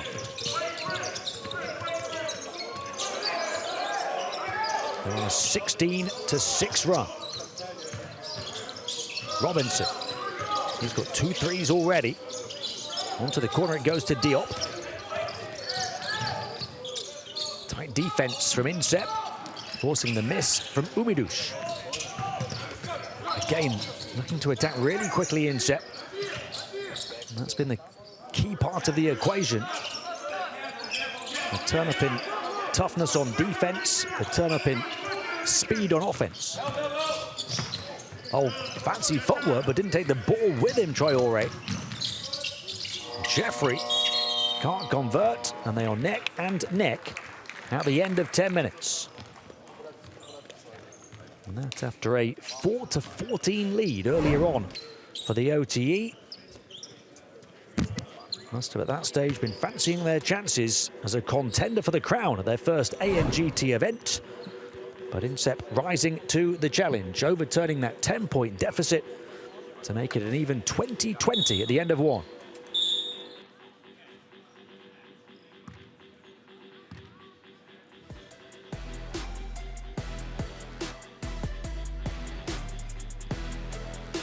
A look at the story of the opening 10 minutes. A couple of early threes for Parker Robinson, one of the best shooters in the postseason of the OTE League this season. The only 2 threes that Overtime Elite have knocked down have come from his hot hands. He's 2 of 2. Chris Jeffrey, a great introduction to Overtime Elite action though. 7 points, 2 assists, 2 offensive rebounds and a steal in 4.5 minutes for the new recruit of the league. Windu made a big difference for INSEP Paris. They started to limit their early turnovers. play better defense, although that time great offense beating great defense from Lincoln Cosby. Not once, but twice. 20-20 at the end of one. As we take a look at the numbers, INSEP shooting a better percentage on the inside, they're even on the outside. Although twice as many makes and takes from Overtime Elite on the perimeter. They've also got one less turnover and 2 more offensive rebounds. So Overtime Elite have taken 19 field goal attempts. INSEP Paris only 12. But yet INSEP attacked with aggression to the basket, forced fouls and got to the line to make 9 of 12. So they've got a +5 in points from the foul line to even up the score.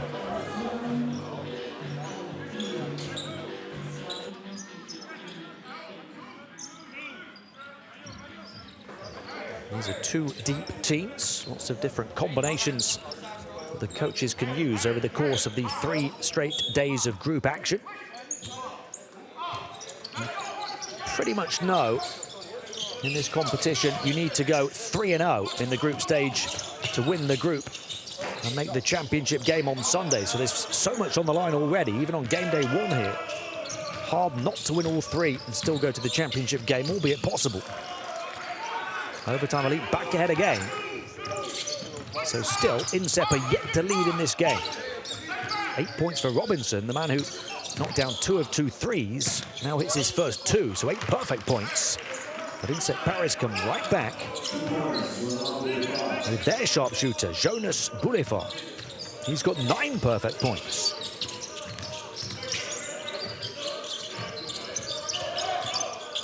Parker Robinson, will he raise the bar again in that shootout with Boulevard?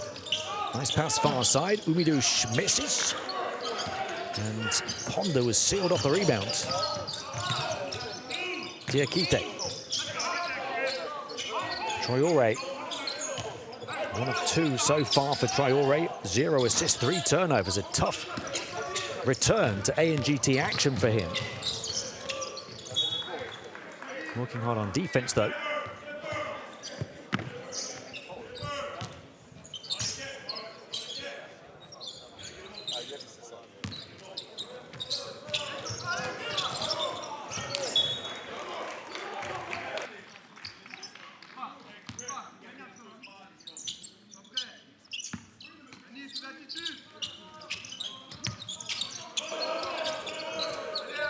Chris Jeffrey. Parker Robinson yet to miss, and still yet to miss. Robinson from range again, where he's 3 of 3. 11 perfect points for Parker. Contested shot around the elbow, Ponder the rebound.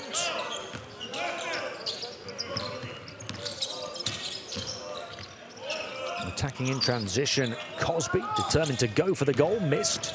Diakite down the floor, short on the scoop, followed up, rebound, put back in by Boulevard, also yet to miss.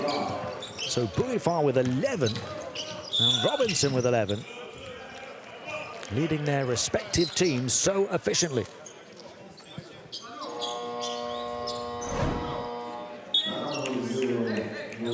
Traore committing his 2nd foul. He's the 2nd INSEP player onto 2 fouls. Robinson 3 of 3 from 3, as well as hitting his only 2.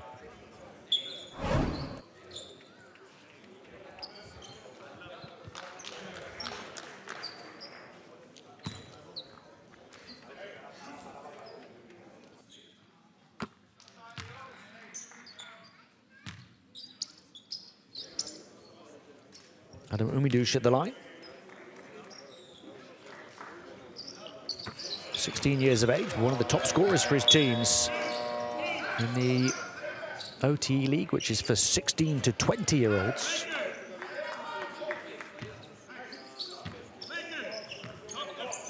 They do have on this team and on this floor right now, though, a 15-year-old in Lincoln Cosby, who's looking like one of the most talented players. The bar getting higher and the age is getting younger. At this ANGT tournament, banked in the shot from Allah. As INSEP tie again. Here comes Jeffrey, shut down as Mbungolo-Monga put up the defensive ceiling.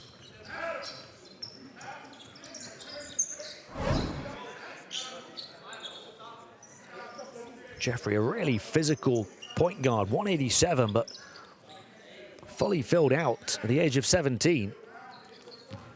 Determined to attack, he can cause plenty of mismatches because of that combination at such a young age of quickness and muscle.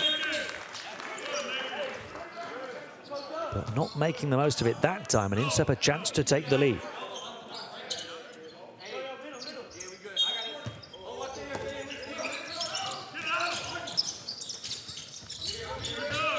Can they finally? Sulek looked around the perimeter, entry pass too high and turned over with the target, the 2 meters 4 forward Cameron Windu.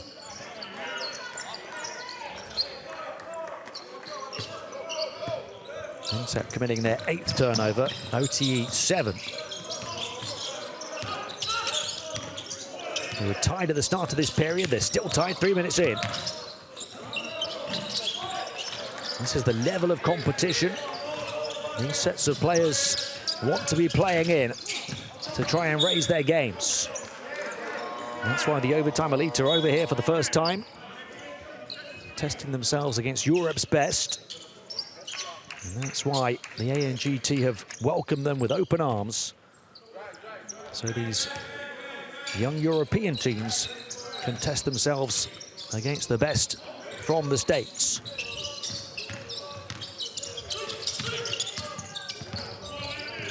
Umidush against his opposite number, Alar. Alar comes up with a steal, wins the battle of the number 7s. Sulek, open shooter in the corner for the first lead, still no. 3-pointer off the mark, Yinga Makori. But INSEP grab the loose ball for a second chance opportunity, and an opportunity for their first lead. At the foul line now with Cameron Windu. He was only 2 of 7 from the foul line in qualifying, but he's 2 of 2 here in this game.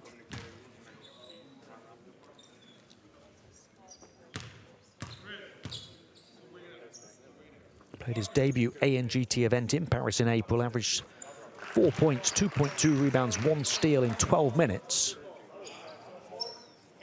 He's looking like he can have an even bigger impact maturing at these finals. He's played 6.5 minutes so far, got a steal and a block on defense. And even after that, missed 5 points on offense.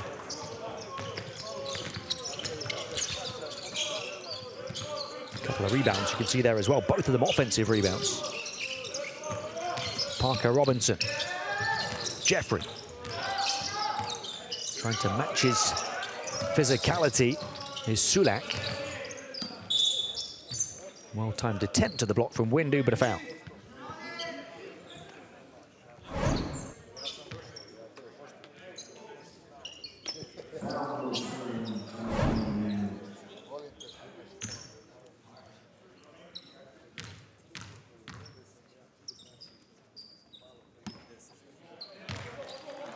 Jackson McVeigh at the line. Played his junior year this season at Gilmer High School, helping them win their regional championship in Georgia for the first time in school history.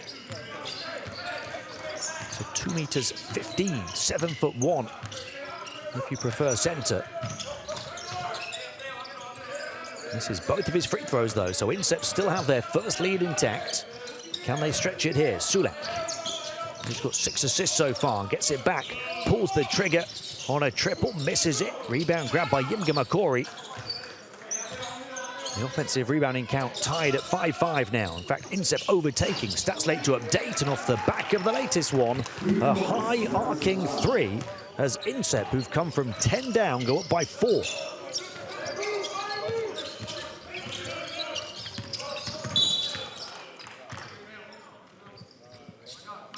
The OTE really wanted to be tested, and they certainly are being, by one of Europe's and indeed the world's most famous academies.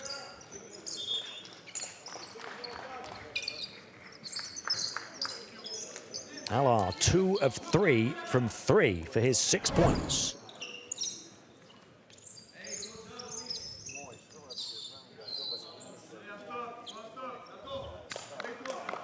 The INSEP Academy has developed some of the greatest French players in the game. Tony Parker, Boris Diaw, Evan Fournier, Ronnie Churaeff.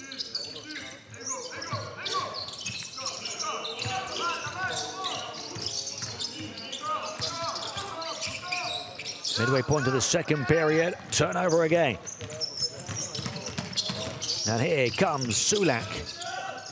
A little too heavy-handed, backing him up on the boards, though. Yinga Makori puts it in, and INSEP Paris have stretched the lead to 6.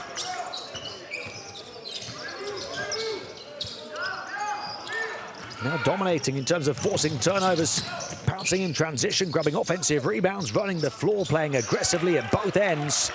And it might need a timeout from Doug Martin here on the Overtime Elite bench. His team have gone from 10 ahead to 8 down.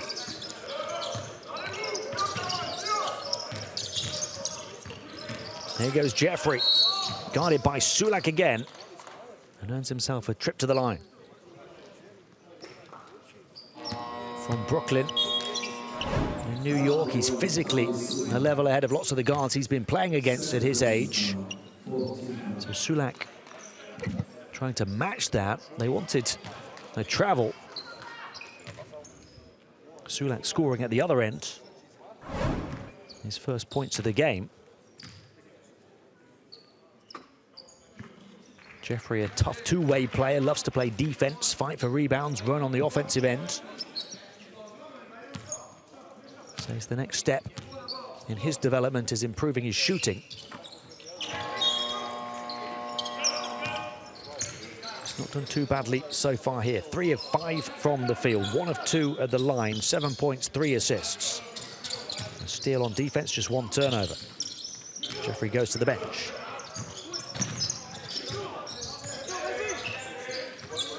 Ibunon Gombe, the number 23, in for the first time for INSEP. And the rack attack in a big way with a bit of hang time from Windu. He's been a difference maker for INSEP. Cameron Windu, 7 points, 2 offensive rebounds, a steal and a block in 8.5 minutes. Yanis Alar with a rebound. Gives it to Ibunon Gombe. Not seen much of Solimon so far. Turnover. Solimon's only played 5 minutes. Not taken a shot yet, not got an assist yet. 1 steal, but 1 turnover. He is one of their youngest players, one of the most talented without doubt, but only turning 15 just last week. And there's Windu soaring for the score again. He's got a couple of big dunks. As part of his 7-point haul. Timeout, INSEP Paris by 8, 37-29. 3.5 left to play in the first half.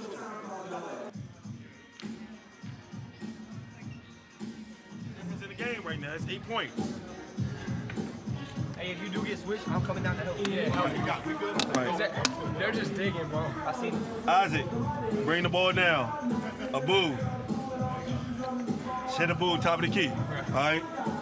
Kyle, you're here. Parker, stuff. Hit Abu. Isaac, you go off the top. Kyle, you go off the top as well. Abu, you turn the face. Dribble towards Parker. Parker, come get the basketball, get downhill. I'm sending here, I'm sending here. Yep, exactly. Exactly. Yep. Everybody got it? Yeah. We got a rebound. And talk on that end down there, all right? Hey, defense out there, what's the defense? As they reward attacking to the rim. Yeah, you gotta get to the free throw. Rebounding, something that INSEP Paris have done really well, particularly in this second period. They've now grabbed 7 offensive rebounds to OTE's 5. They've got to the line, attacking the basket aggressively to make 10 of 14 free throws. They've moved the ball better than Overtime Elite. 11 assists. OTE just 6. Alar. Shot clock winding down, final 2 ticks. Are they aware? I'm not sure they were. No good shot created at the end of the shot clock, and a turnover. Overtime elite 3-point shot from the corner doesn't go for Robinson, who was 3 of 3 from downtown and 4 of 4 from the field before that one. The points have really dried up for them, just 9 in this quarter after 20 in the first.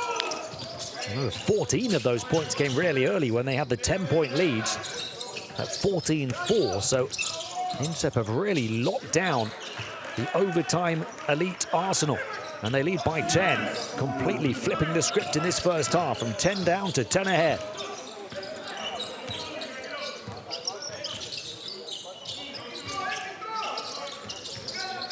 Little jam step, deep 3-point shot, NBA range, Abu Yama. The man who made the 6th most threes in the OTE League this season, doing so at 39%. And he knocks down his first here at the ANGT Finals. A huge one for OTE to close the gap from a game largest 10 down to 7. But INSEP Paris again will come back and attack on the interior as they have been doing time and time again.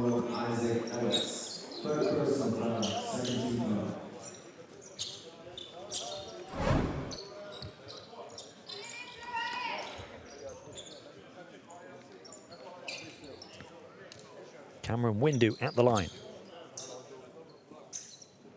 3 of 4 there so far, as well as 2 of 3 from the field, both of them big dunks.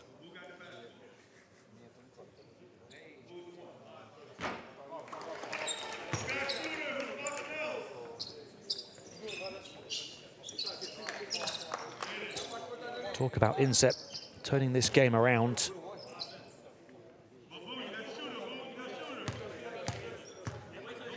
One of the big keys has been Ugo Yimgamakori. INSEP a plus 14 with him on the court.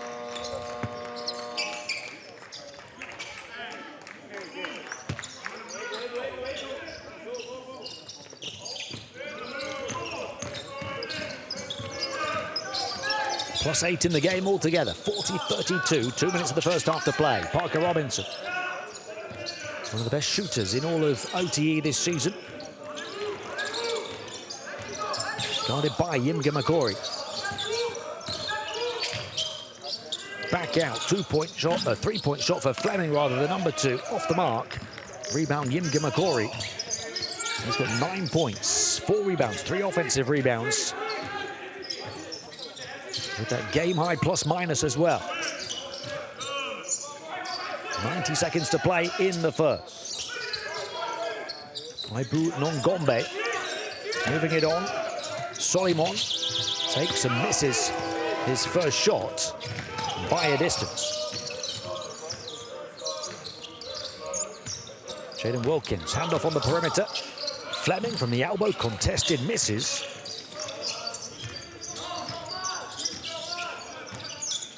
Just 12 points in 9 minutes for OTE here in the second. Yimgamakori. Faye. Well, he's only just come in.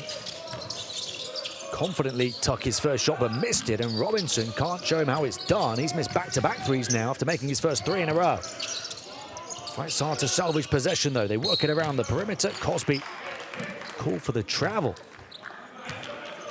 Remember, Lincoln Cosby had such a promising start to the game. 4 tough points. But he's not scored since. He's 2 of 4 from the field. He commits his first turnover. Doug Martin asking for some help from somewhere.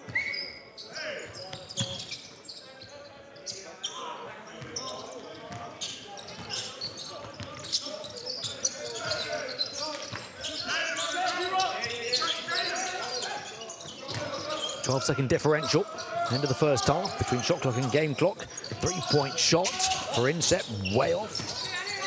We've seen some rough 3-point shooting, but some important offensive rebounding, and it's that man again, Yimgamakori, who scores the second chance opportunity to tie the largest lead of the game outright at 10 points.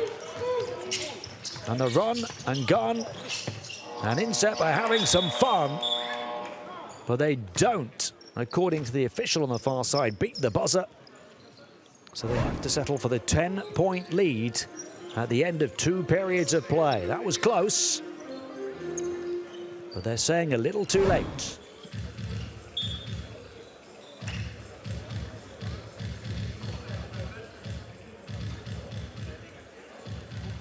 So a 10-point lead in the first for Overtime Elite, but a 10-point lead at half-time for INSEP Paris, 42-32 at the main break.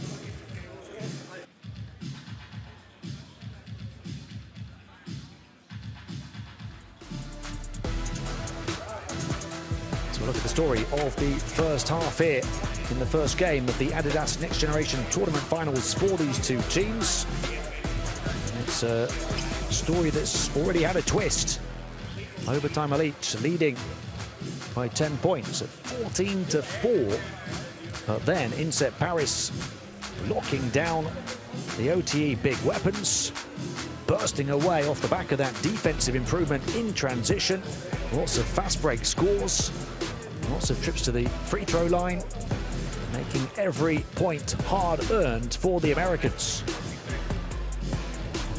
After a 20-20 first period, a 22-12 second period in favor of the French. And shooting improved off the back of the turn up in tightness and intensity on defense. They started to dominate the offensive rebounding count, 9-6 in their favor, having trailed in that regard early on. In fact, Overtime Elite grabbed the first 4 offensive rebounds of the game. So INSEP Paris have grabbed 9 of the last 11. And more often than not, they've turned them into points. They've also got 2 fewer turnovers. After Overtime Elite were protecting the ball well in the first few minutes. So all of the possession categories in favor of INSEP Paris, who are shooting the better percentage on the interior as well by a distance. There's not much of a difference in terms of perimeter shooting. So a 10-point lead at half-time for INSEP Paris, 42-32 on Overtime Elite's debut at the ANGT.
Welcome back to the Uber Eats Music Hall here in Berlin. INSEP Paris by 10 at half-time over Overtime Elite on game day 1 of the ANGT tournament finals, 42-32. They've done it from 10 down, turning this game on its head in the first 20 minutes.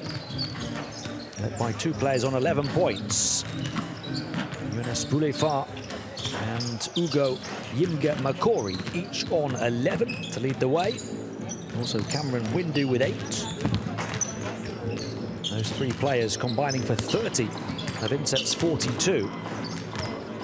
As for Overtime Elite, they've struggled to shoot the ball well. Just 6 of 18 as a team from 2-point range. 33%, also 33% from 3, 4 of 12. That's better. But on the interior, they've really struggled in front of this sizable crowd for a 18 and unders event. They've got 1 player on 11 points. OTE with 11 coming from Parker Robinson, who's 4 of 6 from the field, including 3 of 5 from 3. Chris Jeffrey has 9 points. Nobody else on more than 4, though, for the American team. As we take a look at those numbers, the free throws coming more frequently for INSEP as well. They've taken 4 more, made 3 more. They've got 3 extra offensive rebounds and 2 fewer turnovers. It was OTE dominating the possession categories in the first few minutes of the game to lead by 10 at 14-4. Now it's INSEP who lead by 10, turning everything around in terms of the stats and the overall scoreline. They're looking to tie Barcelona at the top of Group B. The Barca's 72-point win over ALBA Berlin in the previous game. Mega Belgrade and Real Madrid winning in their Group A openers. Game day 2 comes tomorrow. And the final game day in the group stage comes on Saturday before the winners of the 2 groups face off against each other in the single game final on Sunday to be crowned ANGT champions 2024. Barcelona, a winner in 2016 in this group. INSEP Paris winners in 2010 and 2017, one of just 6 teams to have ever won multiple championships. And Overtime Elite making history right now, playing in their first ever game, not just for them, but their first ever game for any American team in the 21-year history of this tournament. They're finding out just how good Europe's youngsters can be. Yimga Makori, a joint game-high 11 points, does have a game-high PIR of 19 and also a game-high plus-minus with INSEP Paris plus 17 in his 13 minutes on court.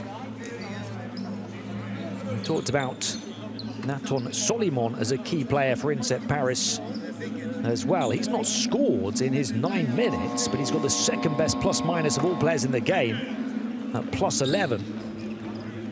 The only player for Overtime Elite with a positive plus-minus is the big centre Marcis Ponder, who's only played just under 4 minutes.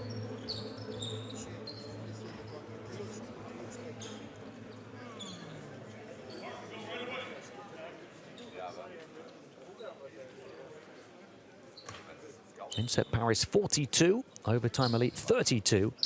As we get set to start the second half, inbound coming from Parker Robinson. Hotly contested as it goes into Isaac Ellis, who's had a tough time in his 8 minutes on court as one of the standout players on paper coming in. Missed both of his shots, scoreless, 2 assists, 1 turnover, 1 steal, 3 fouls though. Isaac Ellis, tough shot off balance, somehow grabbing his own rebound, almost sitting on his backside down on the hardwood. Second chance scoring opportunity. Parker Robinson off to Ellis. A miss from Robinson. Only his second miss of the game.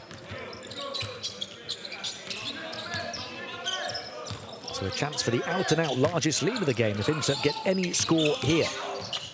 Providing some turbulence to attack Baby Shaq on the interior and to pick up the points. Nolan Traore. taking it right at the 2 meters 10, 327-pound center.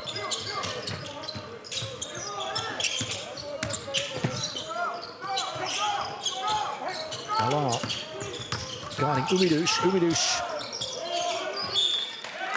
forced away. INSEP celebrating as a team after forcing the turnover.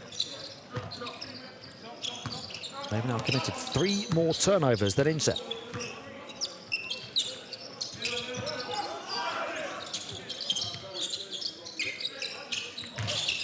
Here's Traore. That was just his second score a moment ago. He's only taken 3 shots.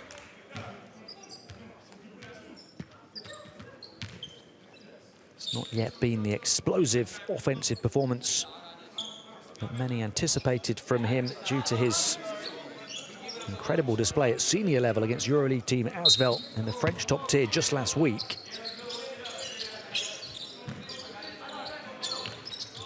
From the stripe over the top of Ponder, the miss from Boulefard.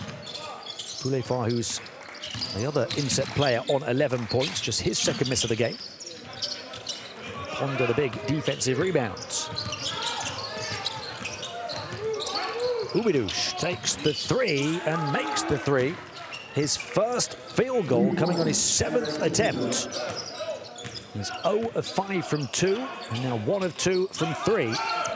That's a big one to close the gap back to single figures after it had been at a game-high 12 for INSEP.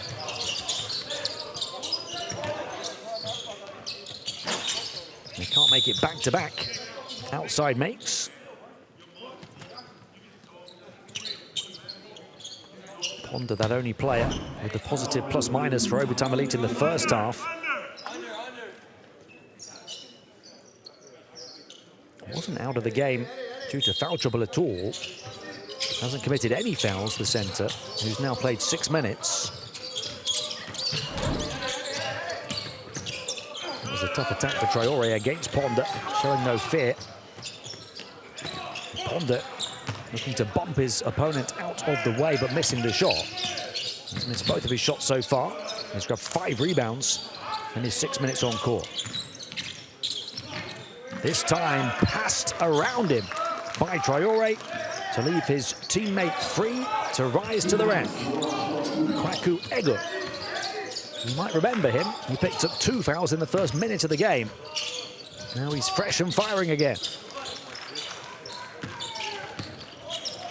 Lovely feed, though, from Traore for his first assist. How about the attack from Diakite, who was fouled on his flight path?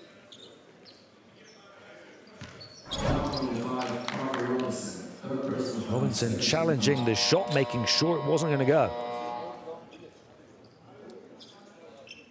There's that pass from Traore, who started to score and facilitate now.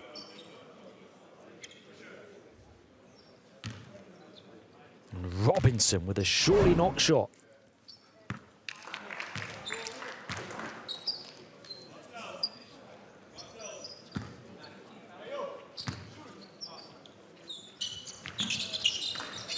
So the lead at 10, as it was at halftime 3 minutes ago.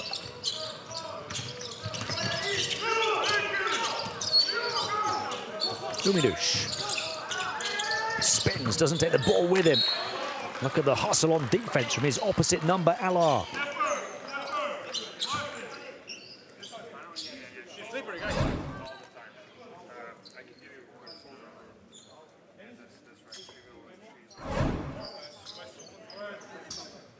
Yanis ALBA, the 17-year-old who's seen his playing time double this season to around 20 minutes a game. He's made the most of it on offense and defense. 10.8 points, 42% three-point shooting, 2 made threes a game, but also a team-high 1.5 steals.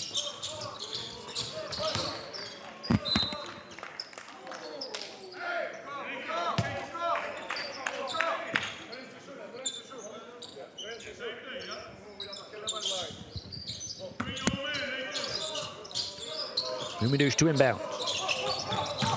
Inbound deep. Long to Robinson.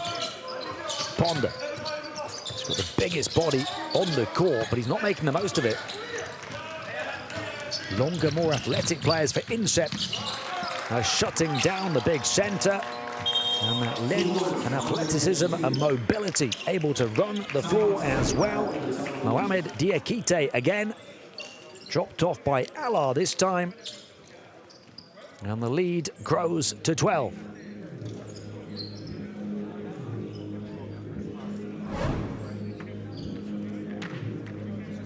Timeouts on the overtime elite bench.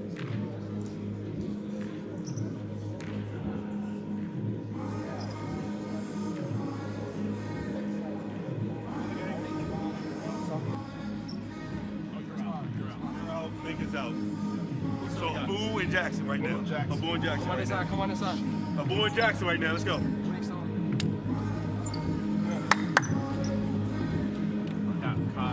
Isaac. Parker. Jackson. Abu.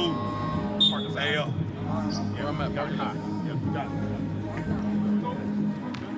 Abu, you pop out. All right. There's Ayo in the corner. Parker, you stay corner. Cross screen for Jackson. Jackson comes set the ball screen for Isaac. Go this way. All right, energy on the The scoreboard very late to update. It is a 12-point lead, 49-37. 3.5 minutes into the second half. That ties the largest lead of the game.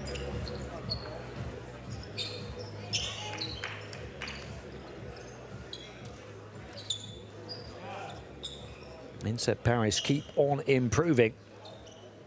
And overtime elite are struggling to do so themselves. The team PIR for INSEP Paris now more than double that of OTE. The French going from strength to strength. Isaac Ellis, can he get some joy?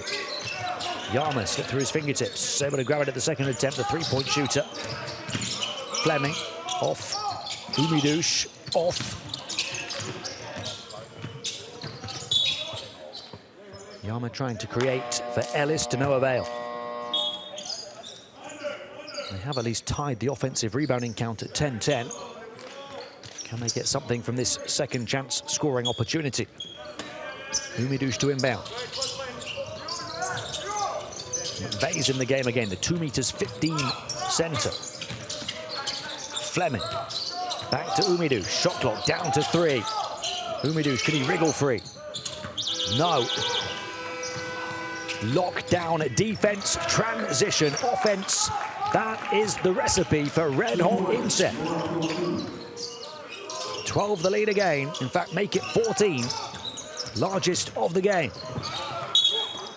Suffocating shutdown defense again. Overtime elite scored 20 in the first, only 12 in the second, only 5 so far here in the third. That defense, the platform from which to launch the INSEP offense. Kwaku Ego making up for lost time, having hardly played in the first half after 2 fouls in the first minute. He's now got 4 points here in the third quarter. Turnover again on OTE. They've now had 6 more turnovers in the game. And a chance for INSEP Paris to stretch what is already the largest lead. Diakite. They've done it without committing fouls as well. Just 1 foul in the quarter for the French. Traoré. It was a tough, tight shot, but the defense stepping over the line, committing the foul. Jackson McVeigh trying to get his hand in the face of the shooter, Kwaku Ego.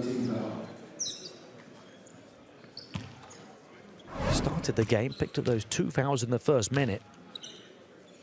Sat out the whole of the first half, pretty much. And now, he's becoming a go-to guy.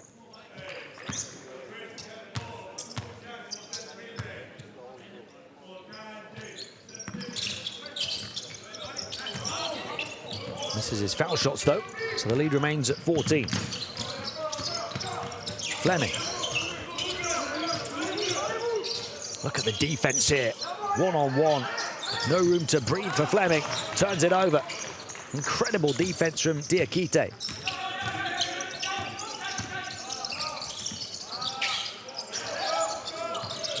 his three-point shot as well. Over the top, though. He's only shot 2 of 7, but he's got 8 rebounds, which is a game high.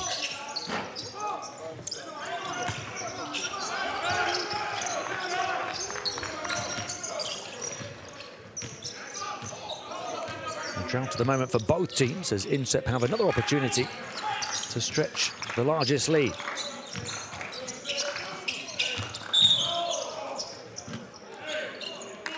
It's a travel against Diakite.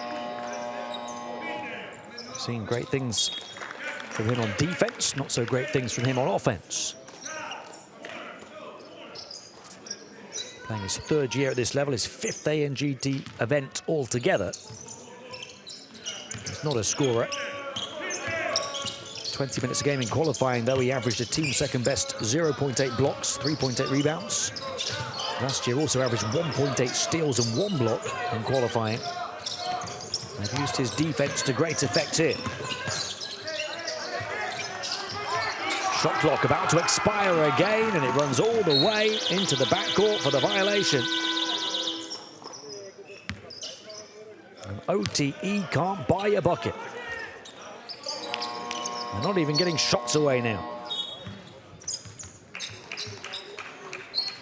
5 points in 6 minutes of the 2nd half so far for the Americans.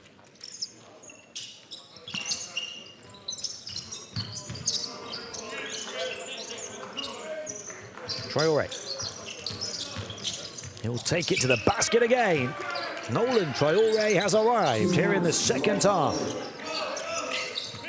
16, now the largest lead with 14 minutes just under to play. 6 points, 2 assists for Traore. The vast majority of his output coming in this quarter. Shot clock down to the final few ticks again. Fleming nowhere to go. Turnover once more, but they couldn't quite complete it as Windu ends up at my table.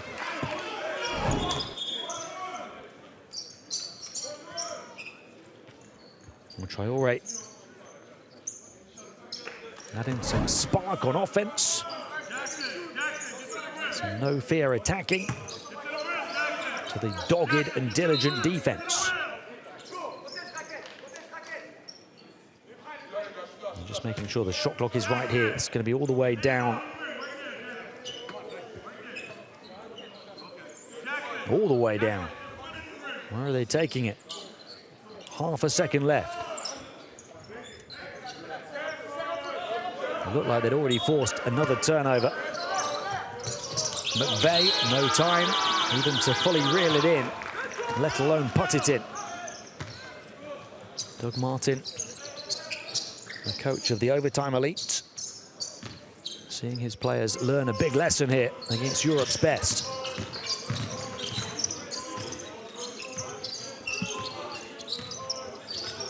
Traore. Running the offense now, Traore. Running OTE ragged. Drew another foul, that's 4 on OTE. It's an 11-5 third quarter, so INSEP haven't really been scoring too well, but their defense has been dominant.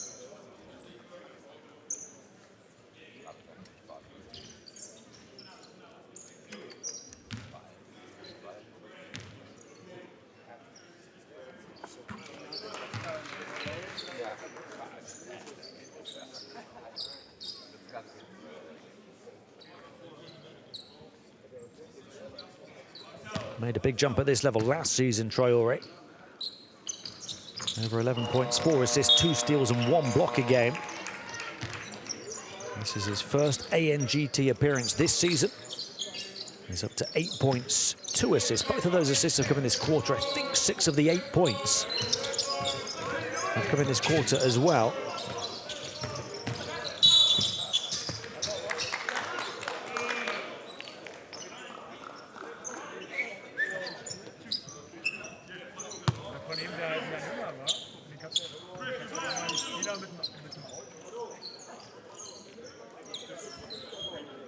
Chris Jeffrey at the line for 2, INSEP by 16.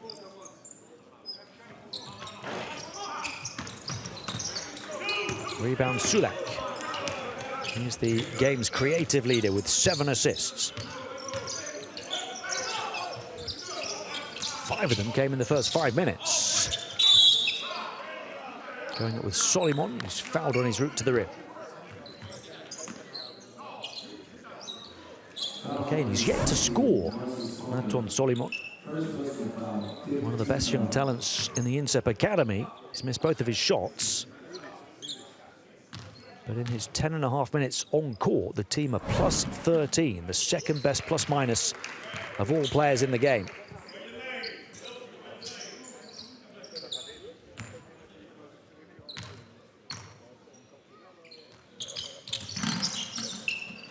Solimon finally is able to score. So 17 is now the largest lead. And they've not allowed Ponder to make the best use of his size for the vast majority of the game.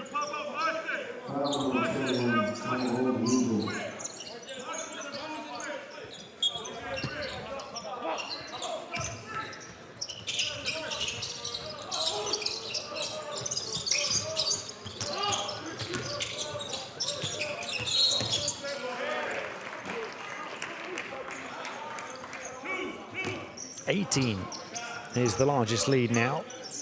So 15-7 third quarter. 2.5 minutes of it still to play. As I was saying in the first half, the opportunity to reach the championship game is almost gone if you lose even your first game in this format. Such is the level of competition, with INSEP and Barcelona both in this group as well.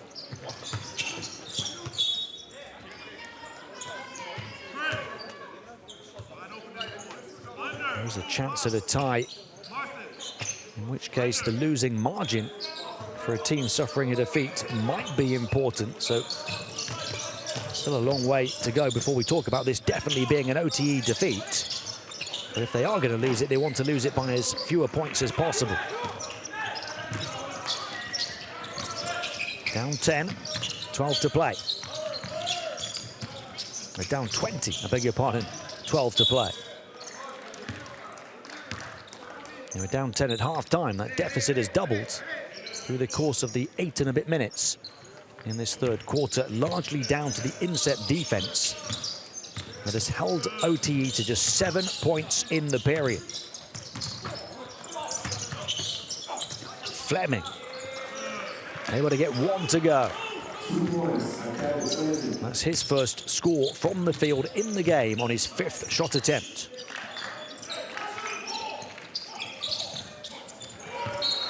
Disruptive on defense as well, Makai Fleming. Born and raised in Marietta, Georgia. He's already committed to Georgia Tech. The 17-year-old shooting guard.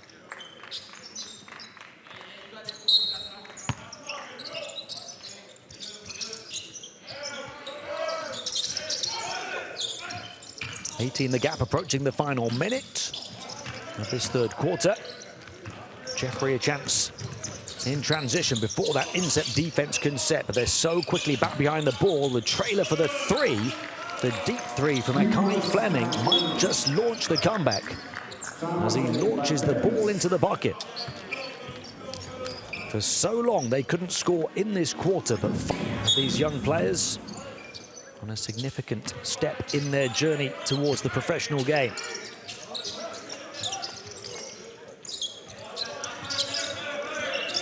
Final minute of the third.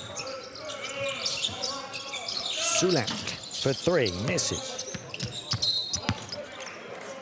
He's only 1 of 7 from the field, Tally's Sulak, but he's got 7 assists with just 2 turnovers.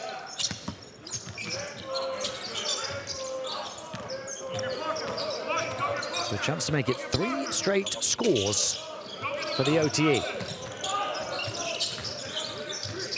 Jeffrey slips through a gap, kicks it to the corner. Fleming for 3, just hit 1. How about another? Dead eye from Makai. 2 triples in as many minutes, and the gap closed from 20 to 12. Fleming all of a sudden up to 10 points, becomes their 3rd top scorer. INSEP keep attacking on the interior, keep drawing fouls. We'll get to the line with Overtime Elite at the limit already.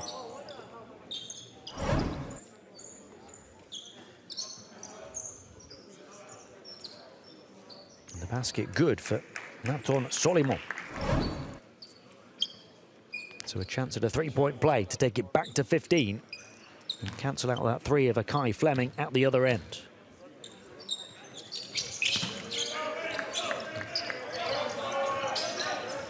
Solimon's got his first 7 points in the game in this period, 3 of them perfectly from the stripe. 5 left on the quarter clock, 3-point shot with pinpoint precision from Jaden Wilkins. It's the bottom of the net.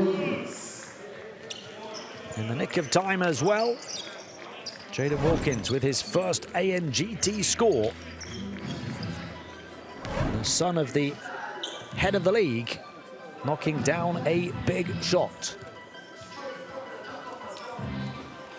Overtime Elite close the gap from as many as 20 down to 12, 62 to 50 at the end of 3.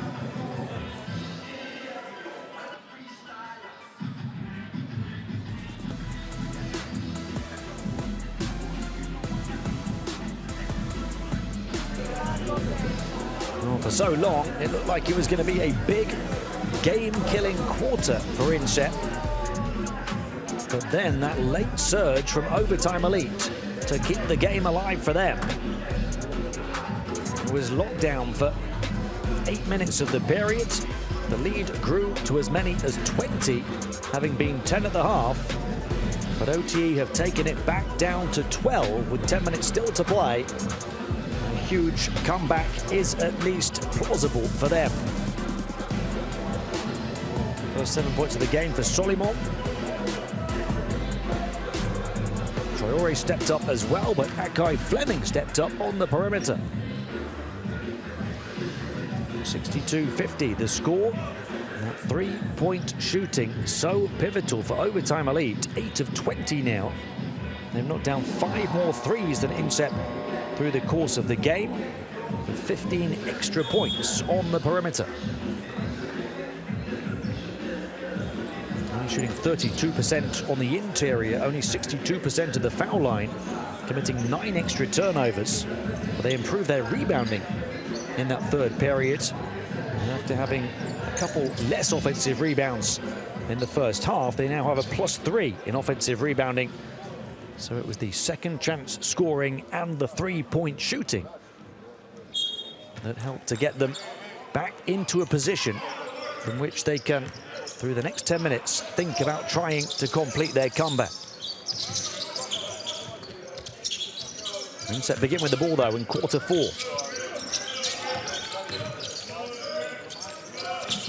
Fade away, not quite finished, popped out on the miss from Traore.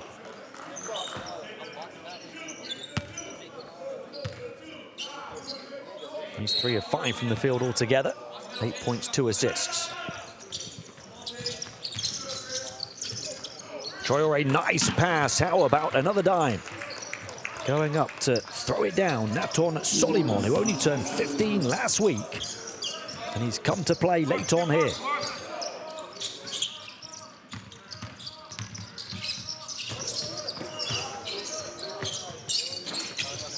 Fleming misses the long 2, having knocked down 2 threes, including one from several feet back in the third quarter.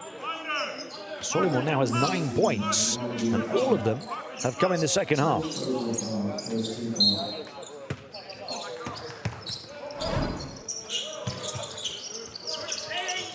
INSEP finding different weapons through different periods of play. Jeffrey got away, touch pass, wide open shooter is Fleming, and he knocks down another.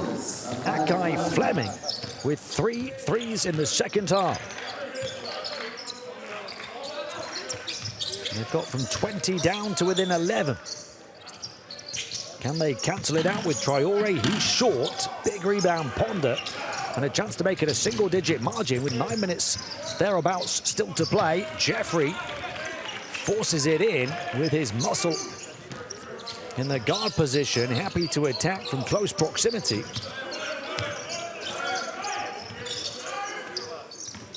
So it's a 9-point game, 8.5 to play. Traoré penetrates the paint, what a move! Nolan Traoré through a gap that hardly appeared to be there. The majority of his 10 points coming since half-time.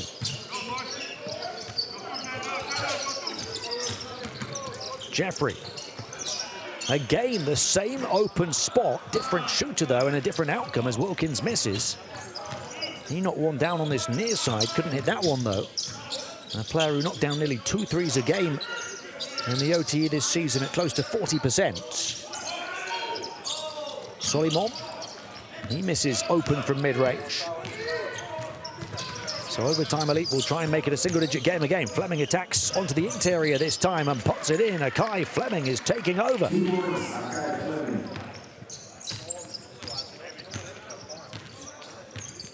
So Fleming up to a team-high 15 points. And a travel against Traoré. This is very much game on. Ball back with OTE, down 9, 7 minutes and 20 seconds to play. Fleming has 13 of his 15 points since half-time.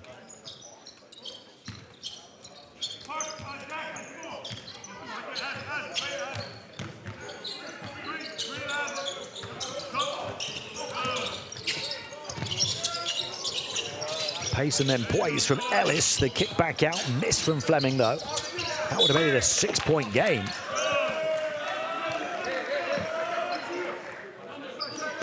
It looked as though INSEP had almost done the job the first 6-7 minutes of that third quarter. Another twist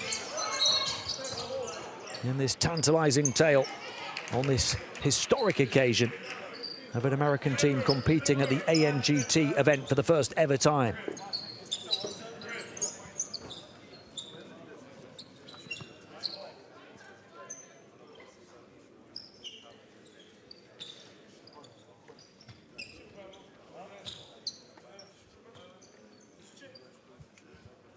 Doug Martin will be delighted with the rally from his team. Will it be enough though with 7 minutes to play?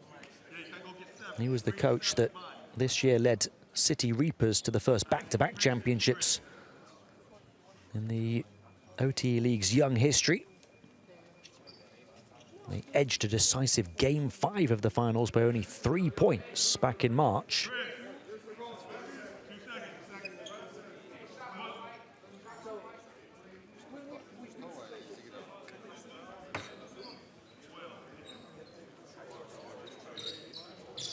A bit of housekeeping for the officials here. 12 on the shot clock, 7 minutes on the game clock. It's become a tight game again after a 20-point margin in the third. Jeffrey shut down. Mohamed Diakite's defense has been right on point. The shadow and the shutdown breathing down the neck of Jeffrey.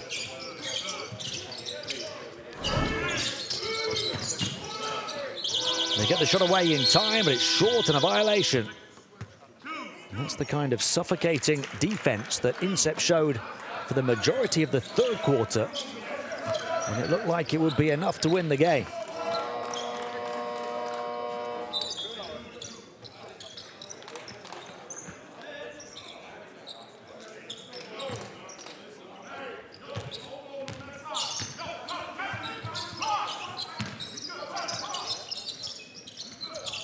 Diakite.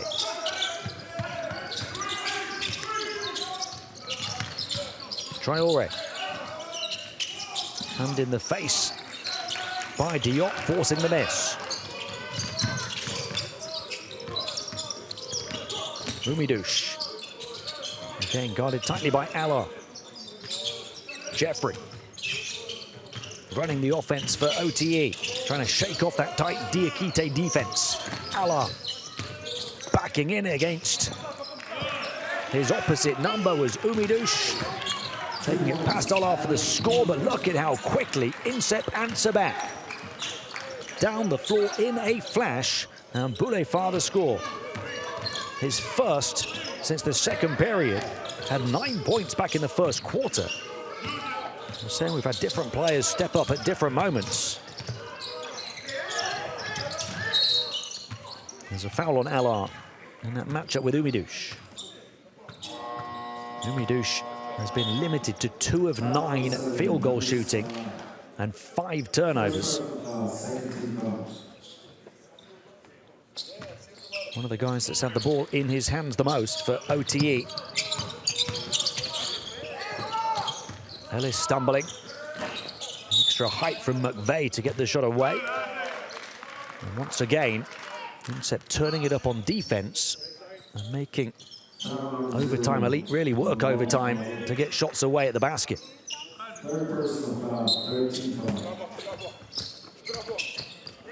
No change to the scoreboard in a while. 5.5 to play. Jeffrey. Forced away by Diakite. Key matchups now. Jeffrey versus Diakite. Umidouche against Alar.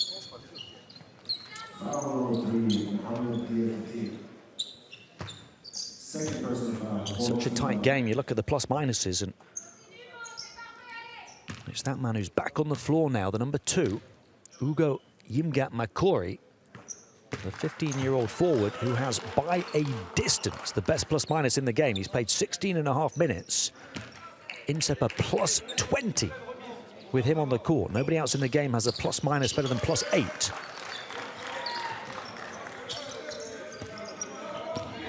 They've just brought him back in. They have that the defense of Diakite. And if he can hit a shot as well, he doesn't, but an offensive rebound by Kwaku Egot. Traore drops it off. Challenged on his way up to the hoop by McVeigh. He gets all ball and shuts down Kwaku Egot.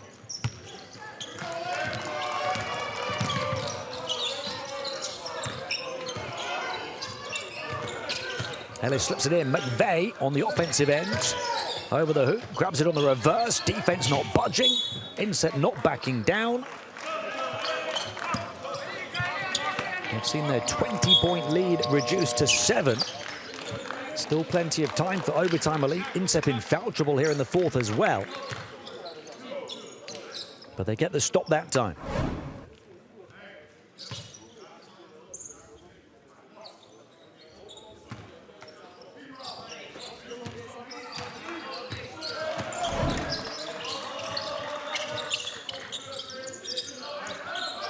Overtime elite haven't committed a single foul here in the 4th. Plenty of leeway to play aggressively on the defensive end for them.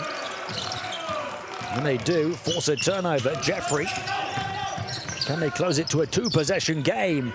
Gets a bit of breathing room for the first time in a long time with Alor having gone to the bench. Umidouche misses the open 3 and misses a huge opportunity to make it just a 4-point game with 4 minutes to play.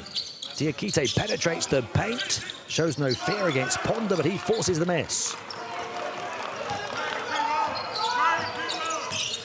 Not many points now. Scores at a premium. Back-to-back 3-point misses for Umidouche. Diakite gets away.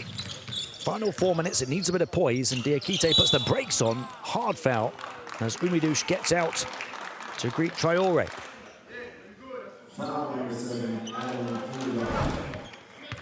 Their first foul. INSEP, I mentioned, already have 4, so any further fouls from their defense the rest of the game will send OTE to the stripe.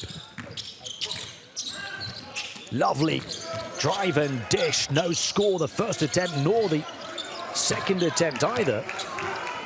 And it's just not going down for INSEP, who've been held to 6 points in the period after at least 20 in each of the first 3. That was from range by Parker Robinson. Perhaps ill-advised from that distance. And a trip to the line for Yimgat Makori.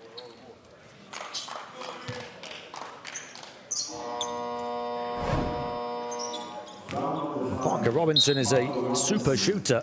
But instead of trying to create something, he just launched it from long. And the miss, the rebound for INSEP, allowed the opportunity to run, to attack from close proximity, and ultimately to get to the line for Yimga Makori.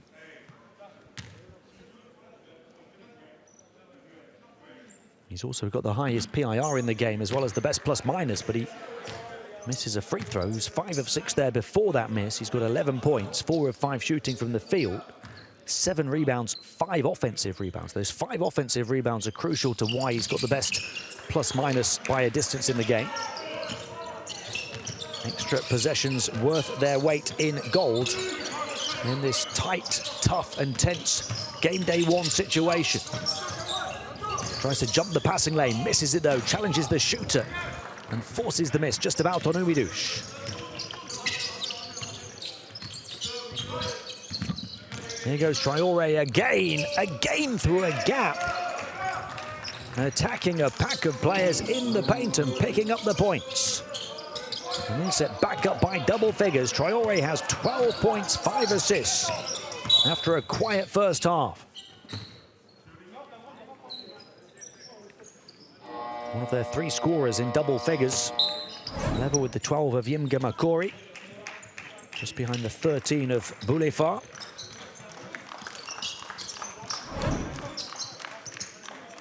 Kai Fleming, the joint game leader in scoring with 13 of his 15 points coming in the second half, has a chance to add 2 more from the line.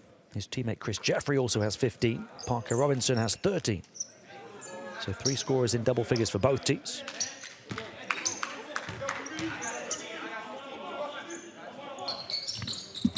Fleming, the out-and-out leader, with 17 now, including 15 since the main break.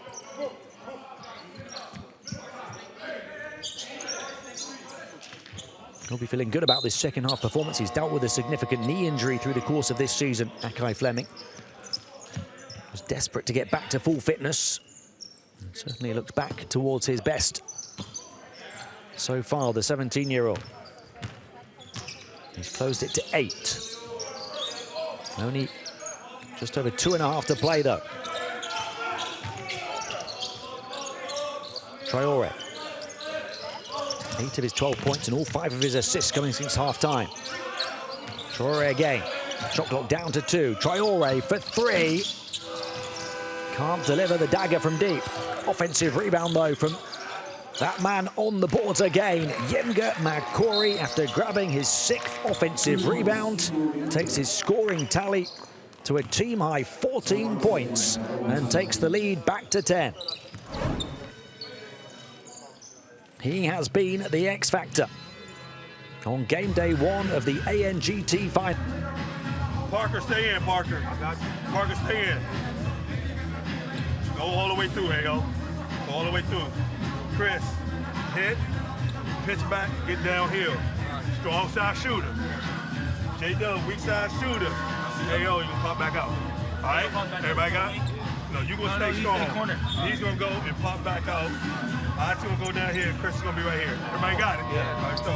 Finish out there, 1 today, finish. Hey, 2 fouls again. We need to slow it down. 2 fouls again. INSEP are a couple of minutes of playing time away from starting these finals with a huge win to really ignite hope and belief in becoming just the 3rd club to ever win 3 championships. Defeat would be damaging for Overtime Elite on their competition debut. Still time to put it right, but that time is quickly running down. Down 10, 2 minutes to play. Jeffrey over the top of the defense that went straight up, tried to rip down the rebound as well. Well saved by Ellis off the legs of Traore.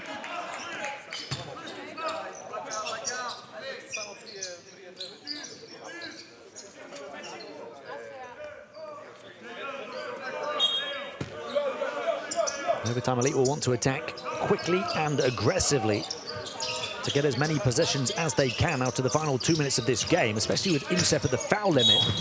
They can do just that, take it to the basket, stop the clock, and earn opportunities to score from the stripe. If they go that route, they have to hit their free throws, though. Isaac Ellis, who's there, hasn't scored in the whole game. He's the younger brother of his OTE Dreamers teammate, Eli Ellis, who led the league in scoring this season with 33.4 points per game. Won the Overtime Elite MVP award. As for Isaac, he averaged 13.1 points per game. But he's 0 of 4 from the field in this game and 1 of 2 from the line now. Traore. 9-point margin, only 95 seconds to play. Traore. In contrast, long possessions will favour the French as Traore bursts to the basket with 4 left on the shot clock and earns a trip to the line.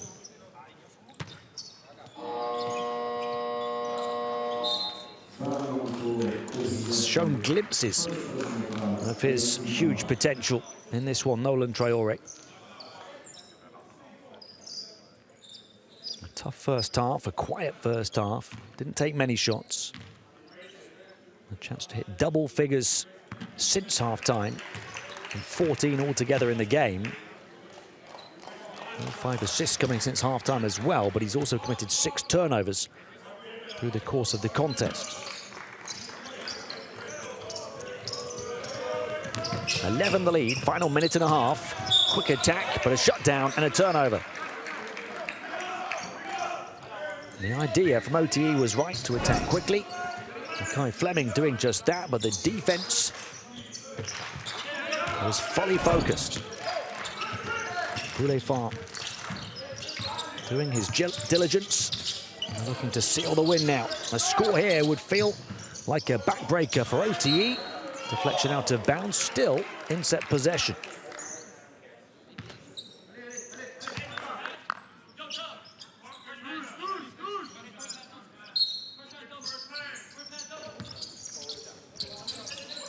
Still plenty of time on the shot clock as well. 10 to shoot. Diakite loses it.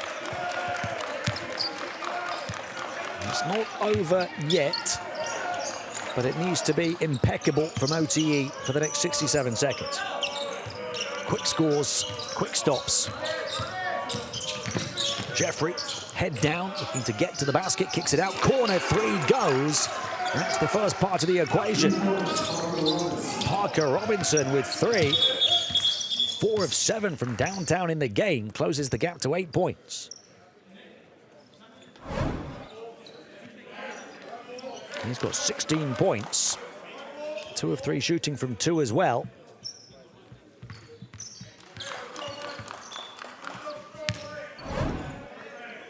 The 10th 3 for the team in the game.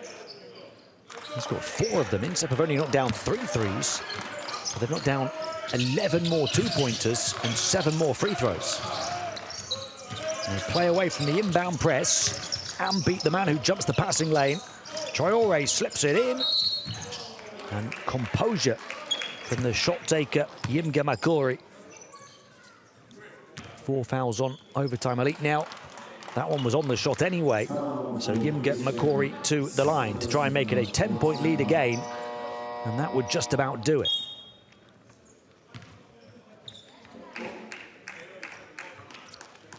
He's 1 rebound away from the double-double.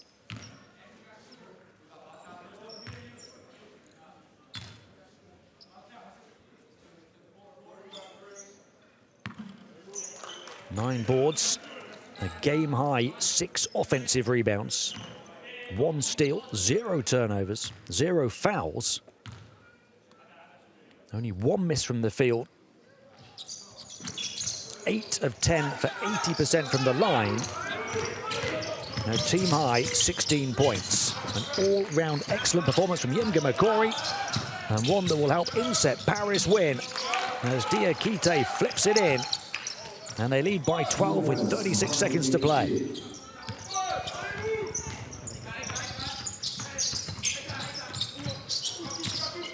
OTE will look to go down swinging. Nice skip and score as the underarm finger roll falls for Adam Ubidush. INSEP will get to the line now as OTE hit the foul limit. Foul number 20. Again, I mentioned earlier in this half, we're now in that position where they are going to lose overtime elite, but they'll want to lose by as few as possible. There's still the opportunity for a tie at the top of the group of teams at 2 and 1, if nobody goes a perfect 3 and 0.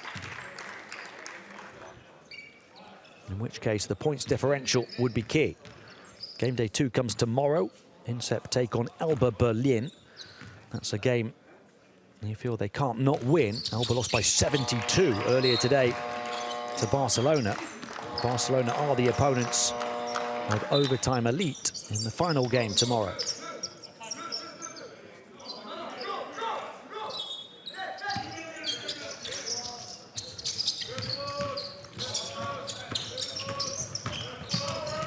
Fleming wanted to attack quickly, but didn't attack carefully. And flying, flooding forward. Full-blooded offense from the man of the match, Yemga Makori. Sulak showing no sympathy. Will take it straight to the goal. No putting the brakes on here in European competition at the ANGT. INSEP rubbing salt in overtime elite's wounds on an historic debut for a first American team to play in European club basketball's top junior competition. It's INSEP Paris who send a message to the Americans that the development here in Europe is just as strong as over in the States. 85-69, a 16-point win for the two-time champions.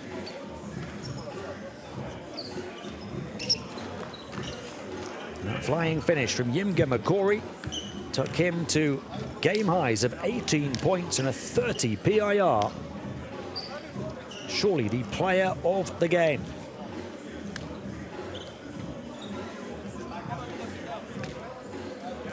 They came from 10 down in the first period to do it, led by as many as 20. Give overtime elite credit for their rally as they closed the gap from 20 down to, I believe, 6 at one point. But INSEP Paris bursting away again to win it by 16. Stay with us as we get some reaction. We're going to hear from Lamine Kebe, the winning head coach of INSEP Paris. His team winning it 85-69. Coach, congratulations. A victory in a tough game, first game against an opponent you really don't know very much. Your thought about the performance of your team? Yeah, I'm happy about this victory, but it was very difficult, very tough game. We don't know this team, we knew the prospect, but we don't have any information about there, so it was very difficult for us to prepare this game. And we are happy because we win and we stay in the competition. What would you say is the biggest positive that you take out of this game? We control rebound, so it was a big challenge for us today, so I'm very happy about that. So turnover is not good. Congratulations, thanks. Yeah, they limited the damage in terms of rebounding. Pretty even, the overall rebounding count, 45-43 to OTE. They had 5 fewer offensive rebounds. He mentions the 16 turnovers that could improve, but they forced, or at least helped to force, 26 turnovers on their American opponents. We're going to get some more reaction from one of the players. Let's go to our reporter, David Hine.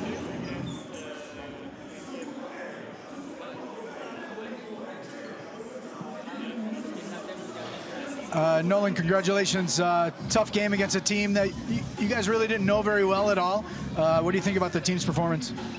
The first half was terrible. We let them win by 10 in the moment, so that wasn't good. So we came back for the second half stronger, and we won the game.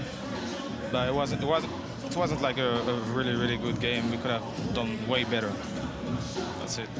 You came back to this team. You were with Saint-Quentin for a little bit.